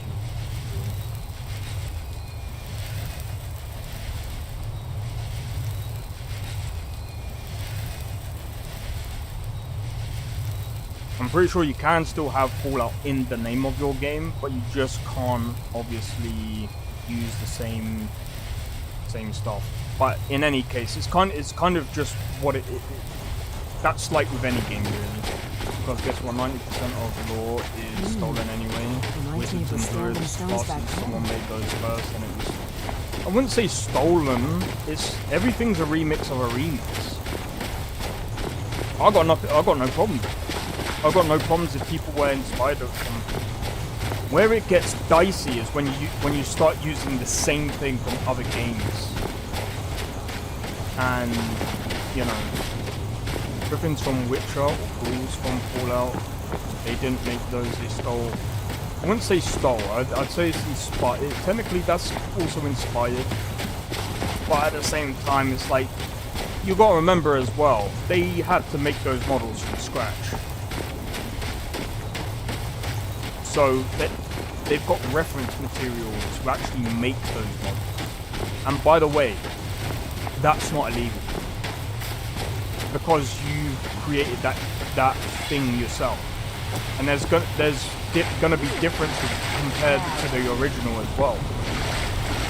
You're a fool to test me. Last mistake. Ah! Ah! I'm gonna bleed you. I deflected the arrow back.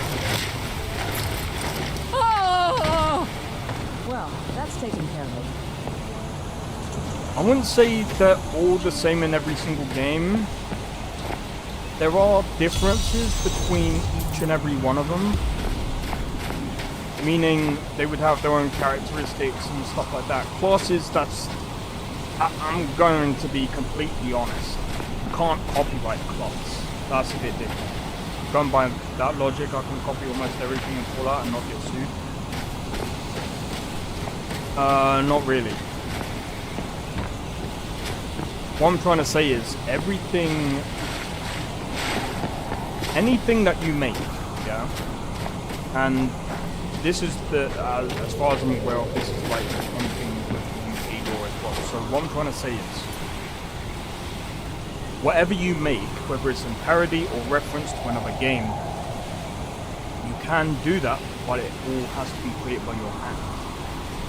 What you gotta remember is, most of these games, Fallout, Skyrim, fucking Witcher 3, all of these other games that are coming out, they were all modeled by someone in their team that modeled everything by basically hand, because we're basically doing it by hand. They've done the level design by hand, they've done all the game by hand. What I'm trying to say is, if you take everything as it is, meaning if you go into their game files, extract all their models, extract all the textures, extract everything of their own, and you basically upload it as your own game, you will get sued because that is their own game. What I'm trying to say is, if you built everything by hand yourself, even though you use those games as references, as long as you can prove, and this is from what I recall.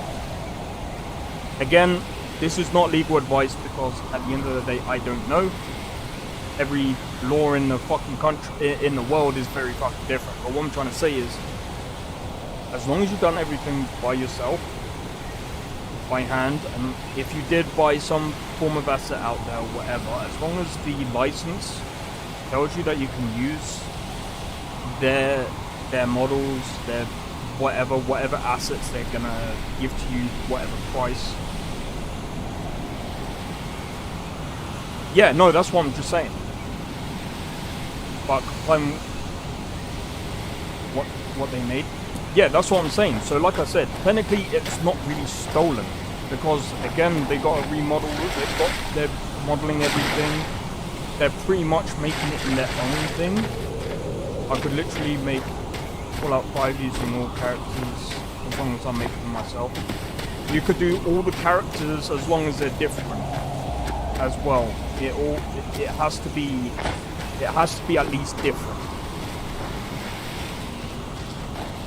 But technically speaking, you can make games within Bethesda's creation kit anyway.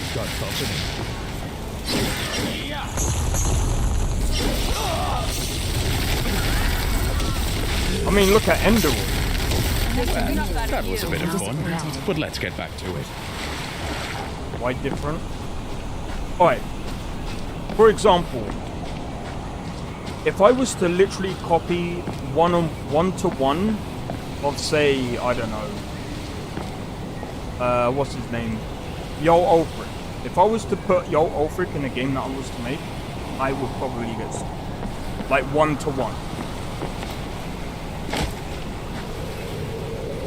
No, that's completely different though. Because I mean, if you're speaking about wizards, that's like saying, well, I can get. Again, it's all depends on the context. It's all based on context. So what I'm talking about with characters is one-to-one. The first person that made them should be able to sue. But that's a generalized thing. I'm saying named characters. If we talk about named characters, copying from one-to-one, you can't do that. Because that's within their own license. Now, copying a generic term, anyone can do that.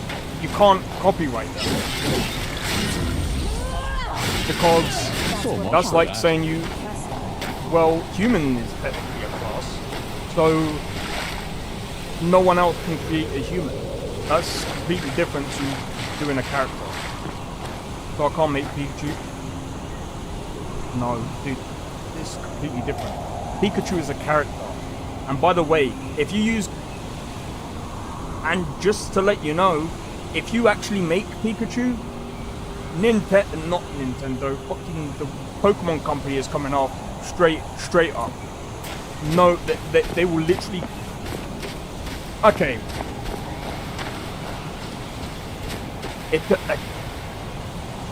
Pokemon, you can't do that. You can get inspired and create similar things like what our world did. You can create similar things that look very different to the Pokemon. Yes, but not the characters completely.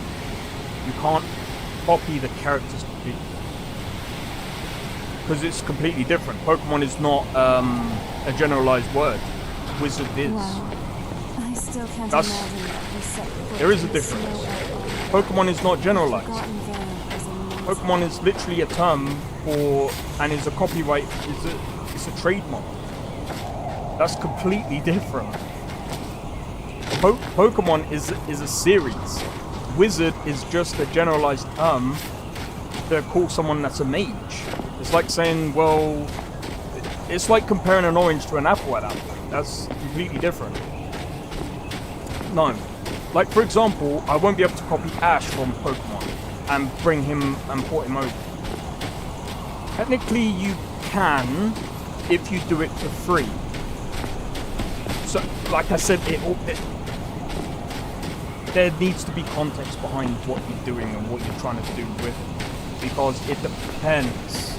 Like, for example, if you're doing a mod, as long, and I will quote, as long as it's free and not behind the paywall, I don't think the Pokemon company will come after you. Because Pokemon Go is in GTA 5, there's Pokemon that's also in Arc, and they haven't been DMCA'd yet.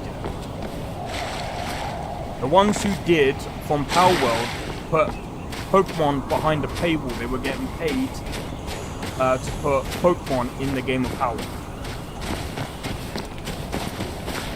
But yeah, there is a lot of difference. So, here's the thing. Terms like burger, any kind of, even meat, something that we use in general day-to-day life, general terms, classes, and things like that, you can do. But if you have a named character inside of your game, right? For example, General Tullius. If I was to copy General Tullius 1-to-1 and stuck it in my game, I could be looking at a lawsuit. Because, again, if it's a character that looks like him, plays like him, and has the same personality, same traits and everything, I can be done. Because, again, I am taking what Bethesda's doing and using it for my own game, and especially if I put my game up for sale, I will get done. There is no if, buts, or maybes with that one. Like I said, 1-to-1 copies you can't do. However, you can do inspired parodies or other things to the character as long as it's not a 1-to-1. As long as it's not a 1-to-1, you should be fine. But like I said, there are major differences between creating, say, a Pokemon and a wizard. It's not the same thing. Need something? Yeah, Do you have enough coal? Load up, and we'll get underway. This time. I'm sure the first person that called a major wizard in history could have 100% sued. Nah, it's not the same. If he would have copyrighted it. No, because you don't have to copyright things. Because not many people actually understand. The way it might work in America might be different, but in the UK, for example, no, it's not the same. Because talk to Captain Gallo again, if you're looking to book passage. what is Pokemon? Pokemon is. Yes. If I call a creature, you can capture a pulp. But that's different. Pokemon. Look.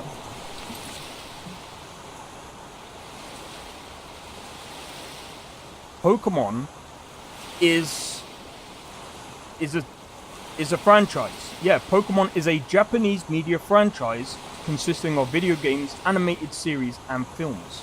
You can't do that. That's different. A wizard, right? If we look up wizard, it's literally a generalized term used across a lot of different games. Completely different to Pokemon. Because if it was the same, now hear me out, if it was the same, a lot of people would be using Pokemon as a word. That's just not how it works. Like I said, it's like saying king. Why is there kings? Why can every game use the word king? That's because it's a generalized term. It's a term that has been coined like for a long time to describe a leader. It's completely different to a Pokemon. Pikachu as well. Pikachu is a, again, if you could probably still use the word Pikachu, but you can't use the character. But again, it's one of those things where I don't really know, because with Japanese law that can be different. They might be able to sue you for that. I don't know. However, it is very, very different. If you go and speak to a lawyer, one that has dealt with games in the past, they'll probably tell you the same thing. It's not the same. Because one of those words you can literally get a fucking legal, you can cause yourself legal troubles with. The other term you can't. Like, I can guarantee you, if you walked into Nintendo and said, "Oh, can I use your term Pokemon for whatever?" they'll turn around and say no. Because that's a term that they've coined on their own, and it's their franchise. again, is two completely different terms. People laugh at things they don't Like, believe. for example, I It think helps them accept EA tried to not copyright. They tried to patent a certain thing. It's not just the word wizard; it's the fact that the games used it. Yeah, that's a type of class. That's something you can't even. You won't even be able. That's completely different. Right? Again, it's a term. You can't copyright terms. That's so different to copyrighting an actual name that's a franchise. Pokemon. Oh, there, Scalfred. Pokemon named franchise is copyright. It's actually, I believe it's actually a trademark. Yes, the rest of Skyrim is a much alien place to this Scar. I am one of a few who venture beyond our home. What brings you all the way out? I was sent by Freya to come and find you and deliver a gift.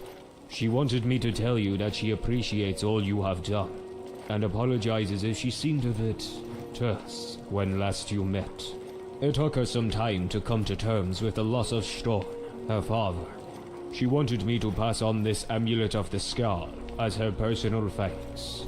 Normally this trinket is held in the highest regard, only for the shaman of the Scar. But only through your efforts are the Scar able to survive. So she felt you worthy to bear it. I am pleased. Guard it with care. And the All-Maker continue to guide you, my friend. Farewell. So I can use Brother of Steel in my game? Again, that's something that you'd have to talk to a lawyer about. I don't know. Because with Bethesda games, I don't know what things they've copywritten, or I don't really know. And I mean, again, that's a completely Some different cowards thing. in this land Because have again, seen the sight of glory before them. wasn't a term before some nerd made a board game and used it. I don't think so. I think that term was actually coined a long last time ago. Trust me, when it comes to law, it's very fucking weird. And like I said, where one place it might be illegal, another place it might be fine. It's... From what I've seen, the term Pokemon is already coined by... It's a franchise. It's completely different. Like, for example, okay, I'll give you another example. McDonald's Big Mac. They had that trade, I think it's either trademarked or patented, or I think it's trademarked. Up until, but this is completely different because it's a food item. But because another in, I think it was Ireland. I think it was Ireland where they had the actual Big Mac or whatever the fuck it's called. And they had it before McDonald's, and they lost the actual trademark to it. They can still use it, but they just lost the trademark to it, so everyone can can call their things Big Mac. So it's weird, but I mean, again, it's completely different. So, like, for example, you can't put McDonald's in your game unless you have got the license to do so. Why is that? That's just because McDonald's is a coined term. And again, it's not a thingy. What if Wizard, it was a franchise in a board game or something? What makes it general term and Pokemon not? Yeah, I would actually... I mean, I've already looked into it. So, what you gotta remember is, Pokemon is not really a... Again, what makes it not a general term is Pokemon is a franchise. It's been known as a franchise throughout years and years and years. Now, Wizards, because of it being used not just in games, not just for board games, not just for all of these other things, Wizard has been actually used, especially throughout history as well. So you wouldn't be able to copyright that. You can't really copyright it. Like, for example, you can't copyright Warrior. Why can't you copyright Warrior? Because it's a general term. Everyone, like, a lot of people use that term to describe things. is a completely different thing. Like, for example,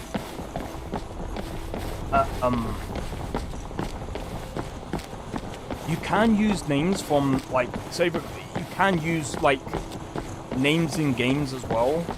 You can't really copyright people's names. That's obvious, for obvious reasons. I understand if the word wizard is 1,000 years old, but I don't know if it is. Wizard thing has been going throughout, like, years. Like, I would say it's probably fucking near enough that old. But, same as Warriors been. Like, I'd say Wizard and Warriors, just one of those things that have been, and I name my kid Poke. Yeah. Because, again, that's just Poke. You can't name your... I mean, naming a kid Pokemon is kind of stupid. But Poke, yes, that's fine.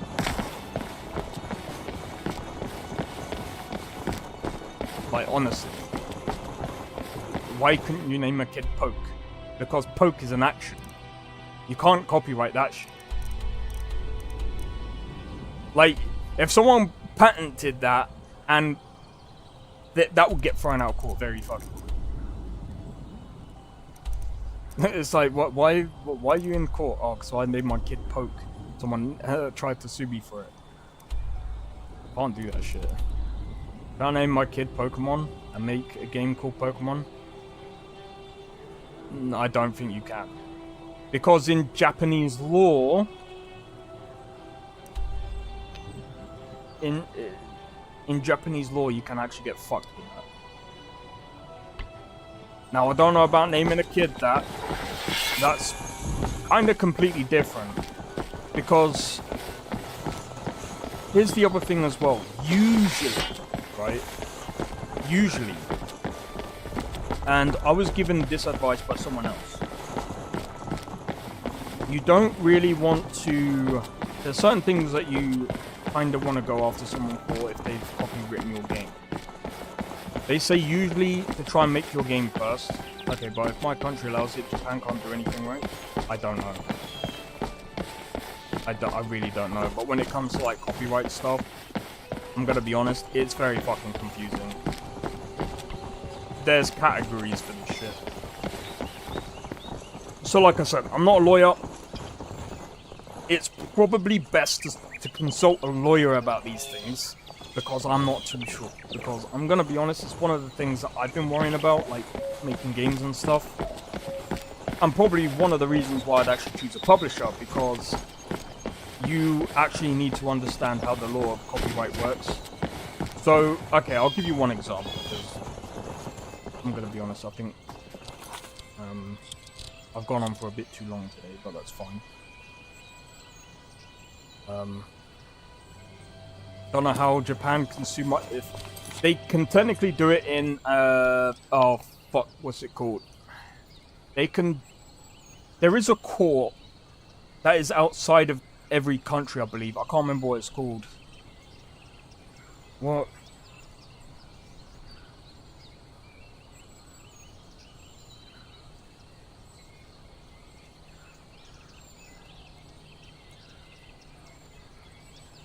Global...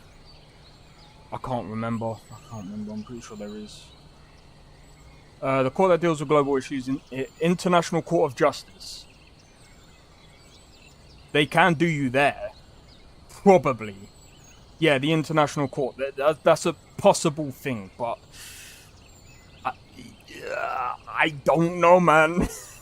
I'm gonna be honest. That's a very... I completely forgot about the... Yeah.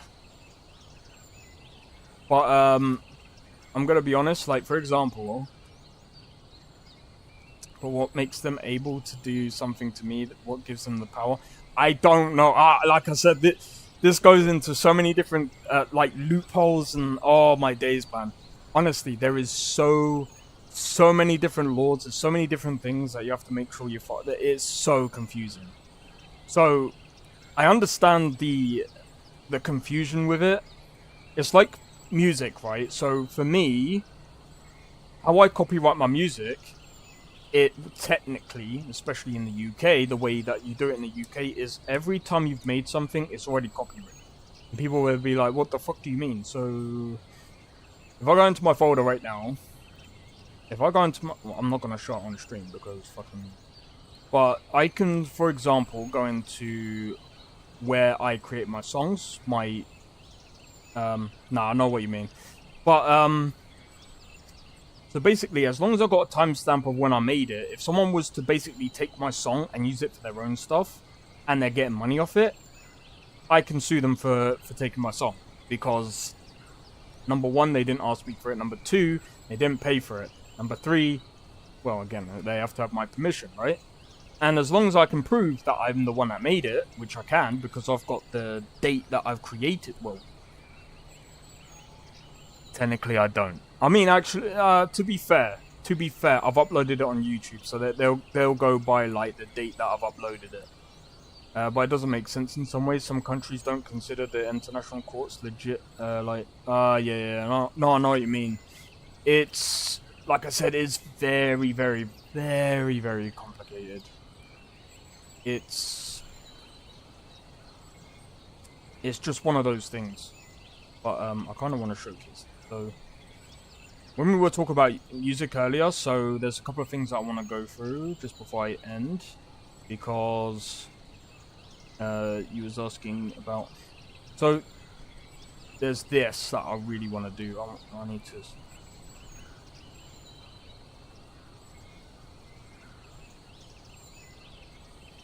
I want to get myself this.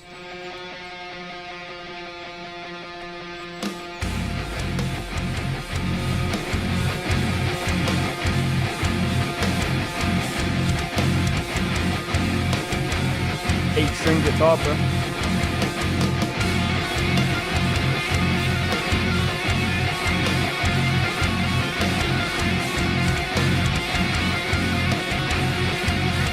That sounds so nasty.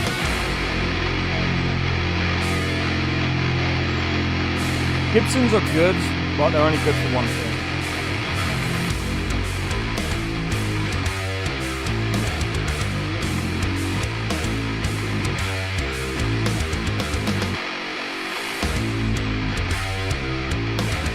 The Gibsons are good, but they're not really good for this kind of stuff.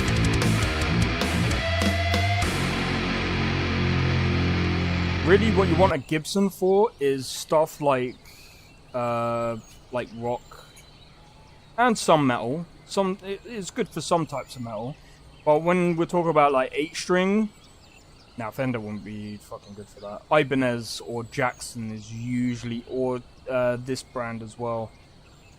You won't really want a Gibson for 8-string.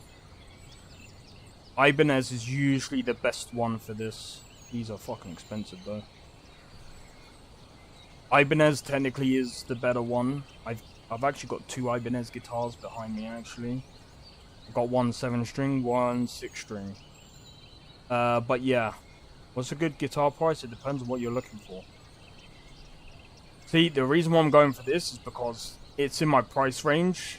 I could go for this, but bruh, that's fucking expensive.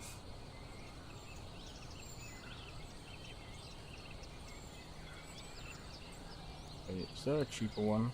Jackson's not too bad. For professionals, I'd say probably around the £200 to £400 mark, if you can afford it. But to be honest, any guitar is good as long as, you know, your ability is good. That's basically what it counts for, man. These are technically deeper. Alright, I want to listen to this. That sound is actually...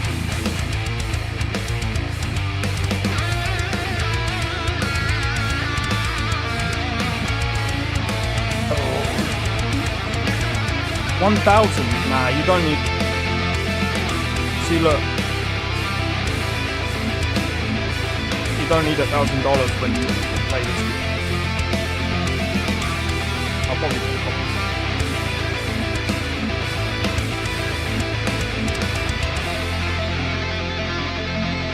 But yeah, if you could play this good, you don't need that. You don't need $1,000 just to play the guitar.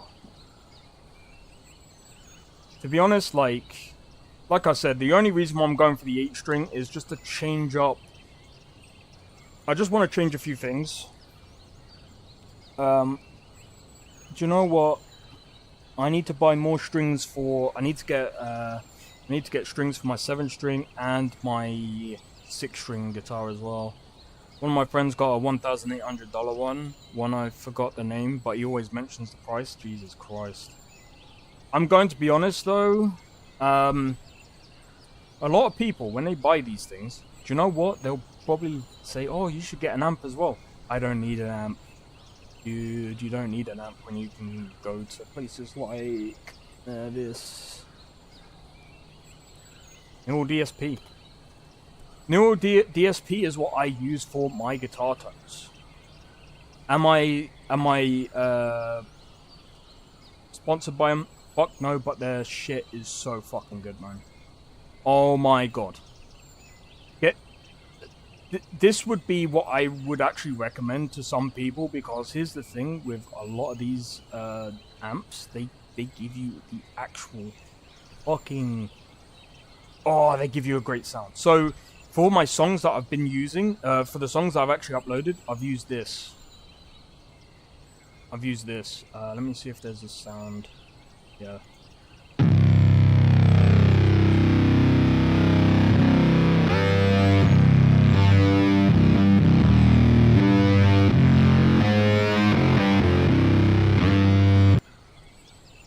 I always wanted to learn guitar, but it's hard. I'm gonna be honest, dude. Not as hard as what you think. It's not as hard as what you think. As long as you learn how to tune the guitar. I taught myself. I'm self-taught. As long as you know, like, bar chords is the first thing that you should really learn. Bar chords are very, very easy. All it is, see the guitar, bar chord. Literally that. In fact, just before I actually end, I'll do this. How long did that take? Oh, I'm gonna be honest. If it wasn't for the guy that I used to work with on songs, I would be really shit. But I learned how to teach myself better thanks to okay, because I don't have my thing plugged in. I will try. In fact, let me put this over here a minute. I need to find my fucking pick. What I'll do is I'll play along to one of the songs that I've got. This is exclusive content, guys. I am going to be playing the song that I wrote the other day. Except, oh yeah, if you do get a guitar, I'm going to tell you something. Make sure you don't buy the same color pick as your desk or wherever you're going to put the pick. Because, I'm going to be honest, they're a pick to find when you drop them. I actually need to, alright. So, this here is going to be, you know what, I'm going to turn off the sound of this. I am going to do this. Where is it?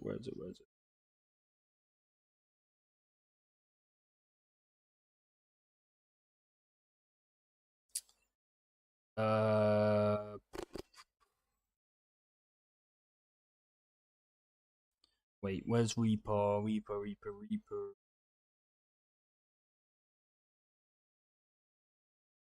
There we go. Right, let me see if this works. Yeah, it does work. Alright. Here we go. Right, so I'm gonna go through this song. And in fact, while I do this, I'm even gonna show you. Hold on. Let me get rid of this and then... So, yeah, this is a song...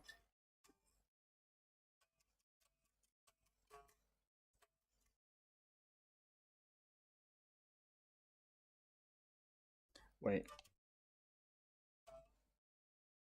Now I need to remember the song. Now, I'm gonna have to remember the song. I can't remember how I played it. This might be a pain. Alright. Here's the song.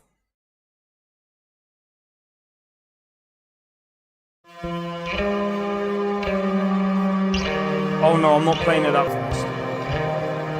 There we go.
See,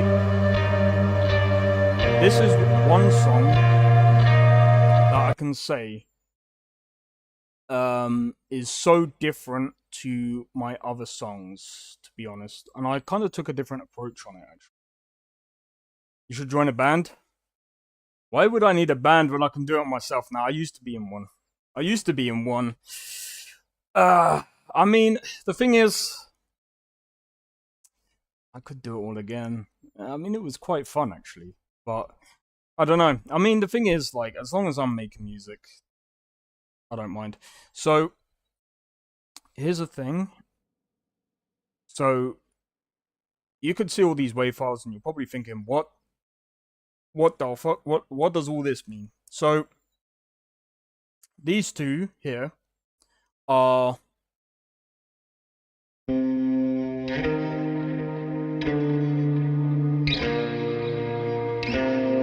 That's just a clean guitar.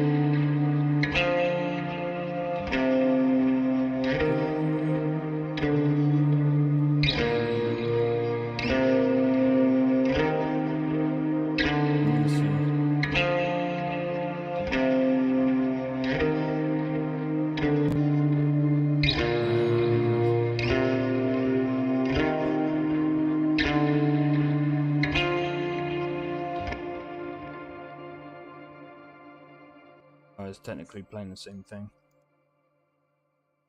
So that's the clean section. So when it comes to the rhythm, let me do this. This is what the rhythm sounds like.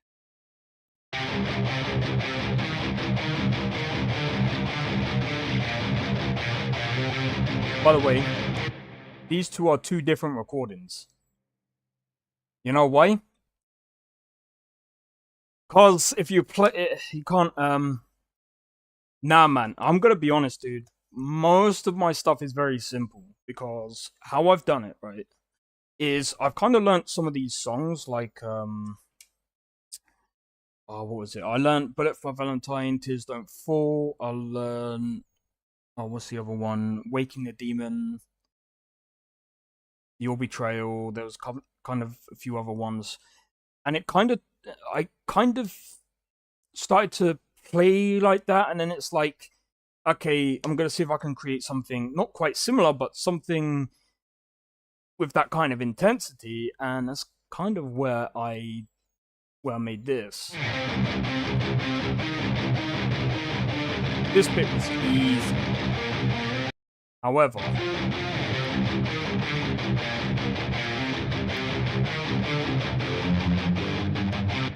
so I can play without.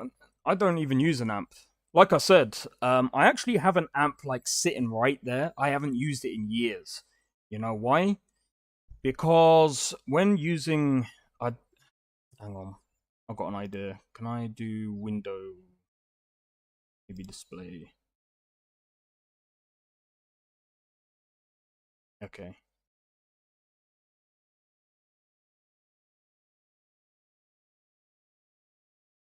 Let me see if I can bring this up. So, I don't even think. There we go. So, what I do.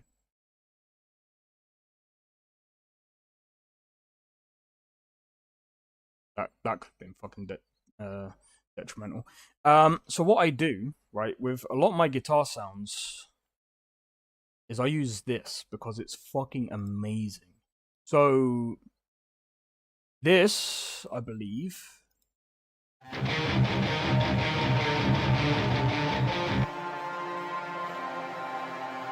play some Guitar Hero on stream. I don't even know how to.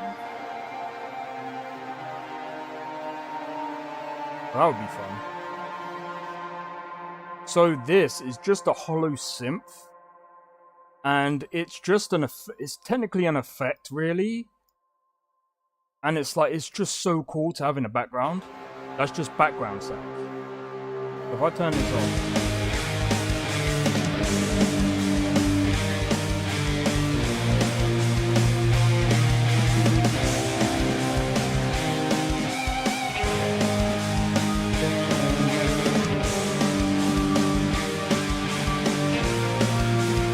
I want to say this actually just before I stop.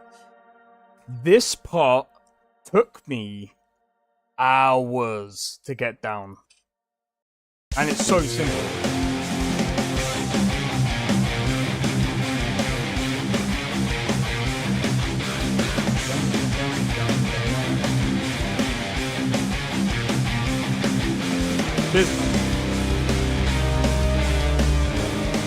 But yeah, that part there,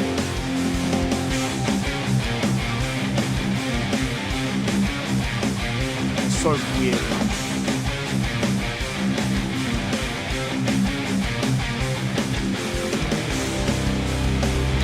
But I think I'm starting to get the transitions down. Sounds amazing, that part. It does. It didn't in the beginning, because basically how I did it is I had to learn the riff that I was trying to make. So, to put into context, right? So the first part, how it goes down, is I can't really make this zoom in anymore, but how it actually goes is it goes. So the dun dun dun dun dun. The parts in between where I was trying to chug at the same time, it was just like, oh, I'm not getting it right. I wasn't getting it right for a long time, and I was just like,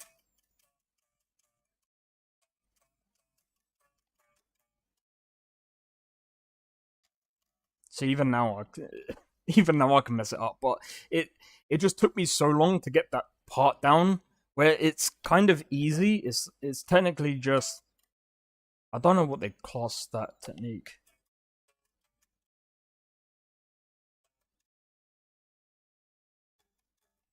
So that is just literally, it's kind of something that you learn from learning gent and stuff. It's crazy, but yeah, like I said, man, if you ever want to get into guitars and you want to try, I'd say buy one of the cheap ones from, say, Gear for Music or wherever you can in the US, and just, I don't know, you can learn even. Do you know what? Let me do this.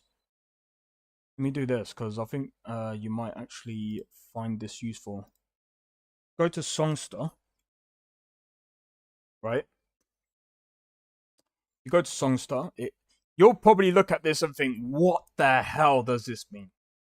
Right. I'm just going to do a wee bit of a tutorial. So, Waking the Demon. I've got, well, it's somewhat tuned. My guitar is somewhat tuned. So 4, when it says 4, you gotta look at it as if the guitar is literally upside down. So 4 on the what's it? CNG.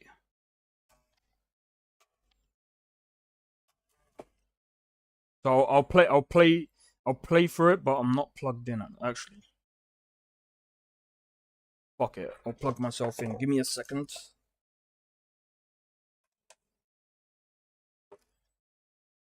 Give me a second, because I'm gonna...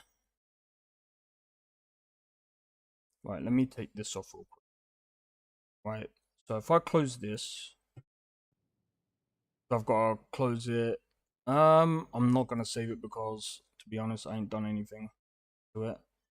Right, now I'm gonna reopen this. That's complicated as fuck. Sounds it, but it really isn't. Or should I say it looks it, but it really isn't. Like, once you start to get your head around it, once you've, like, understood it, and really, and I'm gonna be honest, dude, if you do get a guitar, take it slow, because it will take a while.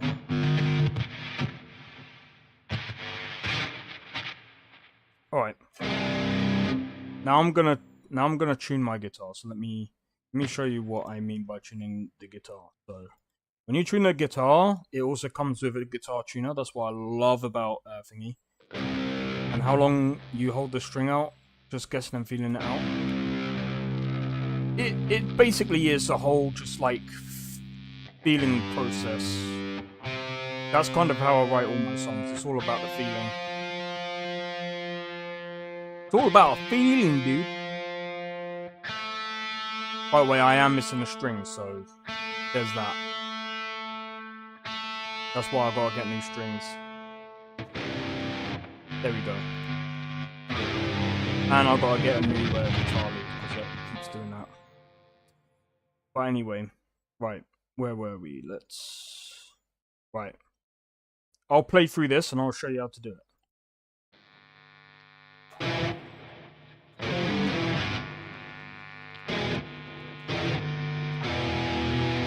So that there, that's how, tells you there how long to hold it for.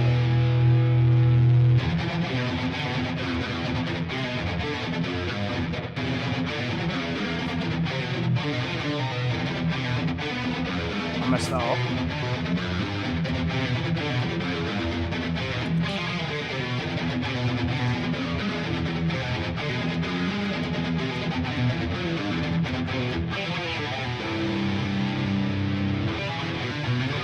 Can't do that bit.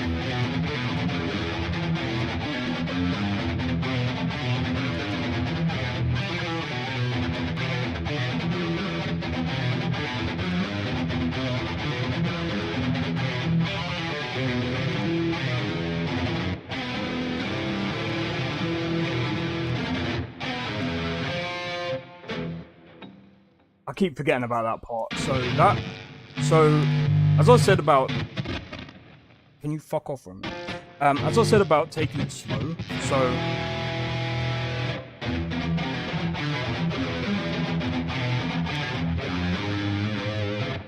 that kind of thing.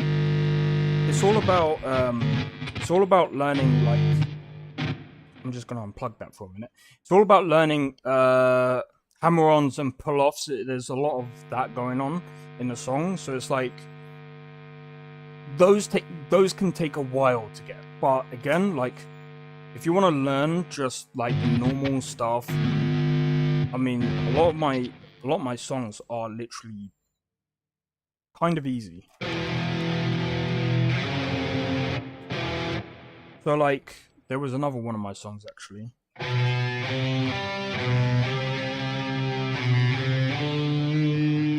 I personally think the 80s and 70s had the best musicians.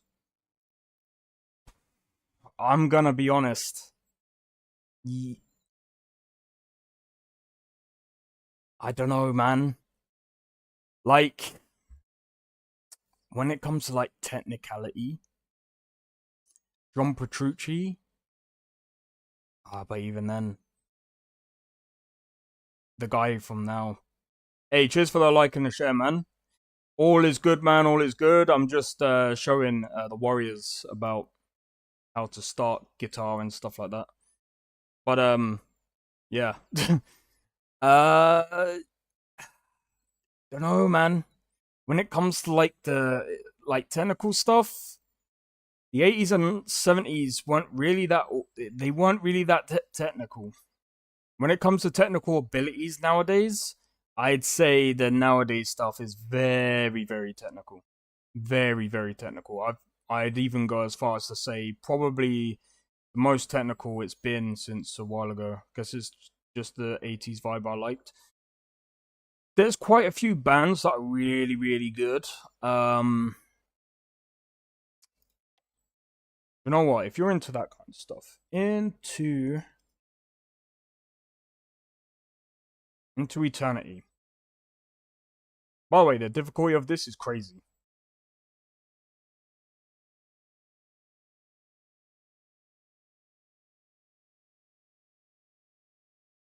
That sounds simple. That's simple.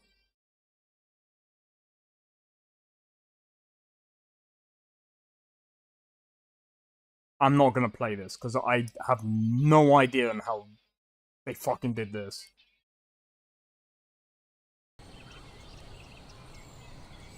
Oh wait.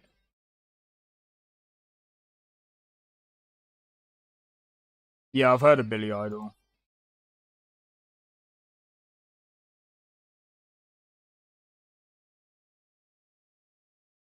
Oh, give me a sec. Some of his songs were good. Yeah, I could imagine. In fact, let me see what I can do.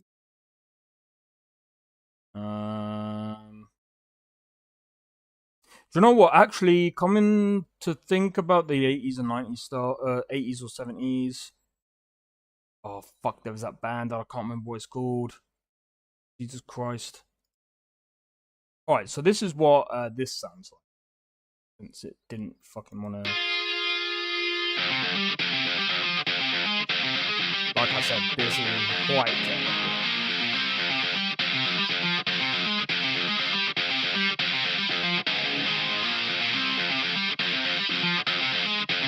But it's kind of like, once you like learn about the songs and stuff and how the songwriting works, because you get like I'm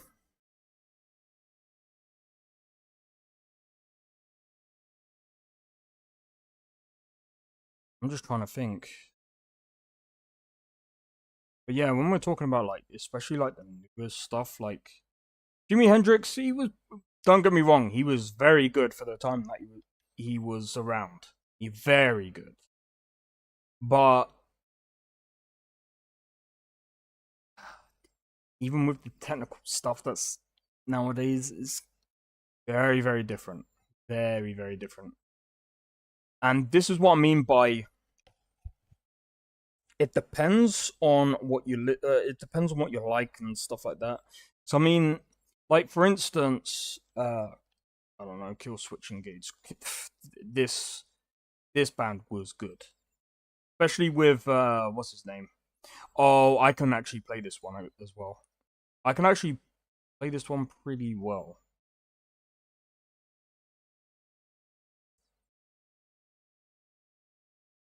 Let me go and do this.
My favorite depends on the mood I'm in. I mean, Joe Satriani was pretty good. I tell you what, I'll even show you Dream Theater stuff. It's fucking amazing.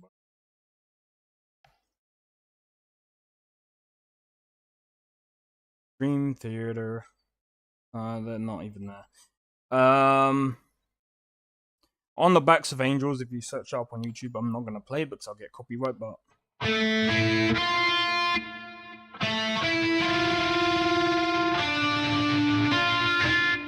Oh, fuck.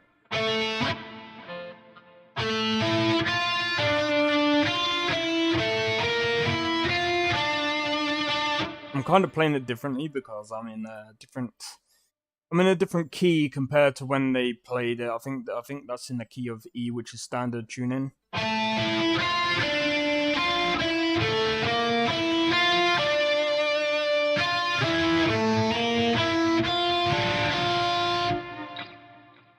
I'll listen to that after this. Alright, no problem, man. But yeah, like I said, if you really do want to like play or even just learn how to guitar, is I'm gonna be honest, I can't do like sweep picking and stuff like that. That's all like well out of my league. What I will play to you though is one of the solos.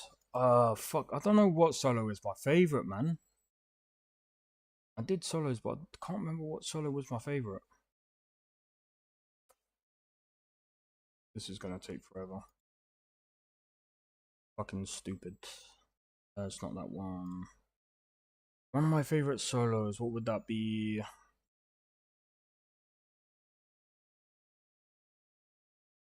Nope. My only issue is the noise. My girlfriend will have a fit. I mean, again, it's just practice, man. It's just practice. I don't think my producer liked this song, but the way I redid it.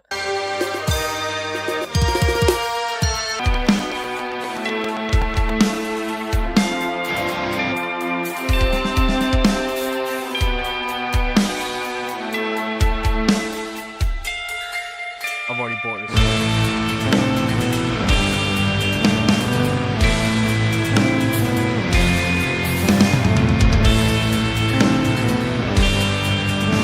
I love this song still.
gotta be honest. All of this was me. It's mostly guitar. My friend, this is the one who I collabed with a while ago, basically did the backing track. So the backing track sounds like this. So technically, he did the drums, the bass,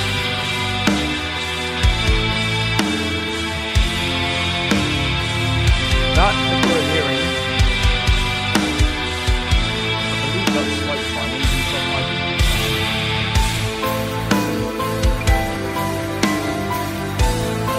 Piano, I actually did that one, but I did it with instruments inside one of the boards.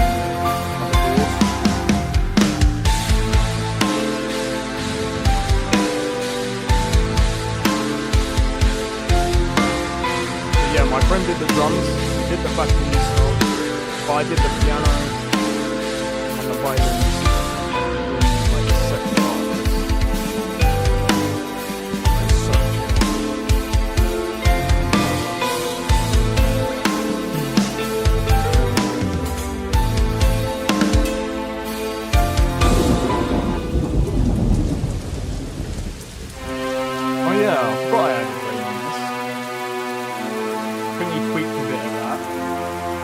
This bit I did, and then my friend added that in.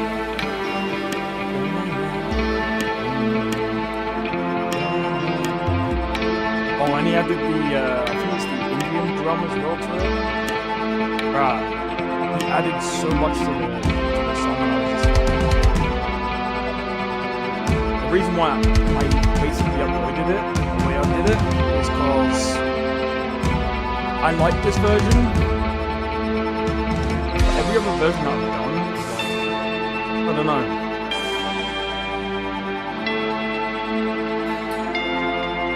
That's what I'm gonna do. I'm just the way it works.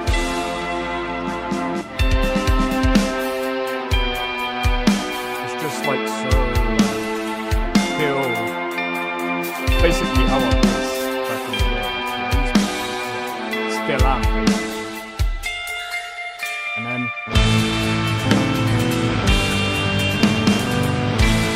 love how it just comes straight.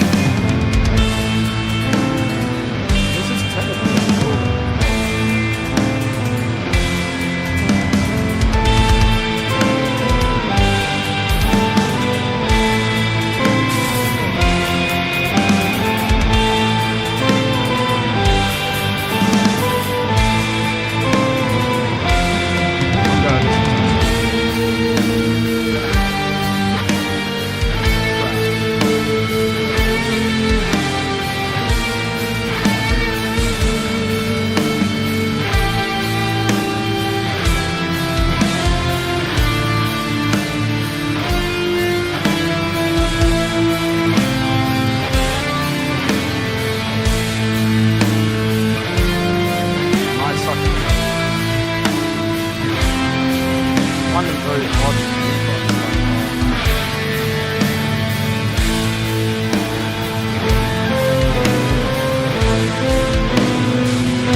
And that's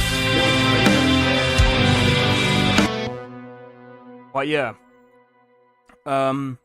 Like I said, man, it's all of this came about because I started to get better and better with the songs that I did in the past. I mean, one of the songs that I've done, in fact, let me see if I can find it real quick.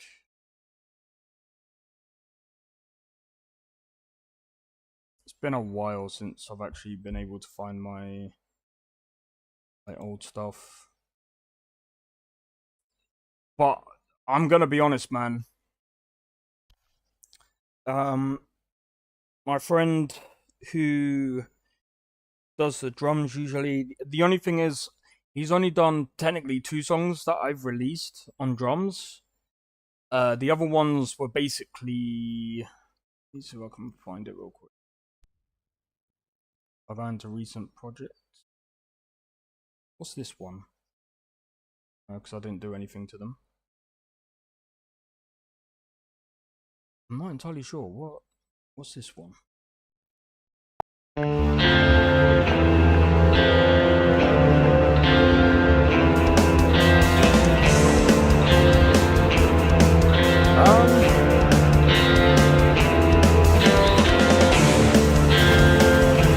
What guitar do I recommend? I would say Ibanez. Ibanez is a guitar that I've been playing for years. I've loved the 6-string and the 7-string version of their stuff. Not only are they quite cheap, they're very easy for me to play. I've played on like I think it's a Flying V as they called it. Flying V is like, it's good if you're standing up, but if you're like this, a guitar like this is pretty good, where you can rest it on your lap. But and it's easy to access the other lot of strings, or shall I say the higher part of the neck. But yeah, I'm kind of curious about this.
As you can tell, I'm in love with the sections.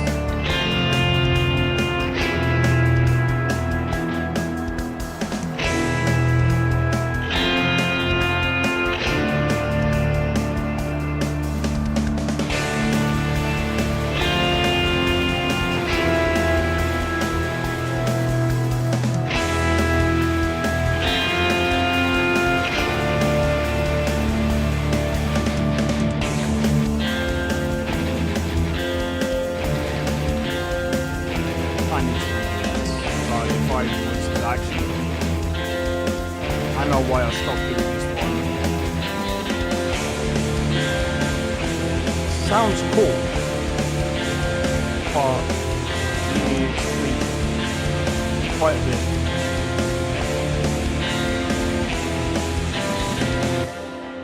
Yeah, that needs tweaking, but yeah, as you can tell, like I said, there's so many different things that I would say about, you know, beginning to start on like your music journey if you ever try. But honestly, I would say try it, man. It would surprise you. And like I said, I am not the best guitarist, but I am comfortable with how I'm playing. I am comfortable with the songs that I can make. The songs that are made are on my channel as well. And I mean, like I said, without being arrogant and being too, like, you know, stuck up, I feel like the songs that I create are fun to listen to. There's a lot of things that I've got to improve on, like transitions. I want to try and do different things with my songs. I just want to try and grow out of the samey stuff that I used to do, because I used to do a lot of samey. Right, let me just open up a new one, because I can just drop some of these ones in. So exactly, you got nothing to lose. And like I said, I mean, yeah, okay, I mean, you're spending money on, you might have to spend money on a guitar, but actually, let me just suggest this to you. Actually, you've got a decent PC as well, because if I remember correctly, you have like I would recommend, if you get I mean, it doesn't matter if you get acoustic or electric, but if you get electric, I'm going to be honest, I'm going to try and save you some money here, because don't buy an amp, is what I'll say. If you buy electric, you're better off with where is it? USB interfaces. This will save you a bunch of money. Get yourself one of these. Get yourself one of these. Because if you get yourself one of these, it's so easy. So all you've got to do is make sure your guitar plugs in over here. As long as you've got that, basically, so let me do the display thing again. You can then, and this is where I got to bring out my guitar again. Again, to those of you that are watching my stream, I'm sorry, this is no longer Skyrim, but I was playing Skyrim, so I'm leaving the thing. I'm leaving the description alone. But yeah, so to save yourself some money, when you do, you gotta make sure you get all the you gotta make sure it's like plugged in, got the settings right and stuff like that. But I know that might be a bit of a headache. But here's the thing: if you buy an amp, you're gonna be stuck with that same tone. Unless you buy like the Fender one that I have, where you can kind of change your tone. However, with this, I can have so many different sounds.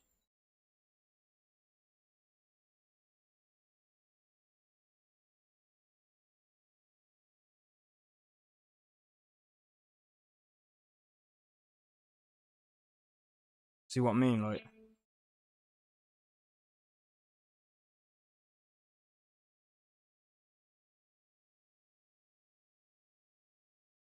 this is why I love doing the clean stuff, because it sounds so cool.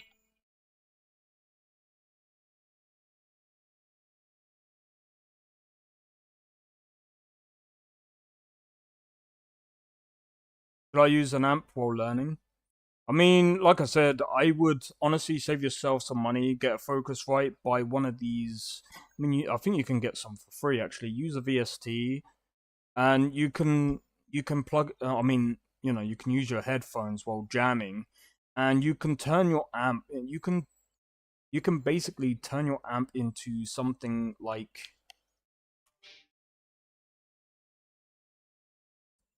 Oh wait, hold on. I forgot. It's not Well, it's not what's it called? Down here you go. So you can turn your amp into something like this.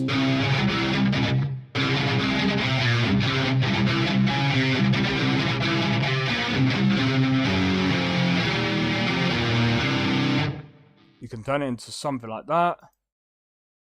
I can use my headphones so people can't. Yeah, That's what I said. If you buy yourself the Focusrite, because it will save you on an amp, get yourself something similar to this as a VST. There's tons of free ones out there. I'll try and find the better ones that I've used in the past. And like I said, you can do this. You can spice things up.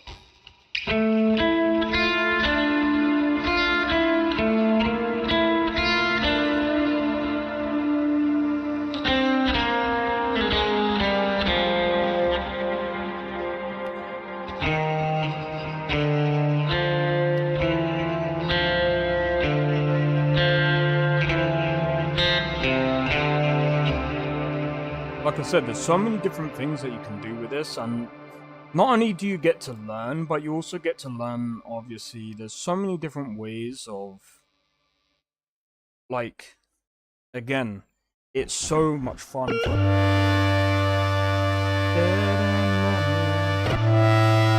can't even remember how that actually... I'll show you a good guitar.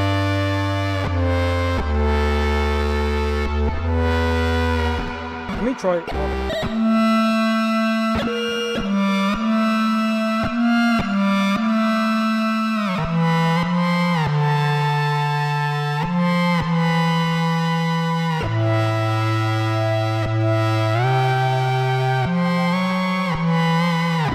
Alright, that's a bit weird. I don't know what kind to get. I'd say just get yourself a 6-string. Get yourself a 6-string. Let me have a look.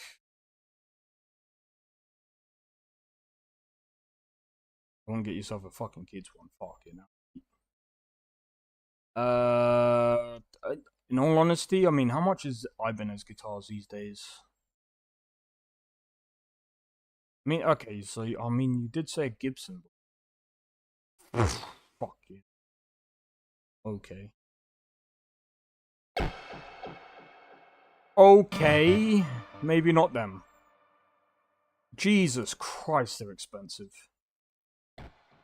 That's pretty decent. Like mine, okay, this is my one. This is my one that I got now. And I'd say it's pretty good. I mean, for £200, bruh, that is pretty good for the price. Even this one looks pretty good. I'd say any Ibanez ones that are pretty cheap are pretty good. And what's Jackson guitars like? Are they fucking... They're expensive as well. Okay, I mean, that was not too bad. But yeah, like I said, if you get a 6-string guitar, get yourself the... Let me see if I can find it. Get yourself one of these. I would recommend the Focusrite because the Focusrite, in my opinion, is very, very good. I don't know about the others, but Focusrite I can swear by because I'm using it right now. Man, I'm gonna be honest. And then obviously you gotta make sure you get yourself a guitar cable just to plug into that. It should come with the thing to link into the PC. Once you got that, you might need to download... No, I don't think you might need to download anything. And then you just gotta make sure you get a DAW, and the one that I recommend is Reaper. Reaper is good because it's free for a certain amount of time, but it's very cheap, to be honest. Some of the other ones out there are quite bad. And like I said, as long as you've got Reaper up, and you're only going to be doing it for yourself or whatever, so I mean, you can just record and, you know.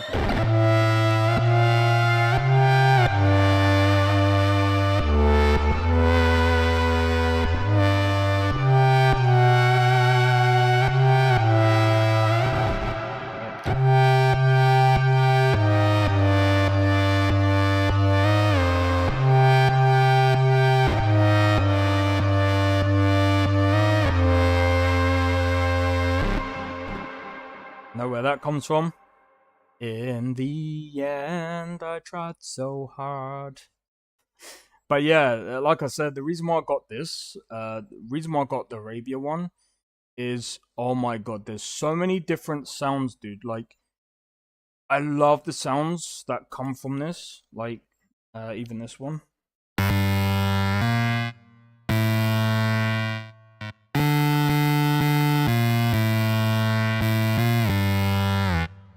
You can make your guitar sound like fucking anything, mate. There's so many different settings, like.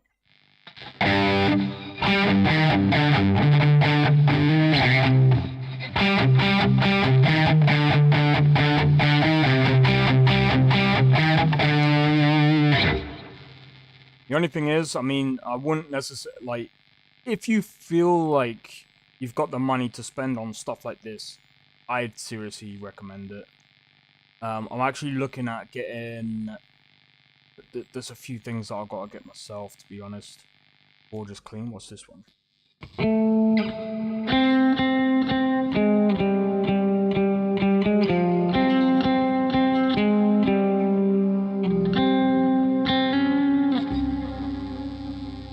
That's actually really good.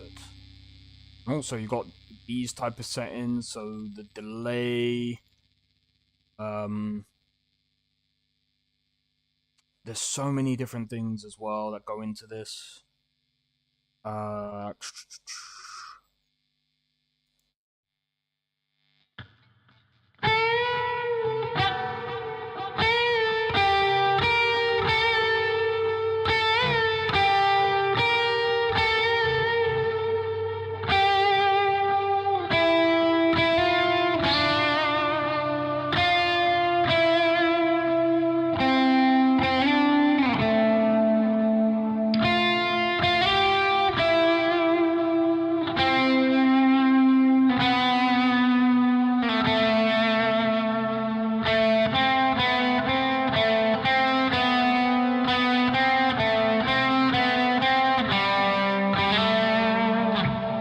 There was that solo that I did earlier. I have the money, just do I have the patience? Honestly, like I said, if you get yourself the guitar, you got yourself the Focusrite, got a PC, I mean, like I said, just get yourself Reaper free.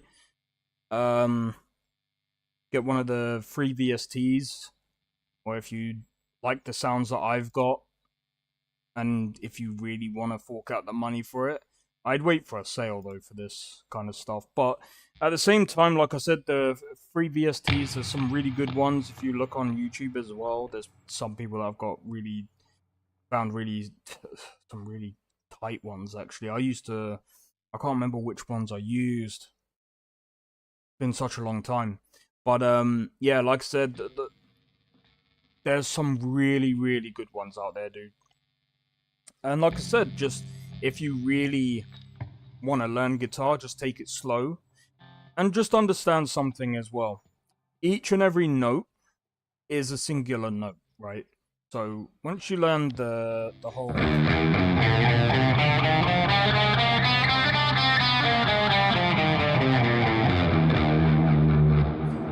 Usually, I follow the rule of, like... It's really weird. I have this thing...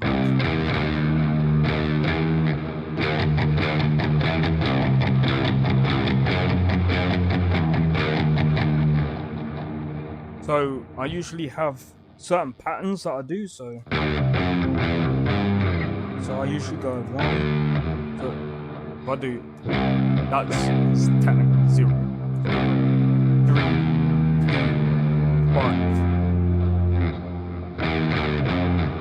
5, 3, 2, 5. I just kind of follow that kind of pattern.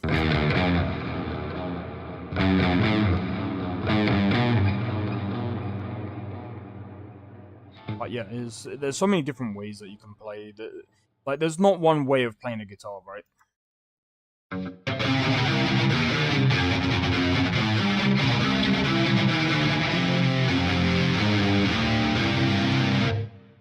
And I'm gonna be honest, like, anyone can play what I did, like, in my opinion.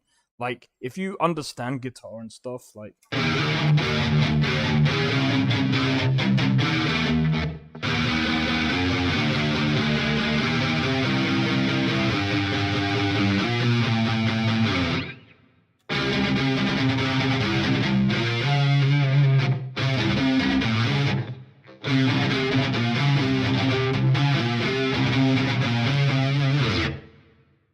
But yeah, I need to practice a hell of a lot more.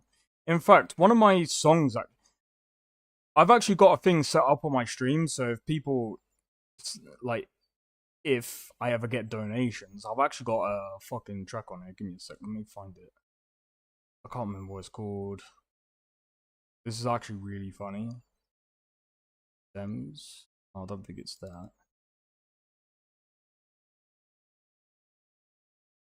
Oh, what did I call it? What did I call the song?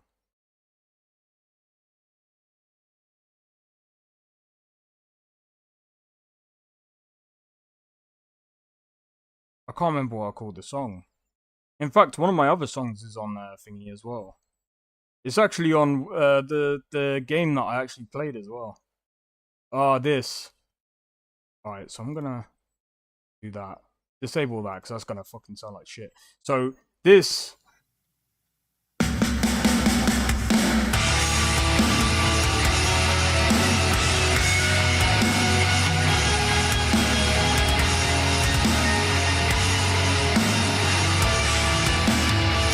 It's a very simple like sounds good.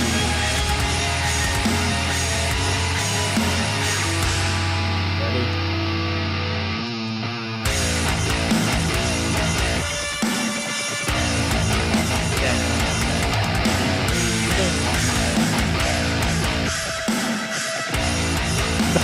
That's so freaking funny.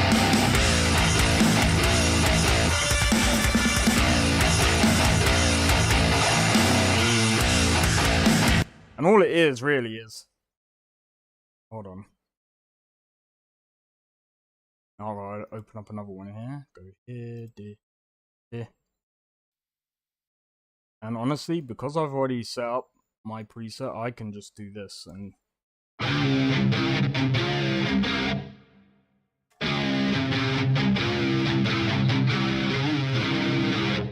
I can't do it. I can't remember the frickin'... That actually sounds so much better. Well, I'll look around, I guess, for some sales and stuff. Yeah, like I said, New DSP is a really good place to find some really good VSTs. But yeah, if you're looking at trying to keep in time with stuff, I would actually recommend... so if I go here, I go insert virtual drums, MT power drum kit. To keep in time, this will be a good tool. Some people say, oh, you can learn with a metronome. I can't be bothered to learn with a metronome. It's fucking drony and annoying. I know technically you're supposed to, but I find this to be more authentic.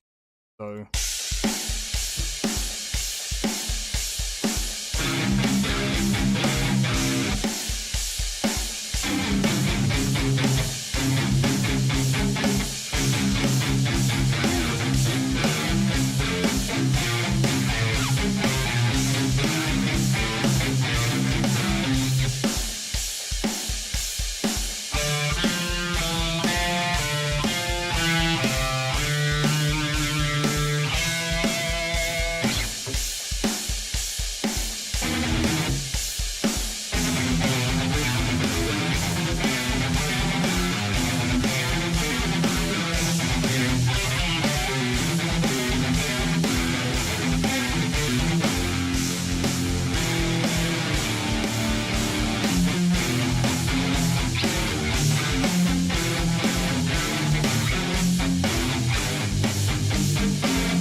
And then you've got a BPM thing here, so we can even bump that up to 160. You know what? 170. Fuck it. And then it'll sound like this.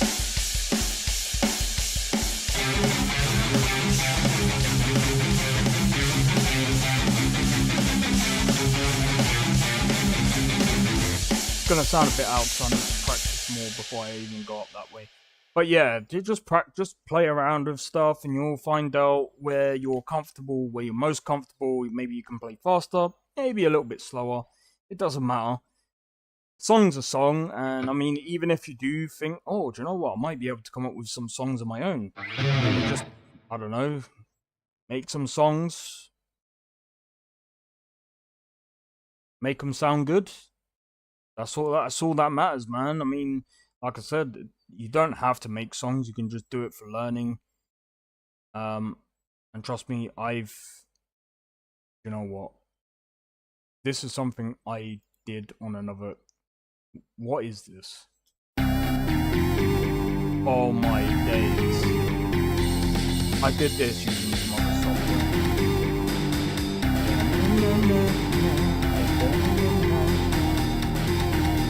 Hey, no problem, man. No problem. I gotta go myself, to be honest. I've been streaming, oh my god, nearly 6 hours. But yeah, no problem, man. I hope it has helped you. And I hope that's helped everyone else out there understand more about music. And maybe if they want to, maybe if those of you that are watching would like to participate in some guitaring. Hope that has helped with that. But yeah, I'm gonna leave it there, guys. Take care, the Warriors. Cheers for tuning into the stream as always, and same to you guys that have been lurking as well. I'm gonna leave it here because I need to get some food. I'm rather hungry and thirsty, so I've got a couple of things going on tomorrow, but I will be live at the same time. Tomorrow, I can't remember what I'm doing. I think it's more Skyrim, but I might end up changing that to something else. I'm not too sure yet. But anyway, take it easy, guys, and I'll see you. Oh, hold on. I didn't even say... Hold on. Before I go, for those of you that are still here, if you have enjoyed this content, make sure to hit the like. Consider subscribing if you're new.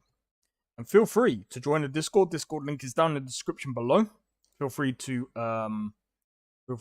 come in and say hello. Maybe there's something you want to talk to me about. Best places in the description below. And again, thank you for the likes. Thank you for the subs. Thank you for everything. And once again, if you are also on Twitch, feel free to follow me on Twitch. And I'm going to leave it there, guys. So again, thank you. We've been on quite a journey today. But anyway, I'll see you guys in the next one. Take it easy. Peace out. Take it easy, guys.